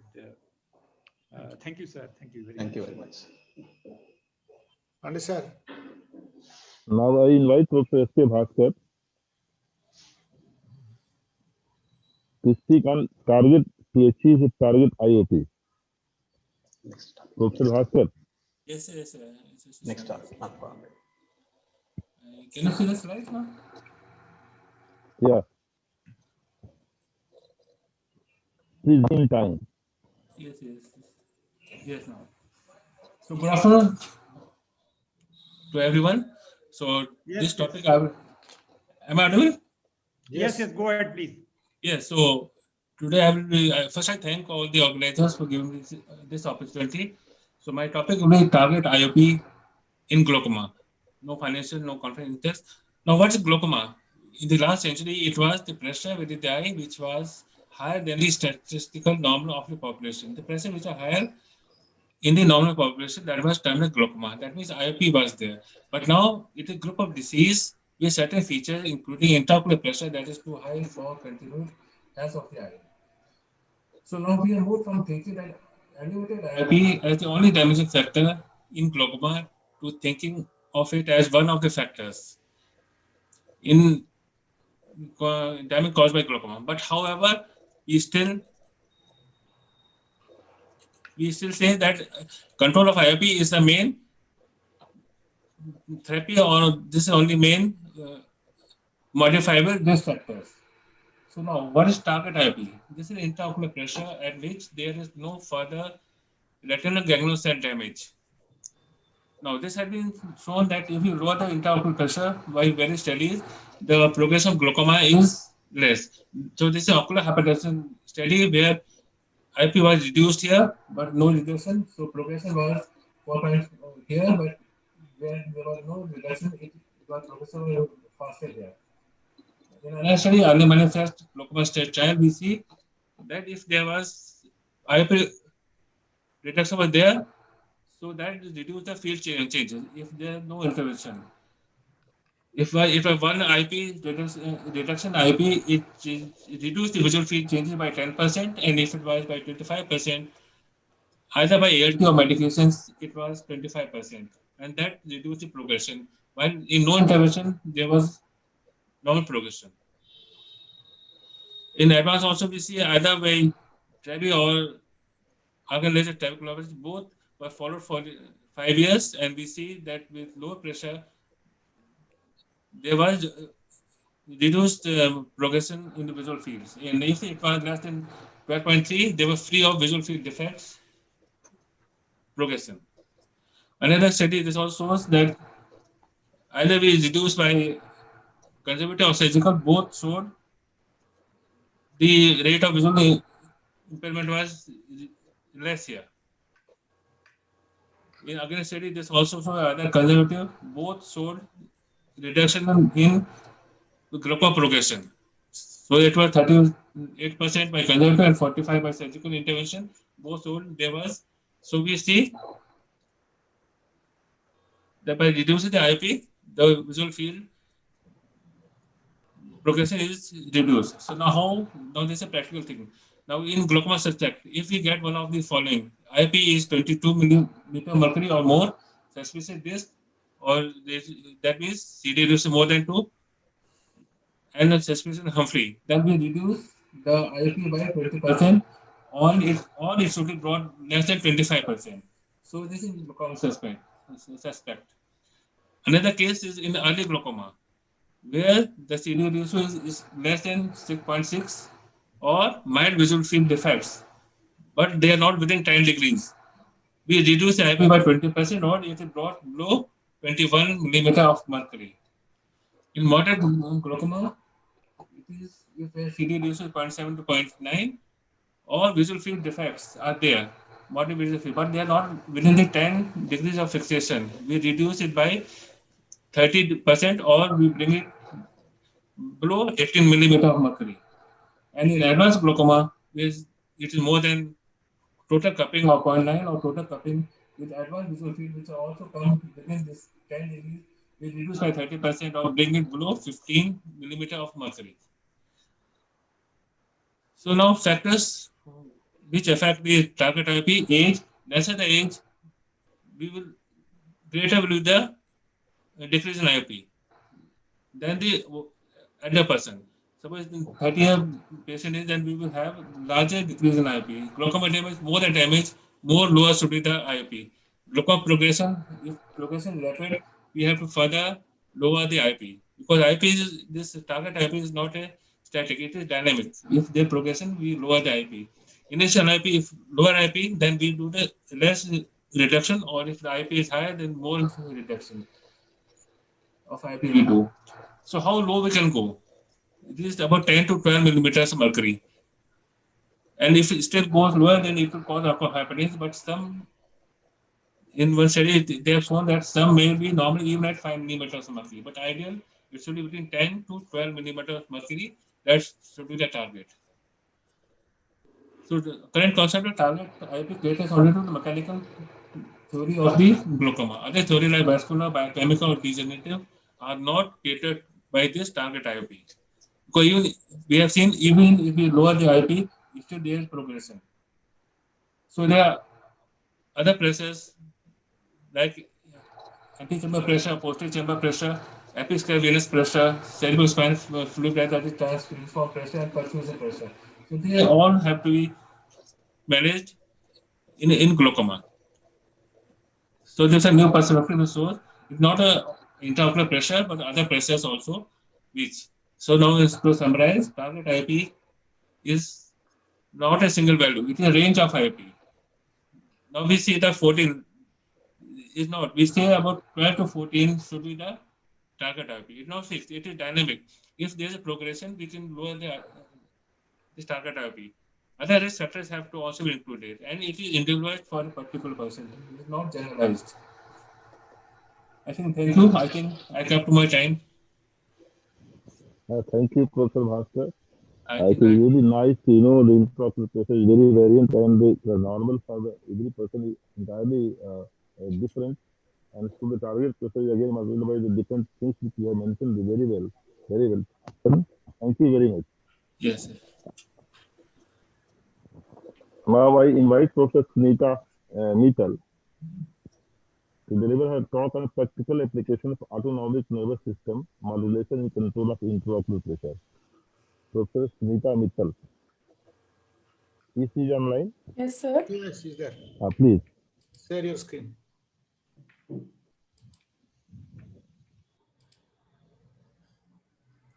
Sir, my screen is visible? Yes, ma'am. Yes, ma'am. Yes. Visible. Okay, so good afternoon to all. I'm really glad to meet all of you and to listen such a great presentations. And I'm really thankful for Aquine, especially Professor Samanta and DAW's office bearers for giving me this opportunity. So the topic of my talk is practical application of autonomic nervous system modulation in control of IOP.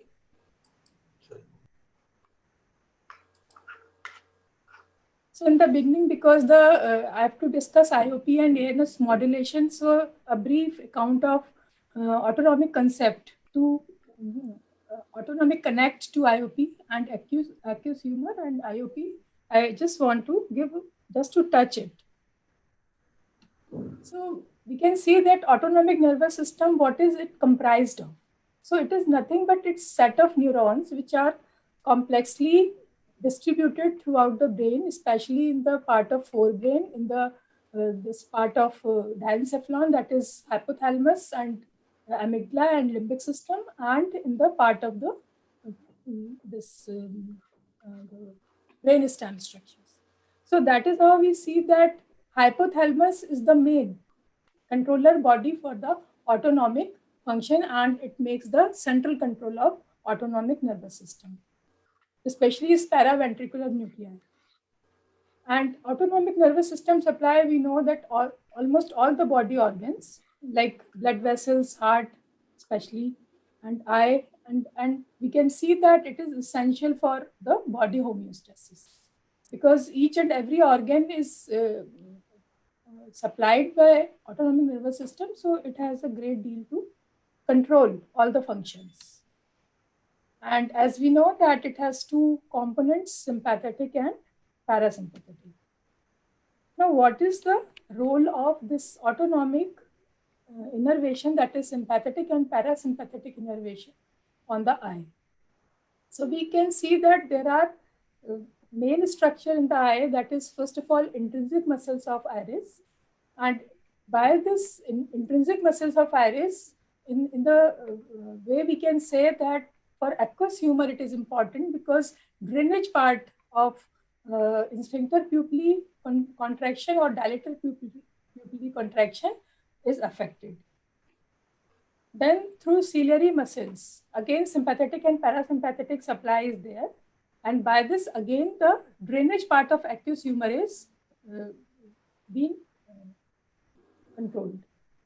Then by the epithelium of ciliary body, there are two sympathetic and alpha 2 and beta 2 supplies there, and it is for the filtration or we can say formation of aqueous humor. So that is how we see that autonomic system is quite involved in whole of through these structures in the eye to control the aqueous humor drainage and its formation. So in a way, we know that aqueous humor is important. It's a vital part for the anterior and posterior chamber of the eye, and through its formation and drainage, these two important structures are there, that is ciliary body where it is formed, and through the trabecular meshwork and Schlemm's canal, the drainage occurs. So here we see that usually in the normal person, inflow and outflow are being regulated and in balance. But if there are deranged dynamics of this autonomic, aqueous humor flow results, then it results in increased intraocular pressure. So if there is sustained elevation of intraocular pressure, usually it results in glaucoma. So we know that standard treatment is by drugs and performing surgery. But since we have seen that autonomic function, autonomic innervation is too much, having too much role in the control of the aqueous humor formation and drainage, so we can see that the IOP homeostasis also may be affected by autonomic dysfunctions. So that treatment modality can be considered. So keeping this in mind, we have planned our first study in the year 2012, and we have published it in 2014 in Neuro-Ophthalmology and Visual Neuroscience journal. So there what we did in this, we have taken 3 groups, 20 non-meditators group, people who have perfectly normal IOP, and then group B people, non-meditators again, but they had borderline raised IOP. And fortunately, we could get 20 meditators from some ashram people who were doing meditation, constant meditation for more than 5 years. So we have studied these people and we have kept the age. Mean age was 47 and we kept the age quite at a same level. So that results are more, that they are better correlated. So here we have seen that in meditators, the normal range was towards the lower side of the IOP. When we have done the sympathetic system evaluation, through the hand grip test and cold pressor test, we saw that in the meditators, that is group C, there was sympathetic surge was quite less in comparison to both A and B. Then parasympathetic system evaluation done by Valsalva ratio and EI ratio again showed that there was more parasympathetic drive in these C group, third group. So in this study, certain interesting findings we could get, and we could find that first of all, mean IOP in both the eyes was statistically lower in meditators in comparison to non-meditators. Then non-meditators showed significantly higher sympathetic surge and significantly lower parasympathetic tone. And further group B, which has borderline higher IOP, they has raised sympathetic and reduced parasympathetic tone in comparison to group A. who have perfectly normal non-meditator group. So that reflects marginal systemic autonomic dysfunction in group B. So the result of this study provided the insight that yogic exercises or practices help to improve ANS functioning. So we again planned a second study that was a clinical trial and was conducted in 2017 to assess the influence of yogic breathing exercises. Here we took specifically breathing exercises on IOP. And luckily the manuscript has been ready and it has been accepted in the Journal of Glaucoma this year only. So in this study, we have taken primary open angle glaucoma patients and two groups were taken, group A and group B. So group A were kept only on glaucoma medication and group was given medication as well as yogic breathing exercises. So two types of breathing exercises were there, pranayama and diaphragmatic breathing. And both the group, we have kept the age quite similar so that results can be better correlated.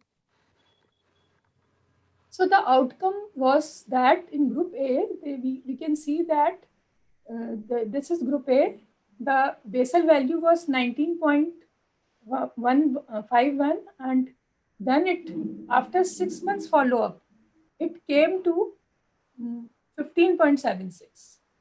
On the other hand, in group B, we saw that from the 20 value, that is here, to from the basal value after 6 months follow-up with medication as well as with yogic breathing exercises, it come down to 14.90. And that was statistically significant result. So then we just saw what are the causes, how yogic breathing exercises improve ANS dysfunction. So it is quite evident that yogic breathing exercises affect and harmonize neuroendoimmuno axis of body and bring body well-being. So because there are all the system, especially from hypothalamus, certain endocrine hormonal factors are being released, which affects almost all the body hormones, organs and hormones. So then they have effect on the immune system as well. Then apart from that, yogic breathing exercises causes vagal activation. And vagus nerve is a basic component of parasympathetic nervous system and remains distributed throughout the body organs. So this has been seen that through, because it is, nucleus are present in the medulla nearby nucleus tractus solitarius. So with the with its connection with nucleus tractus solitarius, it gives a lot of other controlling connections, and it causes inhibit overactivity of amygdala. Actually, amygdala is the center which is important for fear, anxiety, and stress responses. So if amygdala activity is inhibited, then it causes reduction in these things, and this also has seen that overall sympathetic system activity is reduced in the body, and that is why IOP is having the effect on this. One other important theory is of oxidative stress, because oxidative stress causes glaucoma, the pathogenesis of glaucoma indicates that mitochondrial damage and apoptosis causes trabecular meshwork problem in this drainage. So if there is exercises are done, there is reduction in oxidative stress because it works on an enzyme. And the name of this enzyme is superoxide dismutase. And this activity brings about the decreased oxidative stress. Then one important nitric oxide substance is there, which is important for causing the various blood vessels relaxation. So nitric oxide is also formed in nasal sinuses. And during the pranayama, it is seen that it causes increased level of endogenous nitric oxide.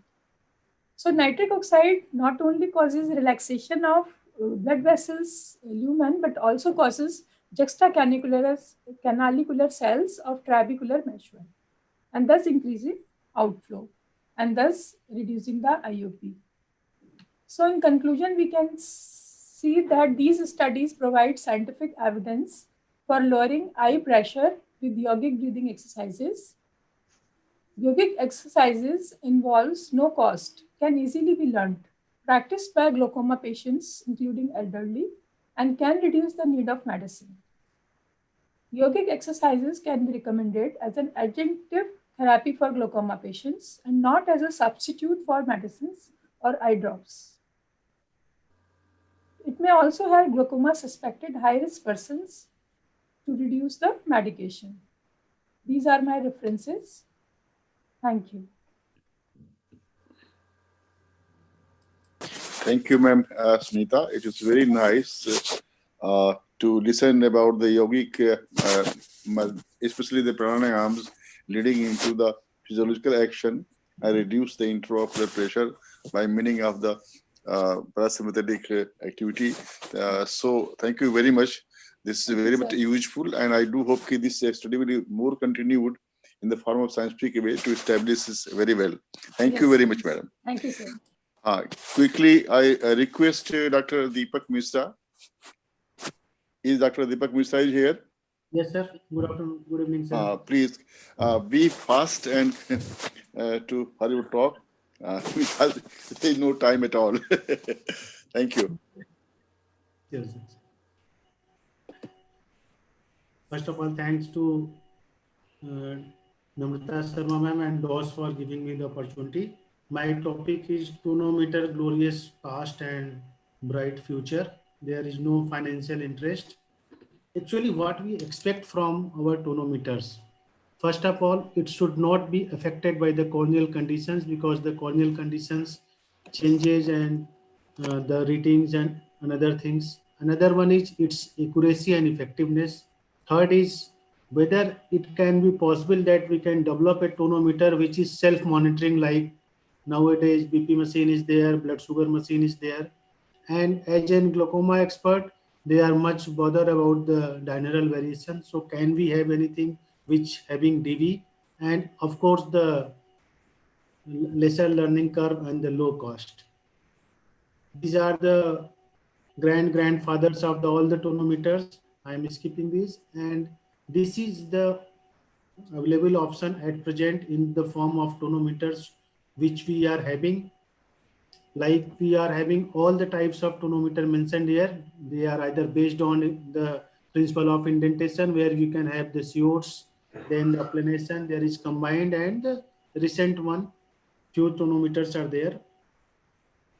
I am skipping since time is less, as Pandey sir remind me about the COTs tonometer and the applanation tonometer. Again, one or two things important. It works on the principle of Impert-Flick law, and but still it is considered as gold standard, but it is having some errors too, like it may measures having false low IOP when there is less staining, or in the thin cornea, sometimes in the corneal edema. And again, it is affected by the astigmatism with the rule or without the rule.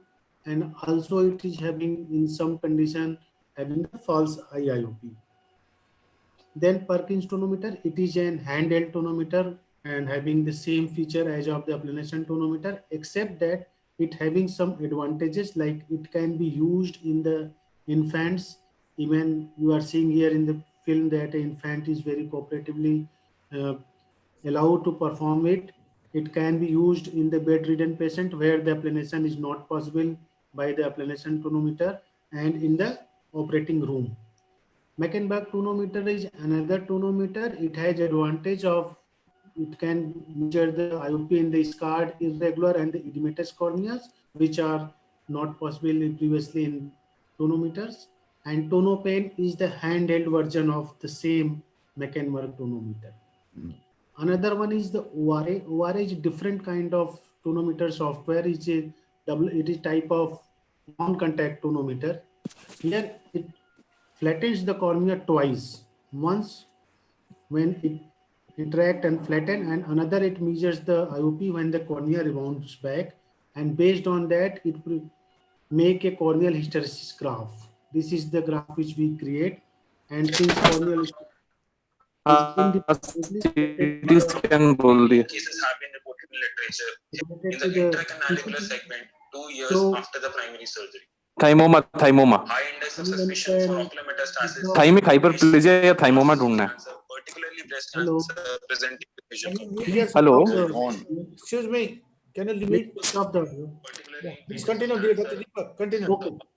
Since corneal hysteresis is weakly correlated with the CCT, so we have some advantages that it can be used in cases of refractive error and the axial length.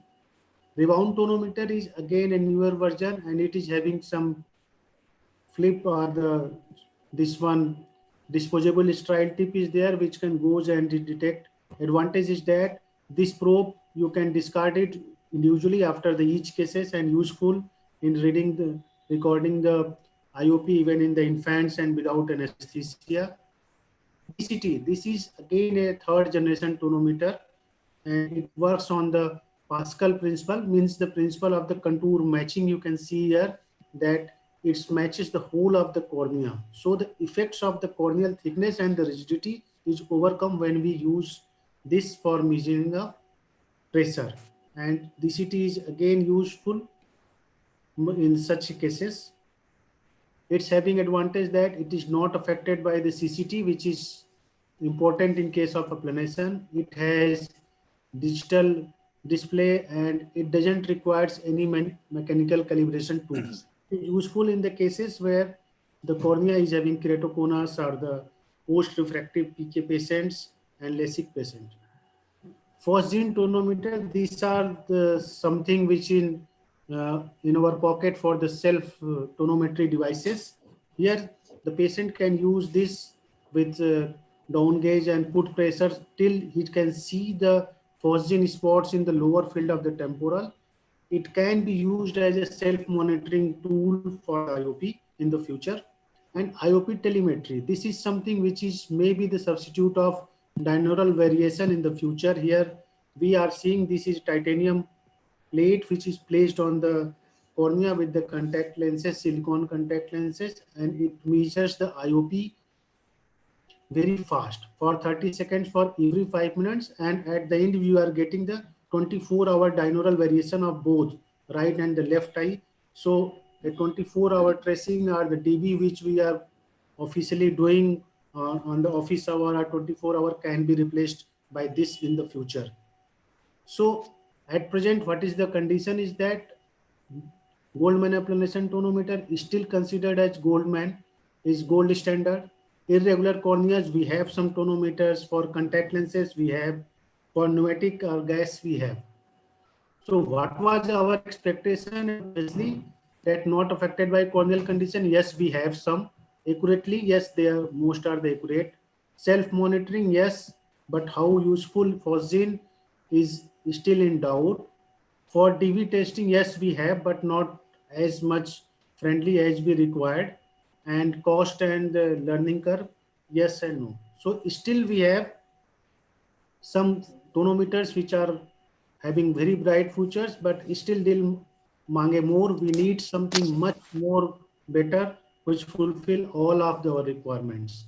Thank you, sir. Hope I will finish on time. Thank you. Good evening. Good evening. Thank you, Dr. Deepak. I think we'll next go to Dr. Samantha, sir. Samantha, for Yes, your sir. talk.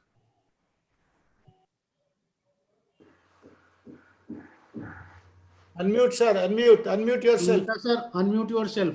Unmute. Dr. Samantha, unmute. We're not able to hear you.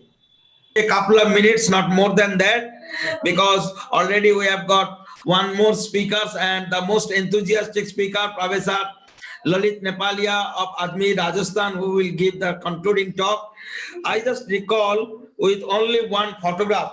Can you see the photo? No. Can you see the slide? No. Slide. You just a minute.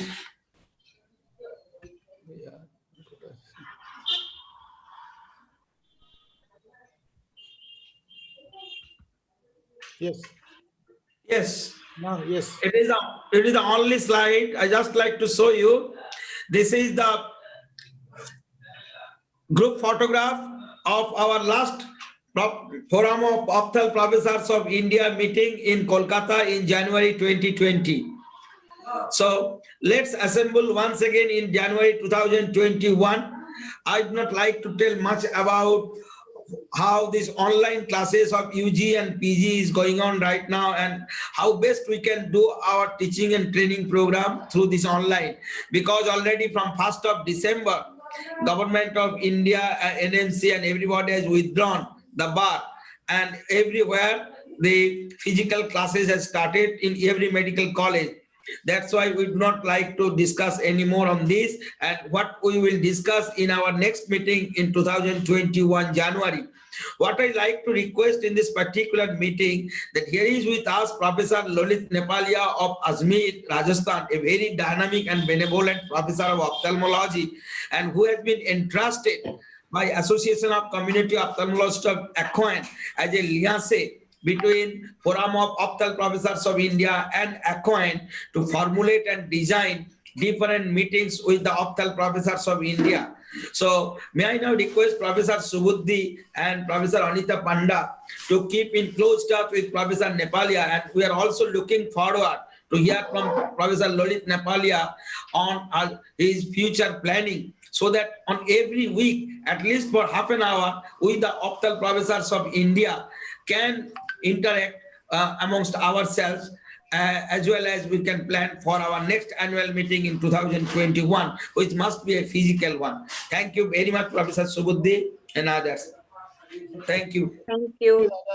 Now I think I invite our Dr. Nepalia to give his concluding remarks. Am I audible, sir? Yes, sir. Yes, yes sir. Good evening, everybody.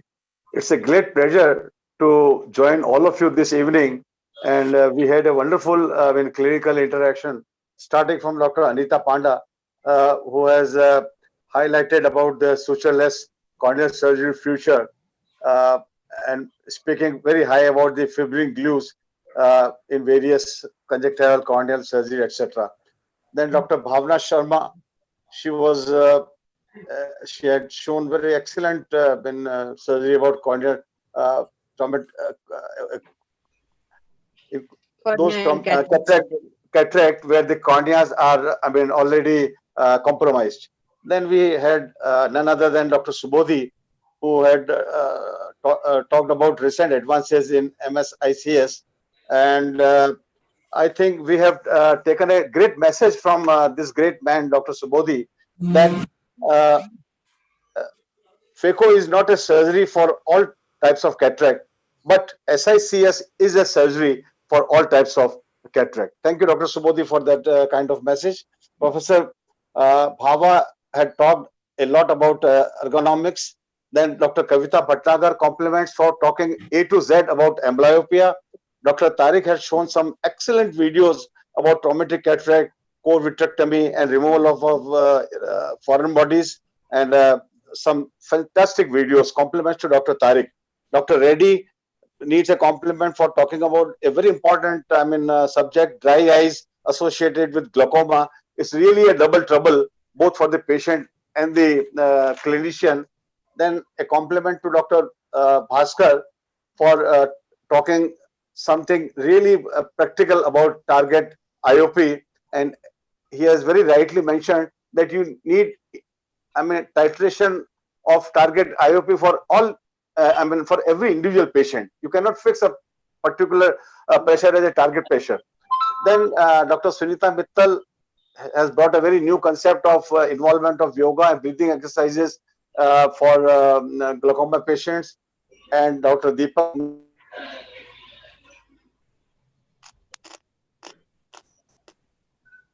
tonometer. Interrupted, I think. Pains and arranging all these clinical gatherings. I think we had a wonderful scientific deliberation, wonderful session. All speakers need compliments for their presentation, and it was a very absorbing scientific session. Thank you, all the speakers.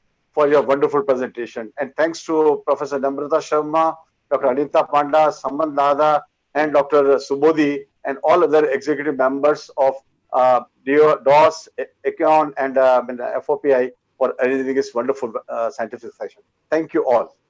Thank you, Dr. Nepalia, for wonderful concluding remarks. Wonderful concluding remark. Now, at the end, I must thank everybody. So, first of all, I must thank Professor Samanta to group us all in one platform, that is FOPI. Okay, yes. And I think Professor Anita Panda, our president, give a nice welcome address.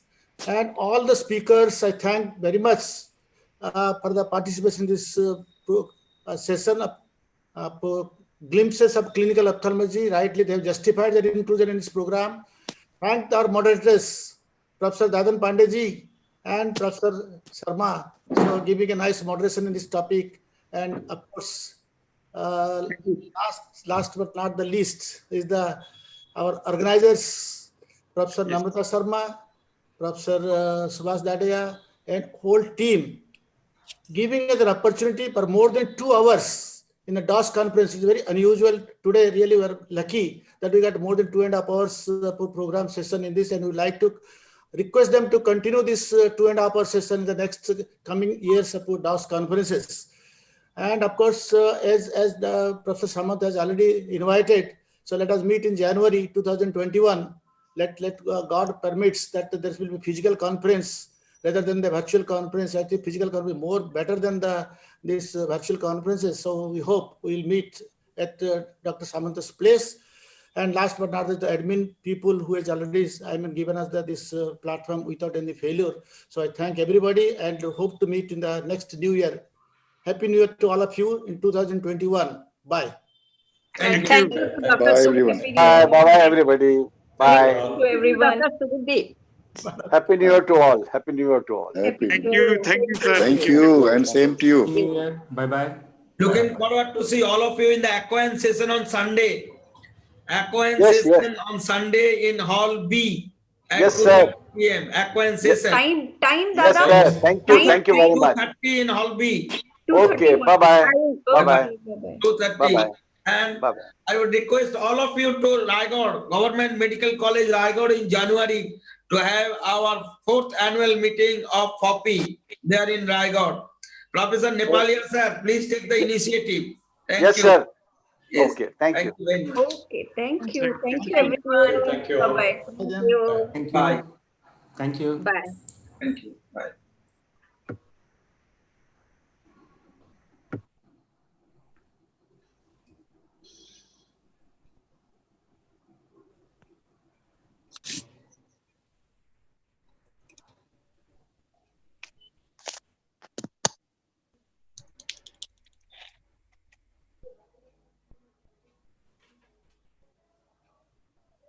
Shall we start now?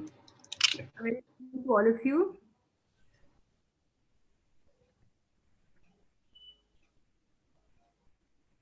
Yes, Dr. Sonal. Let us start the session with Neha ma'am. Do we have your permission? Yes, sure. Sure. We waited enough.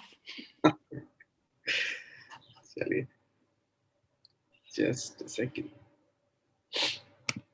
So I think good evening to everybody. Dr. Ritika, nice to see you. Hi, Dr. Digvijay, Sonal, Dr. Nilesh, Dr. Rashi, all of you. I think let Divakant just start. So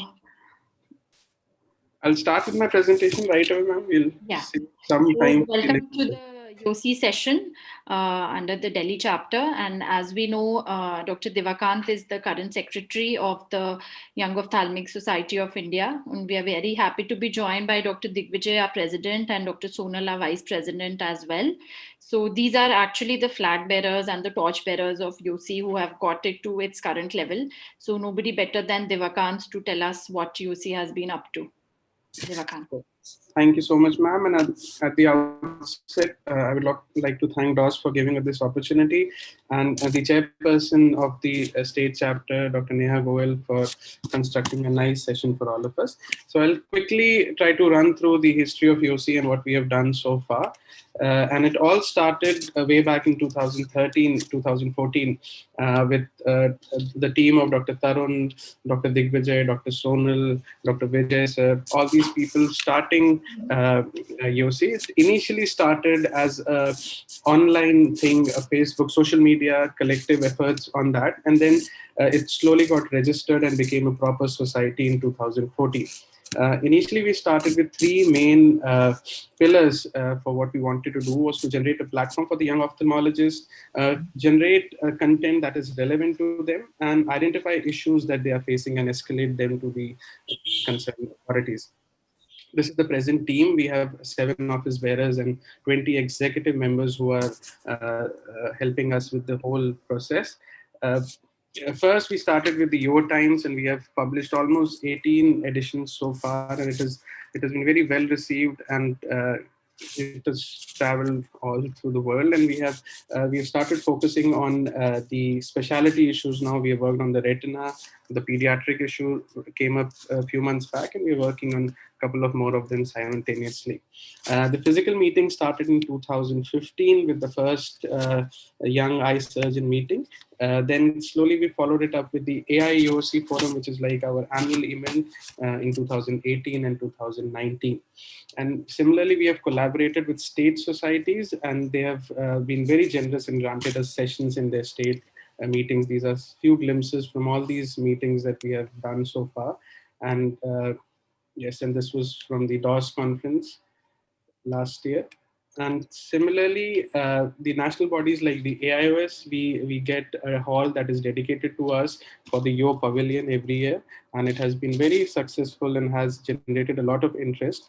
And we have done some interesting sessions like Meet the Mentors, where we invite all the institute heads from the top institutes, and the youngsters gets to interact with their leadership. Similarly, we did a hackathon last year, where we invited biomedical engineers and ophthalmologists to collaborate in the conference itself, and they developed some prototypes, and they're working on the patents as well on them. So these, likewise, we've done with the other subspecialty societies like Keracon, iFocus, the Oculoplasty Association of India, ISCRIS, and various other subspecialty societies. Every year we didn't do it this year, but every year for the past 2 years, we were working on the AIOS YOSI writing competition to bring out the creative side of young ophthalmologists. We have tried to collaborate internationally with all possible international bodies like APAO. We have a special relation with the Korean Society, where they give travel grants for us to visit them every 6 months. They'll resume when the situation is better.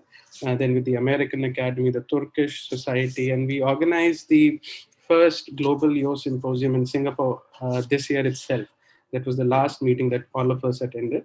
And we had the privilege of organizing the first Global Yo Colloquium at the World Ophthalmology Congress this year.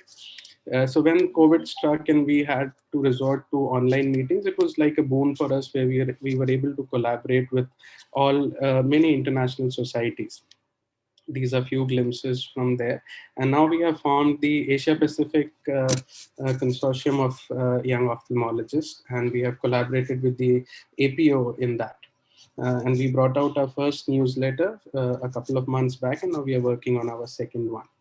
And the biggest news for us this year was that YOSI became an ICO member, and we are the first young ophthalmologist body which is a certified member of ICO.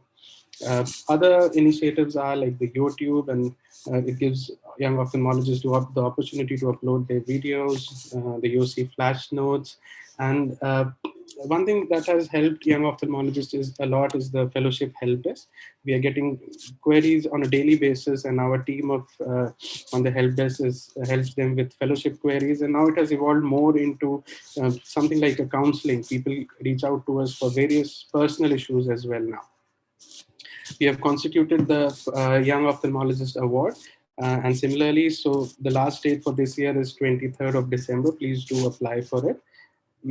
Similarly, the best flash notes and the best YouTube videos also get awarded every year. We've done various seminars and webinars, and all of them have been received really well. And we have recurring events like the anterior segment, we have Surfing the Anterior segment, and the very popular late night red. Another big thing that we started this year was the UC job portal, and the special thing is that we focus on jobs that are that they want to take young ophthalmologists. So it's a two-way system where you can post, a hospital can post their vacancy, and doctors can also post their resumes as well. So this is the UC initiative for residents, which is called the Residents Network, and we do various activities focused on residents in these. And this is the Yo slides. It's like the slide share by Yossi. I think Nilesh might talk about this also in his talk. We are working on a newsletter and a mentor-mentee program in the future. And when things get better, we are collecting funds for research and travel grants as well. And we have started forming state chapters. A wonderful example is the Delhi state chapter, because of which we are having this session now. We have 6 state chapters so far, and we are planning to launch a few more in the coming time. So thank you so much. And yeah. Thank you so much, Devakant, for the excellent start and giving the whole overview of what we've been and what we're going to the future as well, a glimpse of it at least.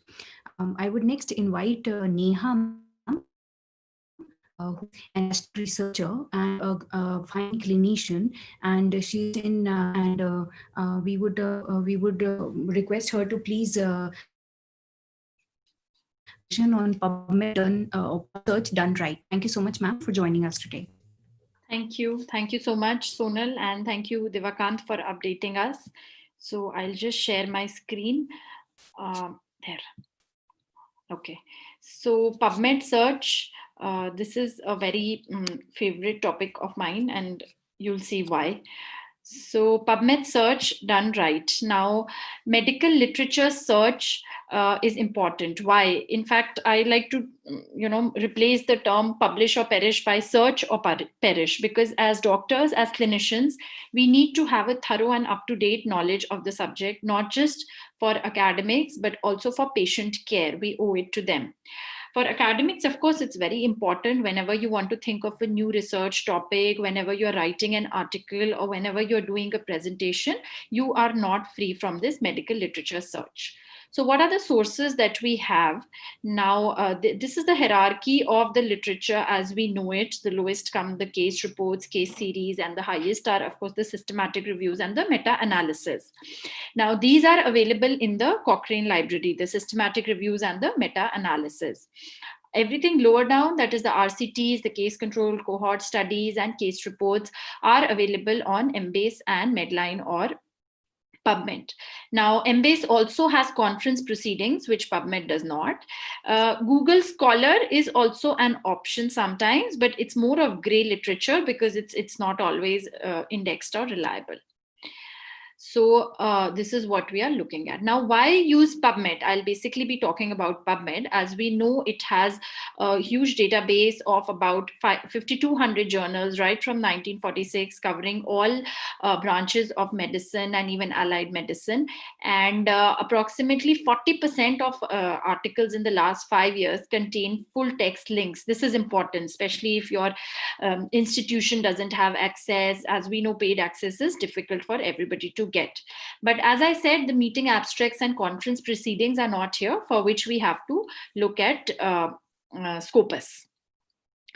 Now, why this talk? I mean, everybody uses PubMed. Everybody knows how to use PubMed. We just type our topic of interest and, press go, and then we get so many and sometimes thousands of results. So we just, see the initial 5 or 10. So why should we look at this talk?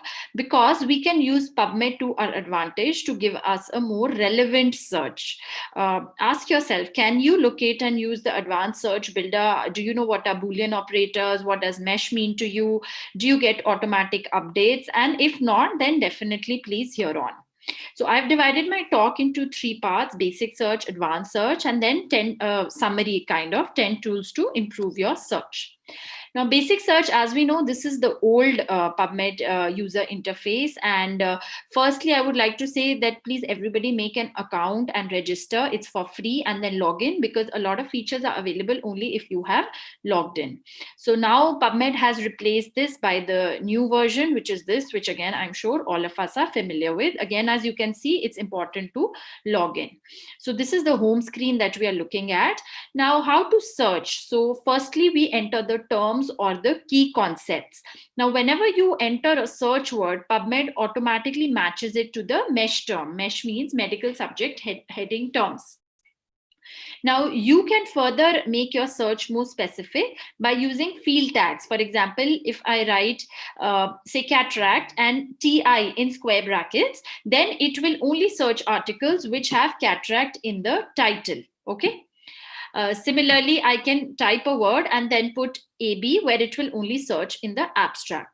Sometimes I might want to search for two terms, for example, cataract and retinal detachment.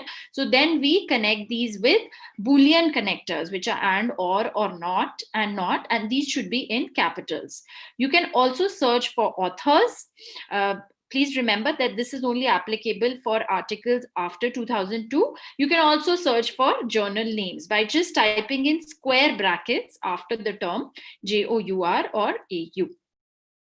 Now, a word about stop words. What are stop words? They are commonly found words that would match almost every citation, and so they are skipped by PubMed. For example, if you want to search ultrasound in endophthalmitis, if you type use of ultrasonography in endophthalmitis, then PubMed will not search use of and in, because these are stop words. Okay, so you only have to write ultrasonography and endophthalmitis. Even if you don't write and is the default Boolean operator that is used by PubMed. Now, see, for example, here I have searched cataract surgery and retinal detachment, which should be in the title. And all these articles should be in the journal Retina. So now you see, I am getting only 47 results. I am getting only articles from the journal Retina, like I have written. And all these articles have cataract surgery and retinal detachment in the title. So this is how you refine your search, and there are no punctuation marks to be put in this. Now, what it gives you by default is the best fit match first. If you want to change this, you have to go here in the display options, and you can make it either best match or recent most and get the result like that. Here, you can also use the option of create alert. For example, if I save this search as a create alert, then whenever there are new articles under this heading, then it will notify me. Again, this is only if I have logged in. So I can also save my searches, especially useful if you're writing an article or a thesis, or there's a topic of interest to you on which you have recurrent presentations. Then you can save them temporarily to clipboard or permanently to one of your collections. So here you have the option send to. You can put it in clipboard or in collections. You can also get it emailed to yourself. Now, this is what your My NCBI page looks like. Here, your saved searches will come. Here, your selected articles will come, and you can collect them. For example, I can name one as macular hole, one as retinal detachment, and I can keep saving my searches there. So now let's open one of the articles that we searched for, combined cataract surgery and vitrectomy for recurrent retinal detachment. See, this is a very useful tool, which we use when we are writing an article, is how to cite this article. So just click here on cite, and you can also choose the format as per the journal which you're writing for, and it will give you in that format, and all you have to do is copy paste. This feature is also available on Google Scholar. Then this is the second, this is a single click button which will take this article to one of your collections. And then here you can also use these, to create like relays for your search. You can see similar articles or cited by, especially if you are, looking for something rare or writing a case report, so that you don't miss out on something and then the reviewers send it, so it becomes embarrassing that how did you miss this? You can also, for example, if you have a topic and you don't know what are the MESH terms for that, so you choose any related article and you can take the MESH terms from here as well. Now, next, let's go to the advanced search. Here, I'll be talking about basically three things. First are the Boolean operators. I think we're all familiar with this. So, and for example, if I say glaucoma and myopia, it will only search the articles which have both. If I say glaucoma or myopia, it will search articles which have either one. And if I say glaucoma not myopia, it will remove those which have glaucoma and myopia. Okay. So we can use these to refine our search. Second is the MESH database. Now, MESH or medical subject headings are basically used by the indexers to analyze the content of the articles on PubMed. So if you search using the MESH term, then you will get more relevant results. For example, if I write, say, surgery, cataract surgery, I will not get like combined cataract and glaucoma surgery or something like that, or it will not search for, say, surgery separately and cataract separately, which also happens at times, and it will ensure you don't miss articles. So another very important example is, say, if you search for the concept and not exactly for the term, MESH terms will still help you. So for example, if I'm searching for CNVM, it will also search the database of wet AMD for you. So it will ensure you don't miss out those articles of wet AMD which have not mentioned CNVM, just to give a very general example. Now, the only caveat is that articles take time to go into the MESH database. So you will miss the very recent articles if you search only using the MESH terms. So do search without MESH as well. Now, how do you search in the MESH terms? This is our homepage. Here you will see this MESH database. Click on this. It will take you here. This is the MESH. And here you can type. So these will be the MESH terms. Now, it also has major terms and minor terms. For example, now if I want to search glaucoma drainage implants, I search in the MESH and I will make it a major MESH topic. Okay. So the other way to search is that you, in the main PubMed only, you type glaucoma drainage implants and in the brackets you write MH. So either you can go from the home page to the MESH database, or you can just go like that as well. Now, just to give you an example, if I'm searching for corneal ulcer and drug therapy, I get 2,231 results. Okay. But if I convert it into a MESH term, I'm getting almost half the results, and these will be much more relevant because here it will search each of these terms separately, whereas here it will search the entire entity of drug therapy in corneal ulcer. So you see, almost 1,000 of your articles which are not applicable will get filtered out themselves. Now, advanced search builders, to be very honest, I don't really use, but they are quite useful. For example, in this, you can keep adding the terms to the query box and it will keep on adding it, and give you the search. So the number of results keep getting narrowed down. For example, if I'm saying cataract surgery, retinal detachment, 3,143. But if I restrict it by title and journal, I'm finally left with somewhere around 300. So this is basically the advanced search builder. So here at each stage, you can also save the search, okay, while you're building up your.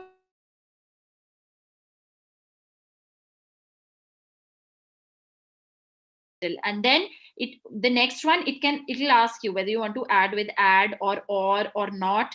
So you can add accordingly.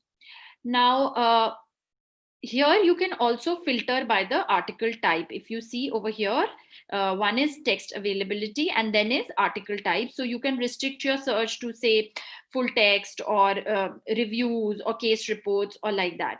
Now, again, remember that all these filters are not applicable to very recent articles. So always run a general search as well so that you don't miss out the articles in press, etc. Now, what is phrase searching? Suppose you're searching for something which is very, very specific and very, very rare. You know, let's say I'm searching for omega sign on OCT. Now, there are hundreds of omega signs in the body at different places. So if I put it as a search term, it will give me something in the appendix and something in the colon and something in ENT. So what I can do is a phrase search, which means I will put it in inverted commas. So let's say I said onion sign. So it will give me onion sign of appendix, of thyroid, and also of AMD. This is what I want. So I put it in inverted commas. This is phrase searching. And now it is only giving me onion sign in AMD, which is 6. So whenever you have a specific term, then you can resort to phrase searching.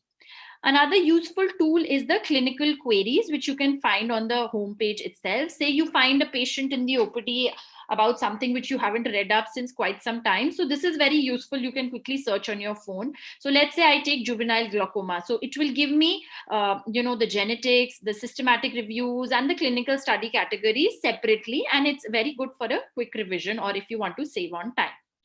Finally, the single citation matcher. This is also present on the homepage. Now, if I say heard about an article in the conference by, Spade about something related to drusen, but I don't know what exactly that article is, then I can use the single citation matcher. So here, even if I just know the journal, the author, and the year, if I fill these and search, then it will find that article for me. So finally, just to summarize, what are my 10 tips for searching PubMed? Always sign in. You will get alerts, save your searches and collections. Use field tags, like I told you, in square brackets to search. Find mesh terms and use the mesh database to ensure you don't miss out on articles. If you're searching more than one term, connect them with Boolean operators. Use filters to refine your search, like full text, article type, etc.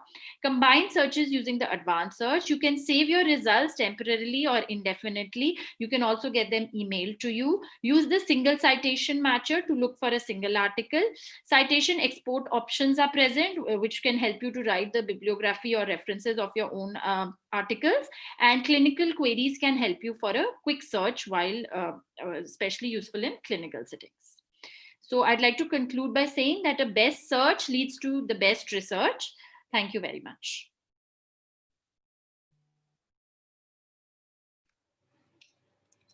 Thank you so much, ma'am, for that wonderful presentation. I believe not just for researchers, but day-to-day practitioners and residents for just learning and finding the right thing. It's really important to use PubMed in the right way. Next, may I invite Dr. Ritika Sachdev. Ma'am, are you there? Yeah, so she practically needs no introduction. So, but still I'll give a small introduction. She is the Additional Director of Medical Services at Center for Sight and a very experienced and renowned cataract, refractive and cornea surgeon. Ma'am, over to you. She'll be talking about building brand by technology. Sorry, I'll just share my screen again. Is my screen visible? Perfect, perfect. Yeah. So good evening. I'd like to thank Neha, Devakant, Digvijay for actually, I've been part of YOC before I've turned 40. So it's one thing off my bucket list. I am going to be talking about brand building with technology. It's a rather big topic, not possible to cover in 7 minutes, but I'll be just sharing some key concepts which are relevant to the way we practice and the way brands are built in today's day and age. So as you can see, we've changed the format of Center for Sight's template, and these are the brand values: talent, technology, and trust that we feel we wish to embrace in our practice and in our patient experience. So just a second. So the word brand really comes from a word that means to burn. Earlier, animals used to have a burn mark on them to identify them to their owner. So the brand was an identifier that made a product or a service appear to be distinct. A brand is now not just an identifier. It is not defined by logo or a tagline. You can speak to any Apple fan and you'll know the way they speak about Apple makes you realize that it is a feeling. It is a sense of belonging that a brand brings in. So from being an identifier, a brand has moved to mindshare. That means when somebody is considering eye care or any service, he or she has you in the mind, has certain perceptions about you, hopefully positive. And if he or she decides to experience your brand, you keep your promise. And when this happens, the brand is your biggest asset. So in order to move from just an identity to a value, you have to communicate and create the experience which matches your brand value. And it is in this space that technology really plays an important role. Now, over the last 20 years, healthcare has moved through varying degrees of reinvention. This is a Deloitte report on healthcare, which says that healthcare nearly 15 years ago was healthcare 1.0. wherein the medical provider was the ultimate, a reference. People would go far and wide to institutions. This is when Shankar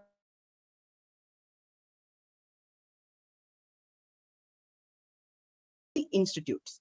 Healthcare 2.0 was when patient moved to practices and had relationships with doctors, and doctors and patients became partners in the healthcare process. We are now living in healthcare 3.0, where healthcare, though provided by the doctor, is determined by choices of the patient. I've had an 86-year-old gentleman walk to me at the Safdarjung Enclave branch, staying at Faridabad. I referred him to Faridabad Center, and he said, I will get operated at Safdarjung Enclave, which was sometimes a valid choice. That's our bigger center that came in earlier, but he had a different reason. He said the Google rating of Faridabad is 4.2, and the Google rating of this center is 4.6. So this is the process of self-determination that has come into healthcare, which makes it customer-centric. We can no longer view healthcare from only the lens which a doctor uses to view it. It has to be viewed from a customer-centric lens. And therefore, the communication and the experience has to be as focused on the customer as we focused previously on surgical outcomes and doctor comfort. So this is the concept of retail in healthcare. And when you're creating a brand, you have to communicate and create an awareness of the brand, not just tell what you do, but how you do it and who you are, what are your values.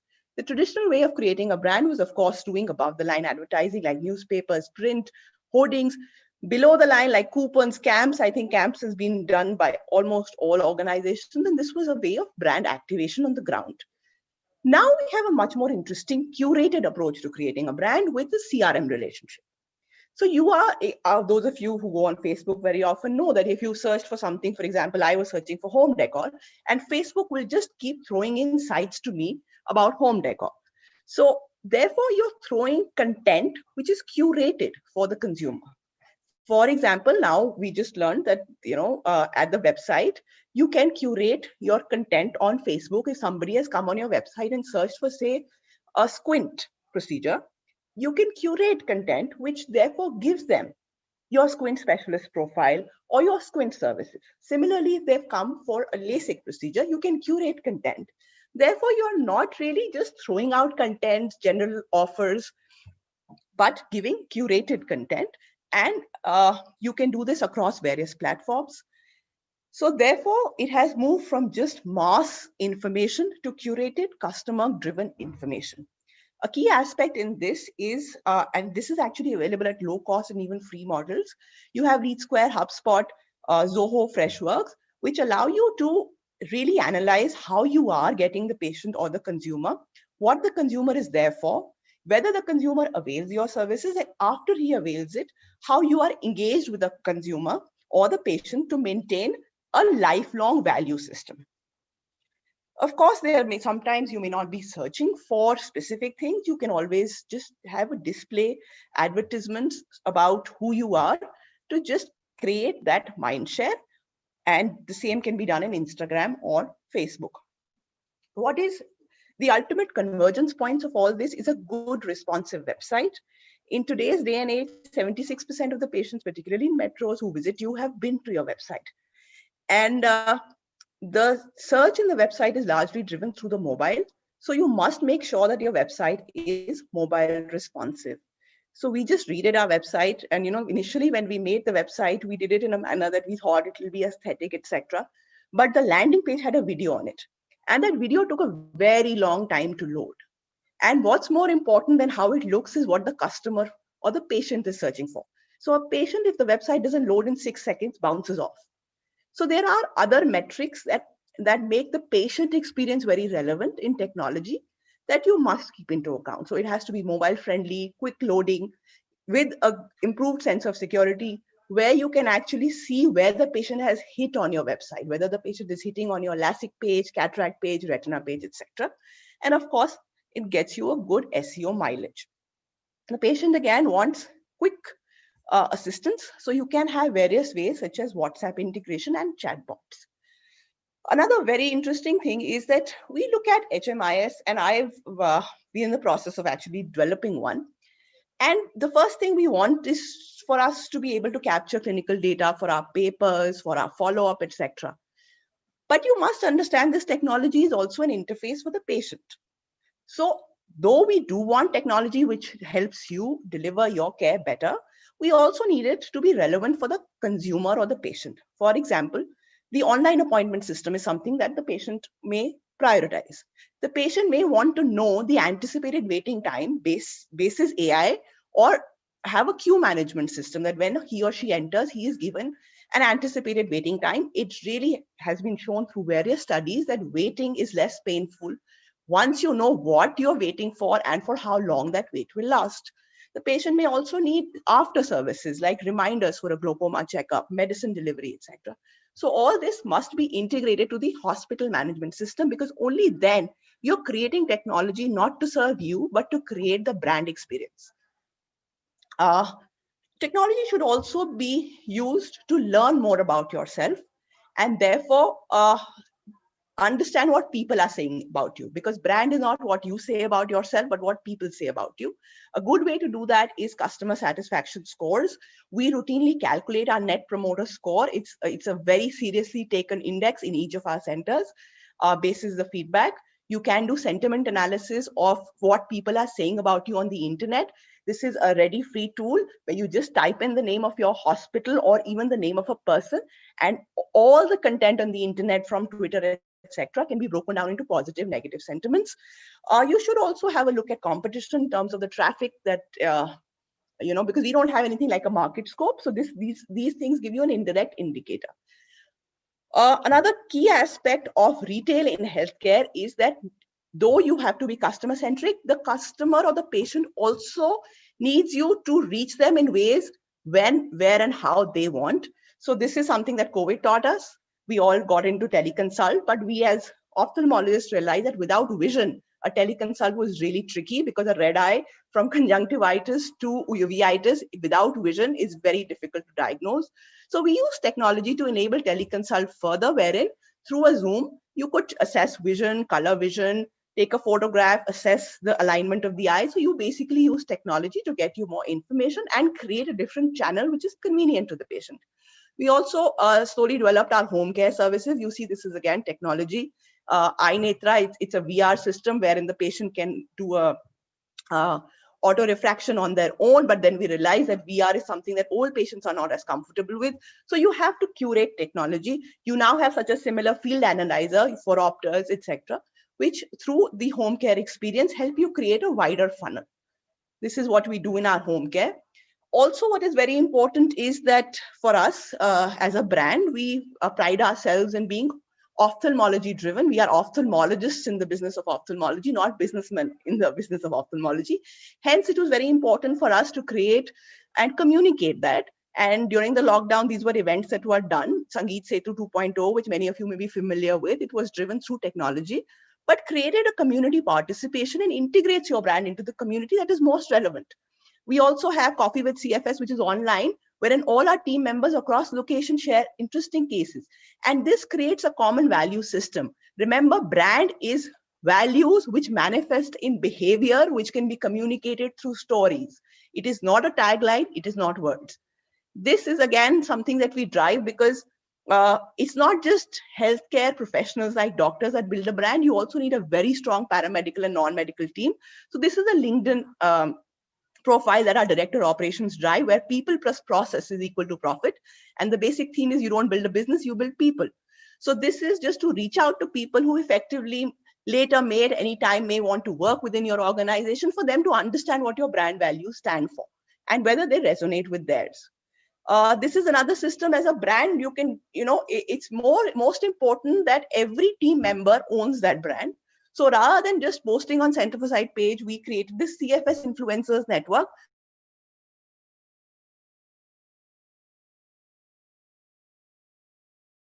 Answered. This is the number of times at Center for Sight, we really believe that doctors are the best ambassadors for patient care. So, this is the number of times people are searching for you by name, because through many events such as this one, each doctor also has to create a personal brand. So these are just metrics which, when shared, help you direct your energy in a particular direction. This is again using technology. We can't do camps anymore. So we had corporate webinars wherein we have one of our doctors sharing tips about dry eye or school health, etc. So technology can be used in various ways effectively to communicate who you are to all stakeholders, whether external and internal. But most importantly, whatever technology you're using, you should be authentic. There is no censorship on the online space. But if you are creating false content, this generation of ours, I think we value authenticity, and that really resonates with the patient. So be true to your brand. If you create an authentic brand, it will last for life and beyond. Thank you for your attention. Thank you so much, Dr. Ritika, for an excellent talk. My one question to you would be for a young ophthalmologist who's starting new, what would be your top few tips for him in terms of brand building, ethical brand? For ethical brand building, I think, see, obviously you have to have your heart in the right place. You must understand that healthcare is not just about the surgical outcome, 6-6, and a 10-minute phaco job. It is basically about how the customer is feeling. So if you are able to make processes that are customer centric, the biggest brand in ophthalmology, truly, if whether all of us agree or not, was Vasan Eye Care. You go to the masses and you ask them which is the biggest, which is the brand, that was Vasan. Created that brand without a significant power of ophthalmologists through service. So for a young ophthalmologist, I have two tips. I still believe that if you're not Vasan taught you, that service is equally important, and be cognizant of that fact. The third, I think this is something that, I sometimes react to, that there's a lot of spam on the internet. People are trying to build brands very quickly. But my father has taught me this, that there are no shortcuts to success. So please be truthful, be authentic. I mean, there are people who may write anything about Center for Sight, but we all know that anybody who works at CFS goes to sleep peacefully, knowing that they come to work and do the right thing. That, I think, would be the third. And the fourth would be the power of technology. We understand it much, much better than the previous generation. I'm not trying to brag. And it is a power that we should use to our advantage. Some of us are using, but we should all use. Great, thank you so much. Next, any comments from anybody? Okay, then we'll move to our next speaker, Dr. Nilesh. And Dr. Nilesh is an exceptional young ophthalmologist. He has recently finished about to finish his residency, and he has published extensively, almost 48 peer-reviewed publications in medical retina and smartphone imaging, and he has completed his education from Lotus Eye Hospital and Institute. So Nilesh, over to you. Thank you, sir. Thank you for that kind introduction. Are my slides visible? Yes, please go ahead. Hello. Yes, Nilesh, we can hear you and see you as well. Thank you, sir. So I would like to thank DOS and Yossi Delhi chapter for providing me this opportunity to present my work, Viewing Angle the Smart Way. I am Dr. Nilesh Kumar, and I am going to talk about my innovation, DIX Pro, and these are my financial disclosures. So this is a keynote address delivered by Dr. Wallace Alward in AEH when the lockdown started, and the title was Gonioscopy, Still a State of Art After 100 Years. So almost after 105 years of gonioscopy inception, not much has changed since the starting of, since the indirect gonioscope was developed. And why is that? Is what I feel is the enigma of glaucoma, the disease itself, the slit lamp dependency of gonioscopy, the lack of quality trainers, and the time factor it requires in a busy OPD.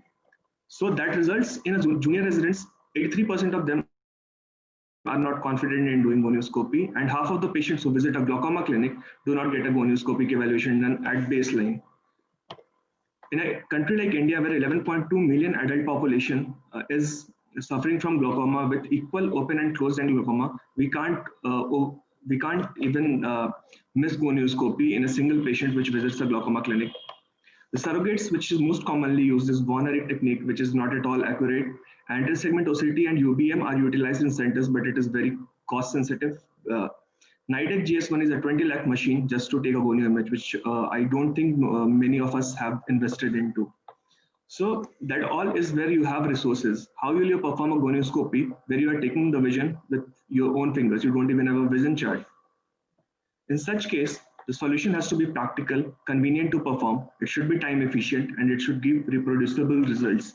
So we came up with a smartphone-based gonio imaging technique, which was based on the principle of indirect gonioscopy and was published in Journal of Glaucoma. The first innovation, it was just a gonio lens and a smartphone being used without any device, without any slit lamp. The quality was so good that it went to the cover art of Journal of Glaucoma.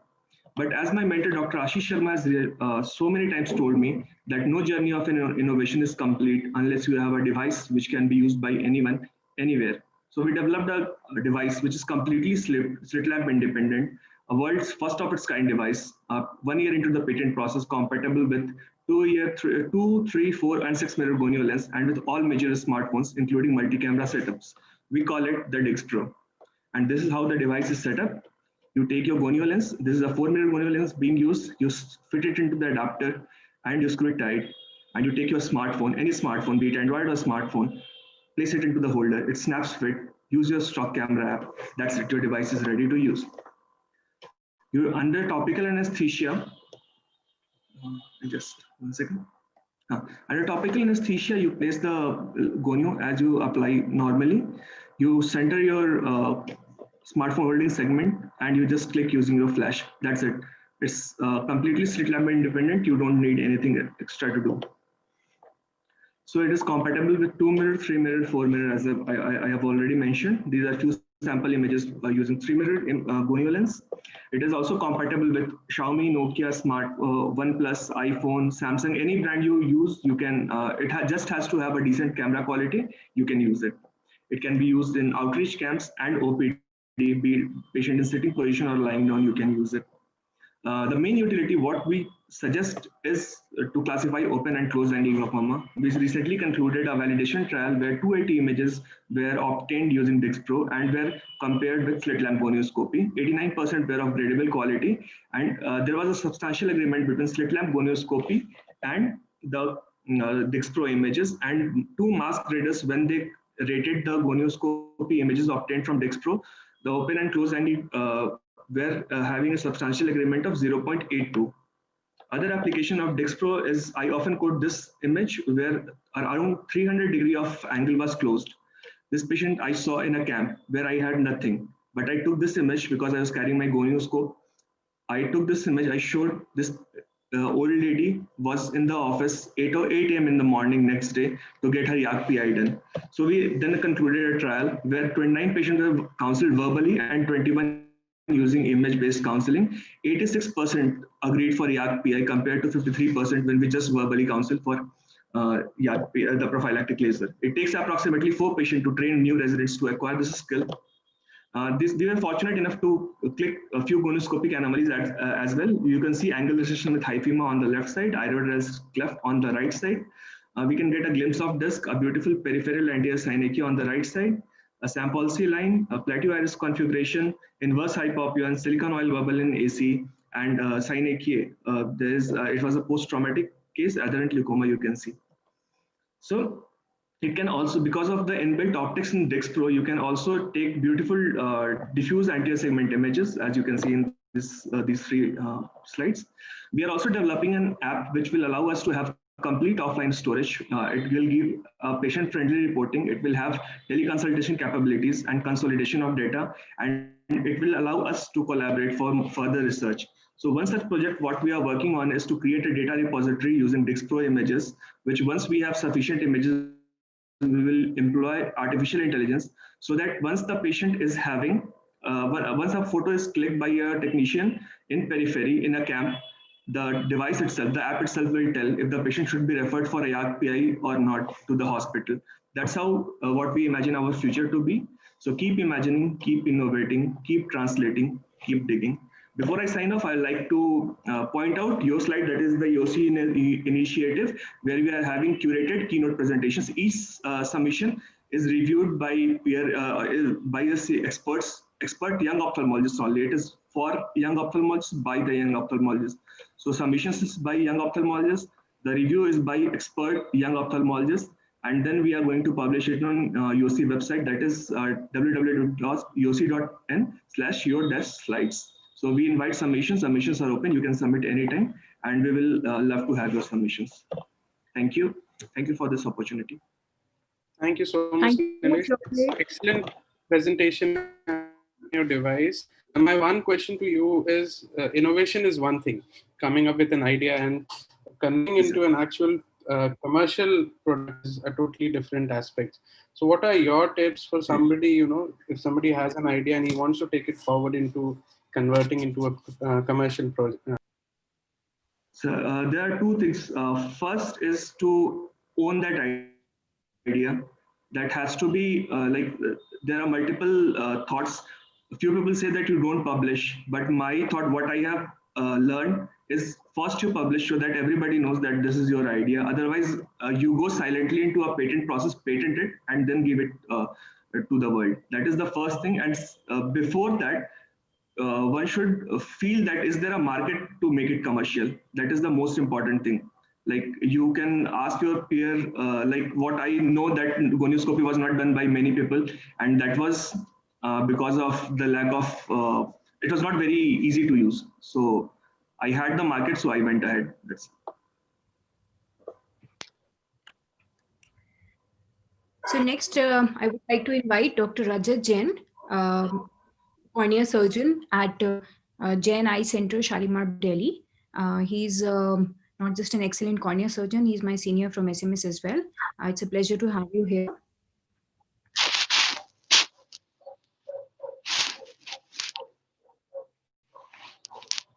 Yeah, hi. Are my screens visible and am I audible? Yes, sir, your screen is visible. Yeah. Thank you, Sonal, and thanks, Devakant and other BOC members for having me here. It's a pleasure speaking to you guys and learning so much about the PubMed talk was actually very wonderful. So I'm presently based in Dharamshala, and it's actually very good to have a DOS 2020 in actually the year 2020. So my talk today is on making award-winning presentations. So I'll just share my views on certain common mistakes which I've seen when I was judging so many sessions in the past few years. I'll just give a few tips first and then highlight some common mistakes, and then we go ahead. So this is what I tell in every session I'm judging. The first 3 or 4 slides of the presentation are the most important. These slides can either indulge the audience or put them off for the entire presentation. The next thing is, please don't make slide like this. Please don't write like this. This is highly upsetting. And this is just to show you how not to write a text on a slide. But the first point holds. The first 3 or 4 slides are very important. Okay, so we shall discuss the general tips for a good PowerPoint presentation, the common mistakes made, and we'll emphasize on free paper presentation, because that's what the residents and the young ophthalmologists usually do. Number 1, which is very important, keep it short and keep it to the point. So you should always keep the text to the point, use a lot of bullets, but the lines should not be ideally more than 4 to 5 lines on per page. Secondly, what is important is, it is the speaker who is important, not the slide. So use text, don't use these conjunctions, the ands and the ors, or the, if nobody is interested in reading whatever is there, you just use headlines and be extempore. For example, if you see the 2 columns there, on the left you see, which is most commonly seen, our study included 66 participants. Of these, 43 were males and 23 were females. Now for me as an audience, if I have to read this, I have to read 50 lines. If you go on the box on the right side, the same thing is easily expressed in these 2 bullets in a much more efficient and an easier way, easier to understand. So this is how you should do it. Second is, choose the right font. Now it's the font on the left. The issue with the wrong font is that it makes it to read the text impossible. And if you see the right font on the right side, it is easy to read, indulges the audience. Again, remember, we are here to impress. Express, not to impress. So what when young ophthalmologists and residents, when they come to present, most of them, when we were starting, we were presenting for the first or the second time. So we want to show that we know a lot of things. That is what not the judge wants to hear or wants to know.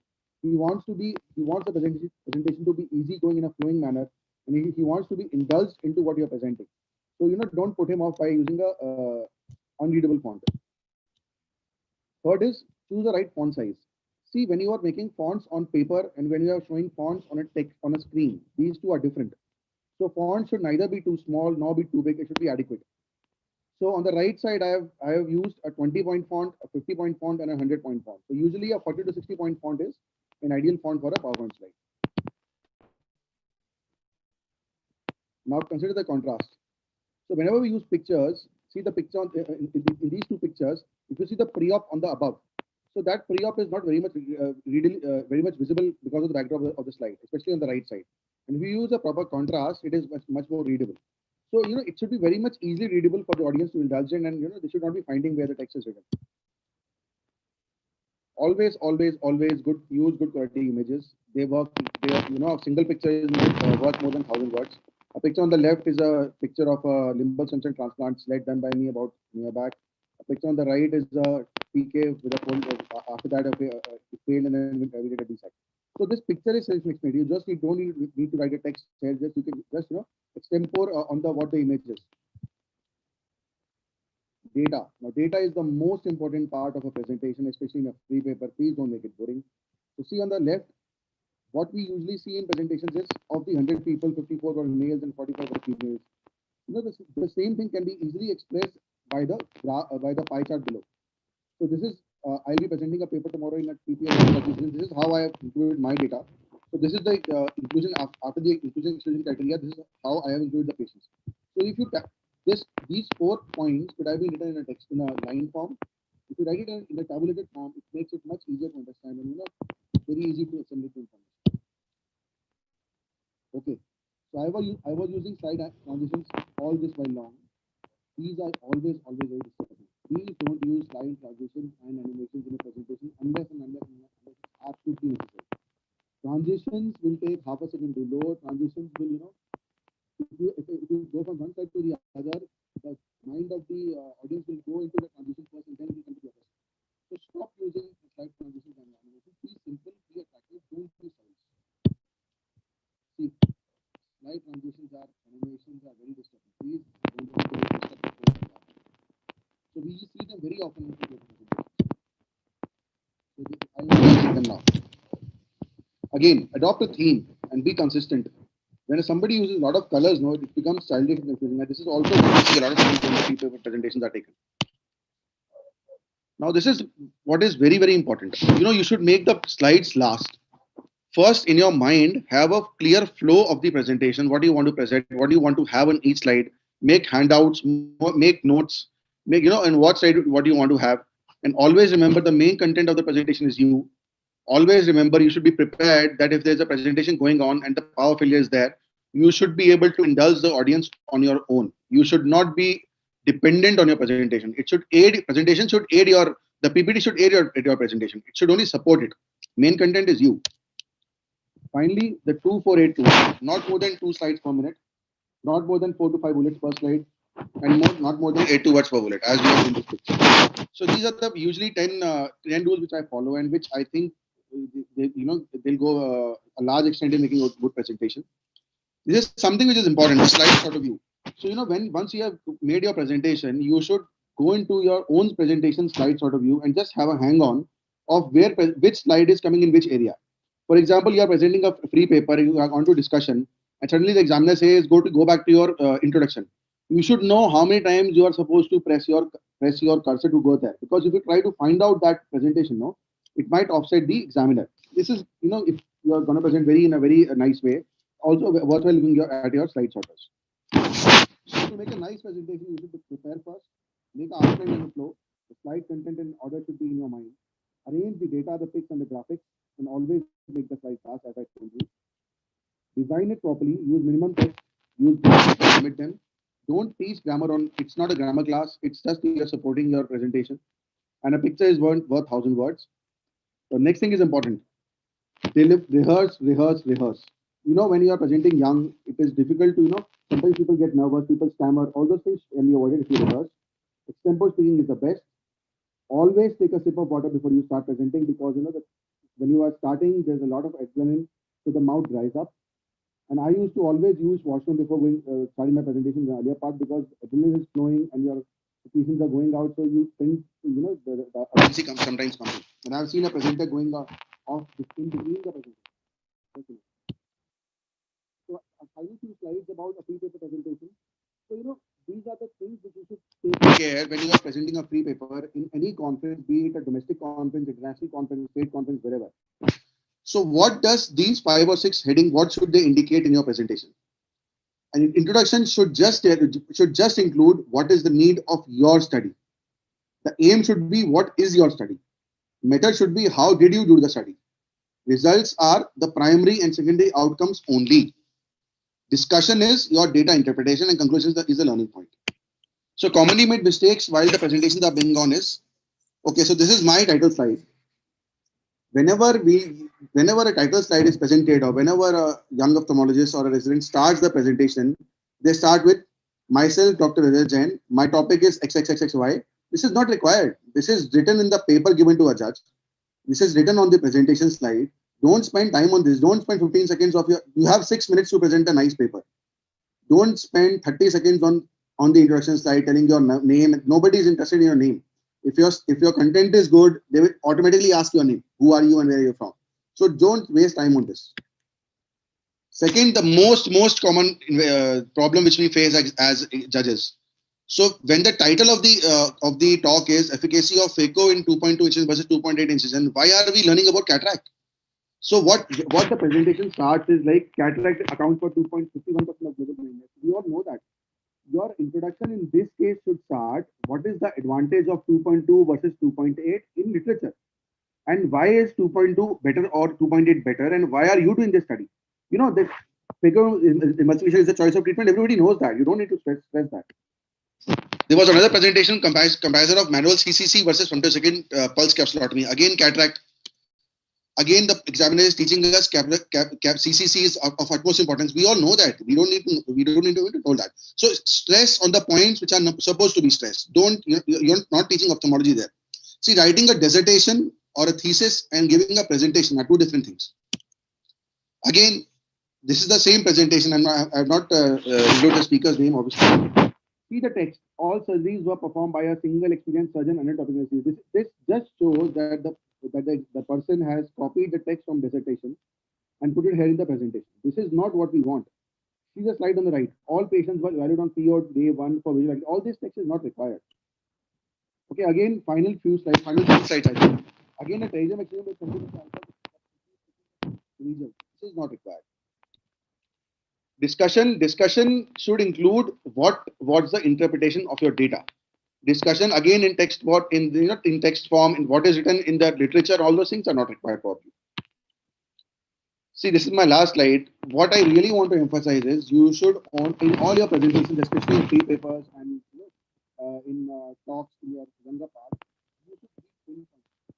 There is no point beating around the bush because it's better, as I told you, in all the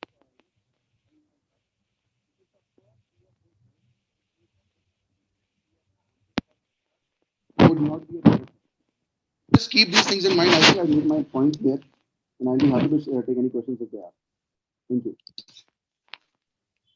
Thank you so much, sir. Finding time despite traveling to Himachal.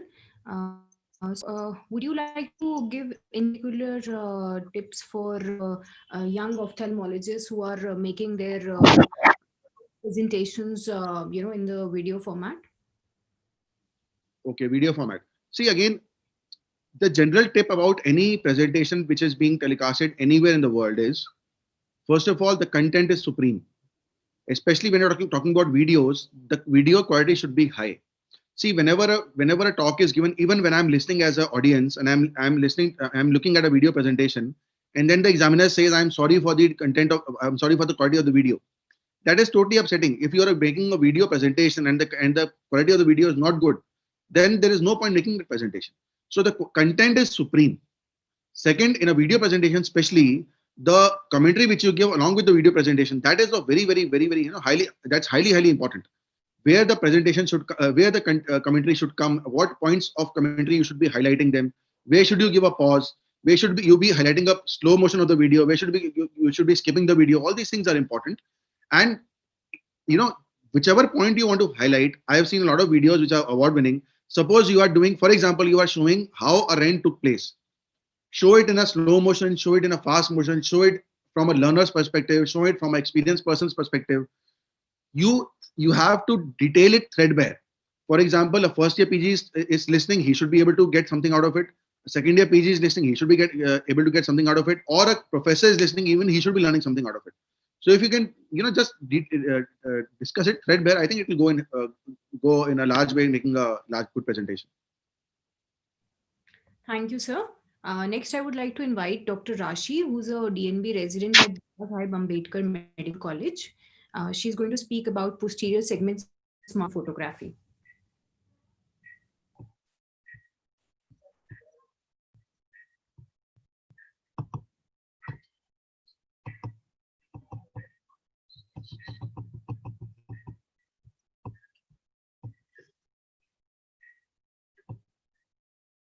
Okay, good evening, everyone. I'm Dr. Rashi Verma, and I'll be speaking on smartphone posterior segment photography. So, as we know that over the years, the wireless telephone has undergone a lot of changes. From the cordless phones, we now have smartphones which are capable of doing a number of functions.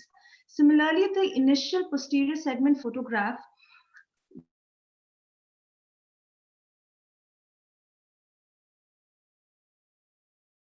which are now possible with the fundus camera. And if there's anything that this COVID pandemic has taught us, that it's being tech savvy is the only way forward. And the smartphone can be used in posterior segment photography. Now, the smartphone with the flashlight and a 20 diopter lens can be used as an indirect ophthalmoscope because of a similar optical system. New age smartphones have inbuilt high dynamic range and optical image stabilization, which provides good images. There are certain adapters that are present, which when connected to the smartphone gives high resolution fundus photos. These are certain Indian adapters that are present. And the latest that we have is a retinoscope, which is a montage adapter wherein overlapping images are captured with the patient looking in the cardinal directions of gaze. And when these images are merged together on an iPhone specifically, they generate wide field images of the retina. But what I usually do, or what is the simplest technique that is available, is when we use the smartphone and the 20 diopter lens without using any adapter. Now, in this technique, we start by explaining the procedure to the patient and dilate the pupils using a mydriatic aidin. The procedure is done in a dark room preferably, and we use a clean smudge-free lens to prevent any light reflections from falling upon the lens. After this, the patient is seated comfortably, examiner stands in front of the patient, and the smartphone is held in one hand and the 20 diopter lens in the other. The patient is instructed to retract the eyelids with his hands, and there's slight head turn to the opposite side, and the patient looks straight ahead. Now, this prevents the eyelashes from obscuring the view. Then the other advantage is that the patient's hand, which are retracting the eyelids, are used to stabilize the examiner's hands. The flashlight is turned on and the recording started in video mode. The smartphone is moved to find a good focus and to see a clear posterior segment image. Now, what we need to remember is that the flashlight and the condensing lens should always be along the pupillary axis of the patient. The ideal distance between the patient's eye and the condensing lens is 5 to 6 centimeters, and between the condensing lens and the smartphone, 30 to 35 centimeters. The patient moves his eye in all directions, and once the area of interest is captured, we can also change the video settings to get a more magnified view. However, this is possible only in smartphones with dual or triple camera setting. This is a small video wherein we demonstrate how the procedure is done. The flashlight is on, my hands are resting on the patient's hand, and we can get good fundus image. Initially, the video is a little blurred, but once we move the smartphone, we can get good focus of the fundus, as visible here. Now, once we get the video, we then extract the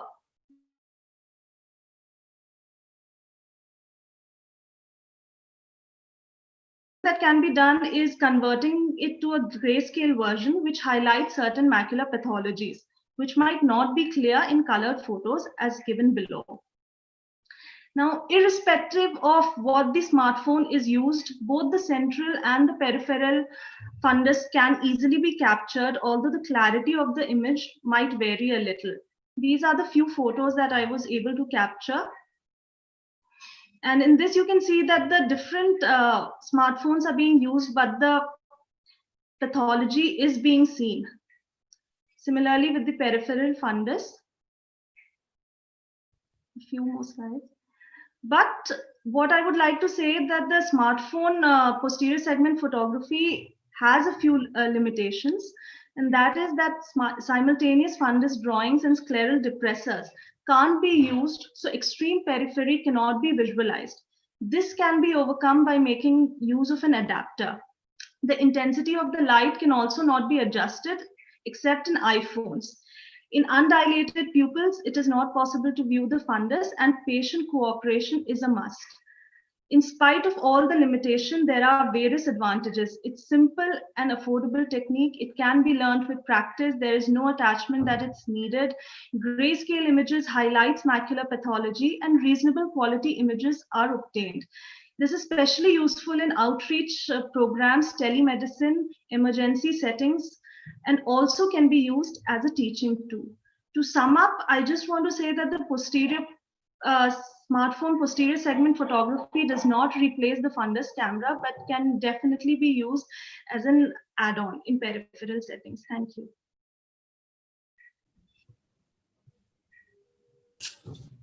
Thank you so much, Dr. Rashi. An excellent presentation.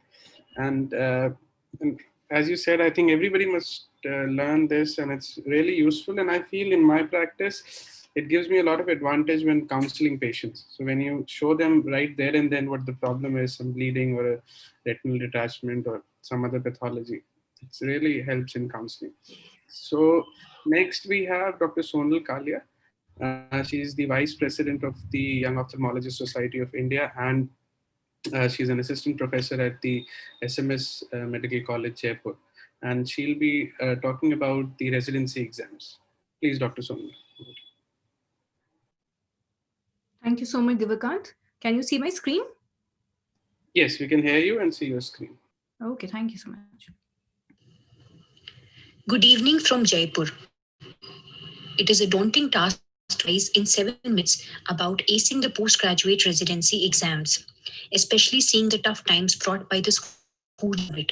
But I will try to share a few points which might be useful for the residents who are going to sit in the exams next year. Like the Olympian who has broken the record several times in practice on his home ground, prior to the final day, one has to be well prepared much in advance. Dedication and desire to learn are the quintessential qualities needed to residency.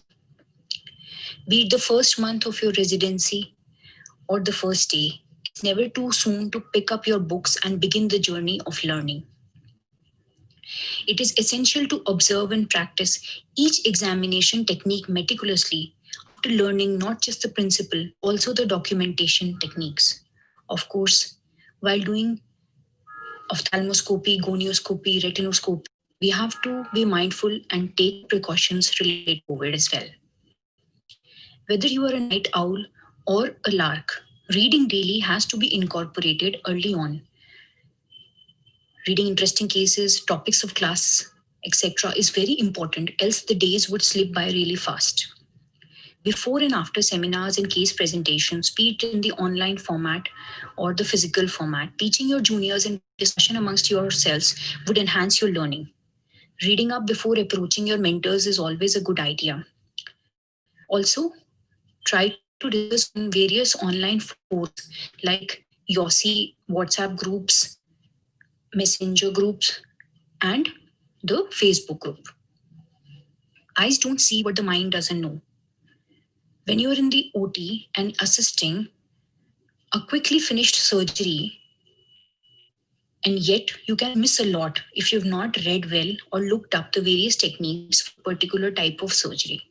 So before the OT, you should be knowing your instruments, the subtle nuances of the informed consent, And the various surgical options would be all points that you should be well versed with, as they can be excellent discussion points in the OR, even if you do not get to operate in every OT. Remember that ophthalmology has seen a decline in cases all over the world, not just in India.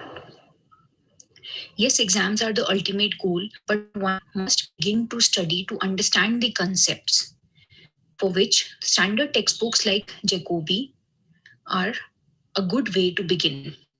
Good quality review papers from IJO, DOS, JCRS, etc.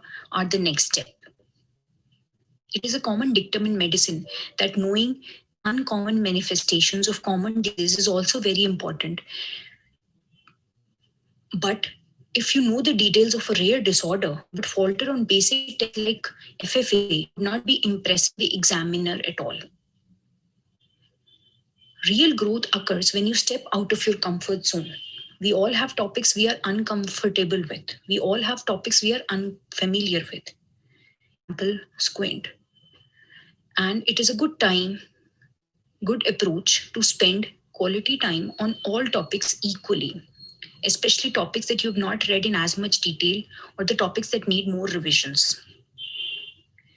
These are photographs of my own notes. They may not look very pretty, but to be able to read, revise, and reproduce, I found that note making from various resources into one place was a very useful technique.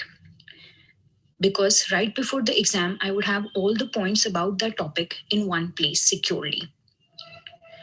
When one can't go out for a purpose, go within and you will find all solutions. Using apps like Calm to help maintain focus would help immensely. A lot of free content is available on YouTube.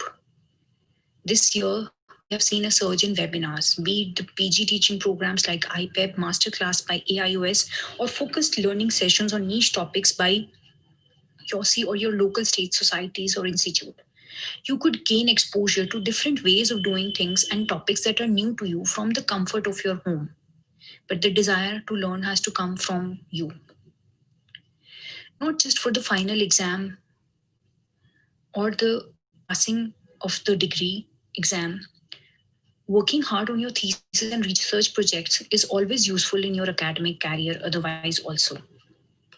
Your exam could be traditional or hybrid in the coming year, but the underlying requirement remains the same, that one has to be able to present what one has learned in the given time. As stated before, making notes by hand or iPad is a good way to practice your written answers. Observing the examination pattern of your seniors could be useful for practical as well as theory. I joined PG in 2010 and started noting the questions that were posed to my seniors in the exam. Obviously, dividing it according to the topic is more helpful. Remember that the person sitting across from you has 20 to 30 years of experience in the branch and in exams as well. So he can make out if you're trying to be over smart or dodging a point. The examiner notices your ways of answering. If you are confident during various parts of the exam, it is equally important to be honest. Honest is a sterling quality along with a positive frame of mind. Saying I don't know to a question is better than making things up. Not knowing the exact diagnosis is not a crime, but being able to demonstrate the examination techniques and coming to a differential diagnosis with a future plan of action, if presented lucidly, will secure a favorable outcome. Being mindful helps, but what helps most is having a proper sleep and study schedule in the days leading up to the exam. Anxiety can ruin your whole year of preparation if you don't try to build your composure. I am talking of a calm state of mind in the year that has upturned everything. Not just have our group photos transformed, our way of life has changed drastically, yet we can to be calm and composed. You may have been posted in COVID instead of ophthalmology for long. You may have got less number of surgeries or, God forbid, even fallen ill. Yet you can prioritize whatever time that remains and attempt to give your best in your PG exams. Giving somebody the gift right will be your real exam. Hence, learn for the joy of the noble branch you choose, not just the exam. Wishing you a safe time ahead and hoping that all of you sail through your exams with flying colors.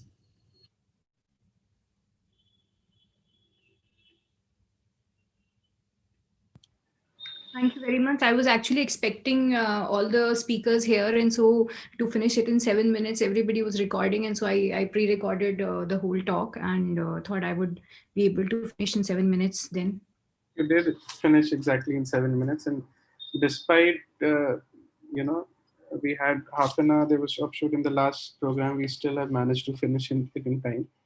Yes. And, let's wrap up. Thank you, everybody. Dr. Neha, thank you for constructing such a wonderful session and all these speakers. Thank you, Nilesh, Dr. Sonal, Dr. Ritika, Dr. Rashi, and hope to meet all of you soon in a physical meeting. Bye-bye. Thank you, sir. Thank you, ma'am. Bye-bye. Good night.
Hello?